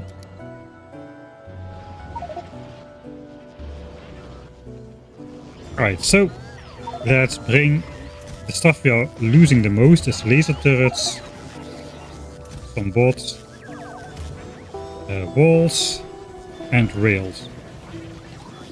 We're gonna bring a bunch of those over to the far outpost.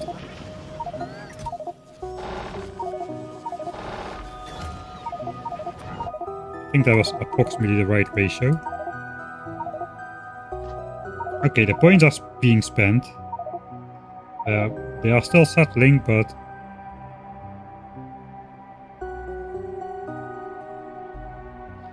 nothing new is settling on the walls at least. Just some nukes going over the walls. You know, perfectly normal shenanigans. Alright. We can consider this that points are spent. Let's switch off that. We have reached normality once again. The infinite attackability drive of the biters has hopefully with this run out. I'm kinda hesitant to have this chest existing at all.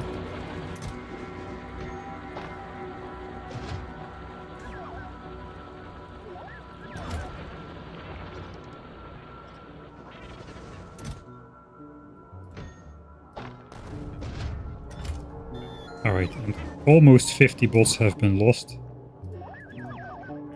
48 total. 500 bots back.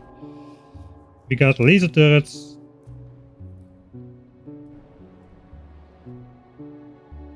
If we look at the last hour of losses, it's mostly walls.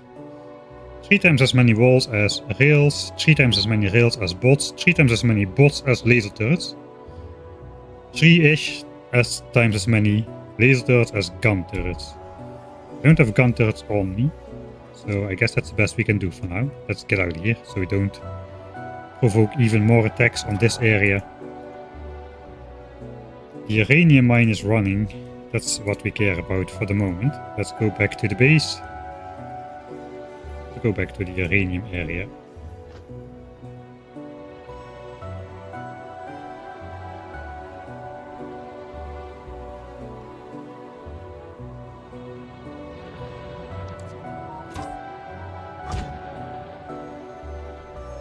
It's so nice to have automated repair tanks though. That is pretty sweet. Sapper worm level 10, why not? It's a worm, it's not a nest. Worms don't spawn biters. Okay, we have achieved what we did though. We have eliminated most sapper bases on our walls except these ones. Which hopefully should stabilize the base somewhat.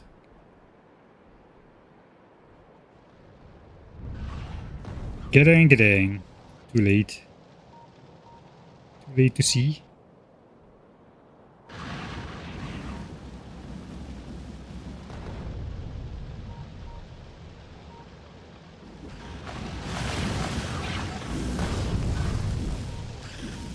The landfill farming is real.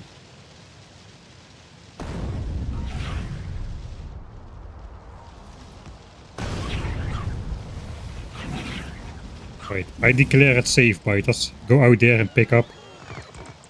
Don't do that!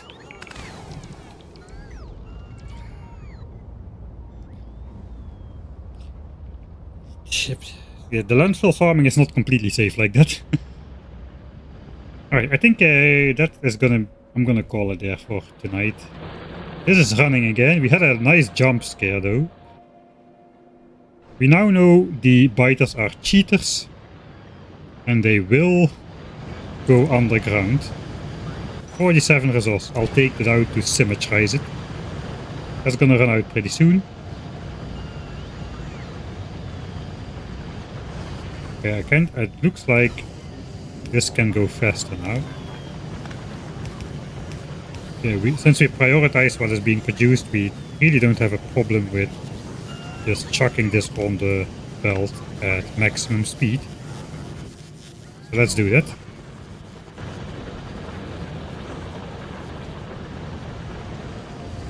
Because it's good if all of these things are busy.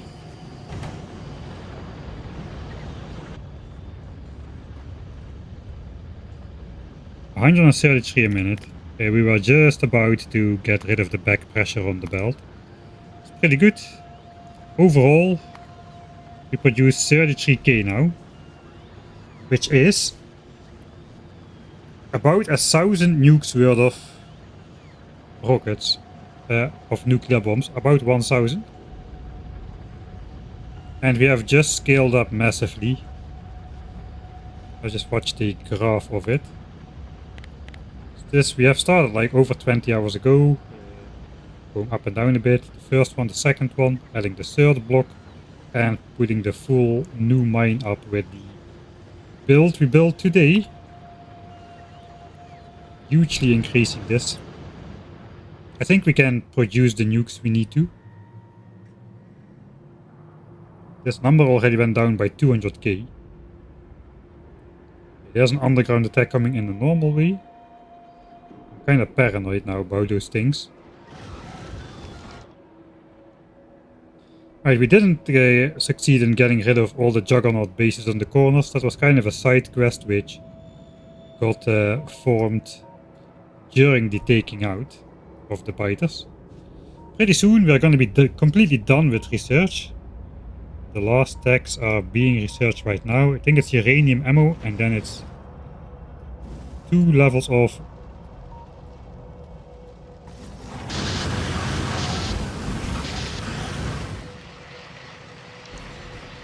bot speed. Yeah, so this is why I don't have logistics bots in the network.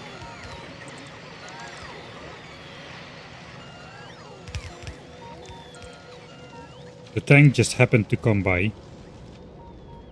The repairs should just happen at a random moment a little bit later. Ideally. Did not cost us much though. Cannot stop watching these attacks, man. It's too much fun. Points have been spent, so this is just a normal level of attacks which Rampant throws at you in the late game. It's horrifying, really. I mean, it all looks very, very stable and under control, but you know, it just, if one of those attacks smashes through your walls, it's all over. There is no recovering from that. How are you gonna get them out of your base? And rebuild and fill in the gap before the next 6 attacks stream in and do the same thing, right? One breach and it's all over. We're still very much on edge here. It does seem like the settlements on the wall are over though, for now. That already was there. I don't know if that's encroaching. Nothing happened here. Keep farming the landfill. It's hard to see what is landfill over there. Alright, I think that was in terms of progress. We set out what we wanted to do, which was solve or like get started on the bottleneck of what's probably going to be the ultimate bottleneck for the game, which is uranium related stuff, uranium mining related stuff to be specific. The speed at which you can mine uranium is going to be the limiting factor, I predict. If I ever stop talking too much at least and start doing stuff, it's going to be the limiting factor. So let's hope that that is true. The 1000 times science cost playthrough says other things. Though I've been fighting the science space all game long, as in I wasn't able to keep up with 1000 times more expensive researches and building the base. I was constantly on the edge of being behind somehow. I wonder why. Anyway.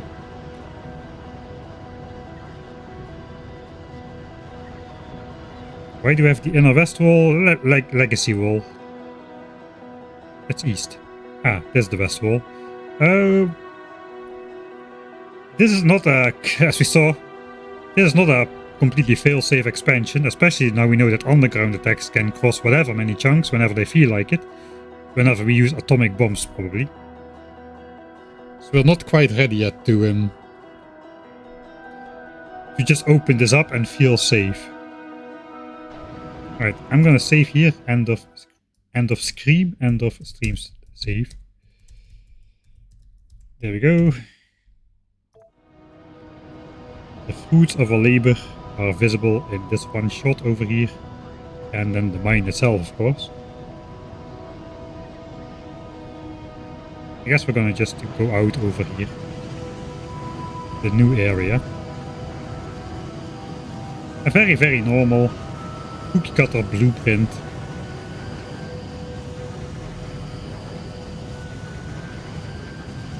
Uranium enrichment area.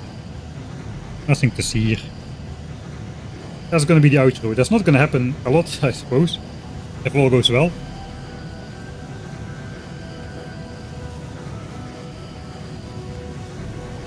Yeah, there are zapper biters on the western side. I'm not gonna... They're so far away, they don't really aggro too much, I have the feeling. I haven't had any problems there yet. I didn't really check if I had any problems there. So we can take a quick peek. I don't think we're actually missing something here.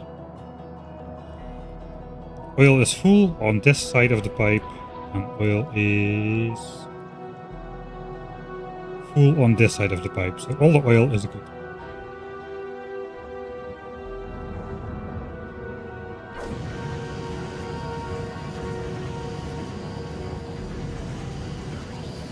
Yeah, the biters have won a couple times already. This is definitely not the hardcore run. Can I just get a nice alignment, please? Okay, F-bend the fish. I shouldn't have said that. Such a weird setup. I love it. It works though.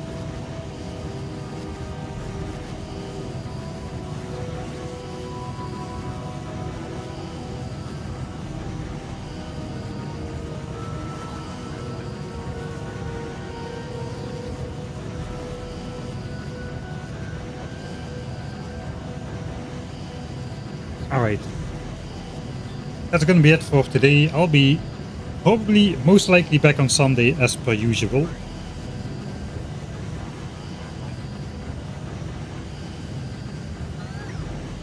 This is a ridiculous amount of uranium refining.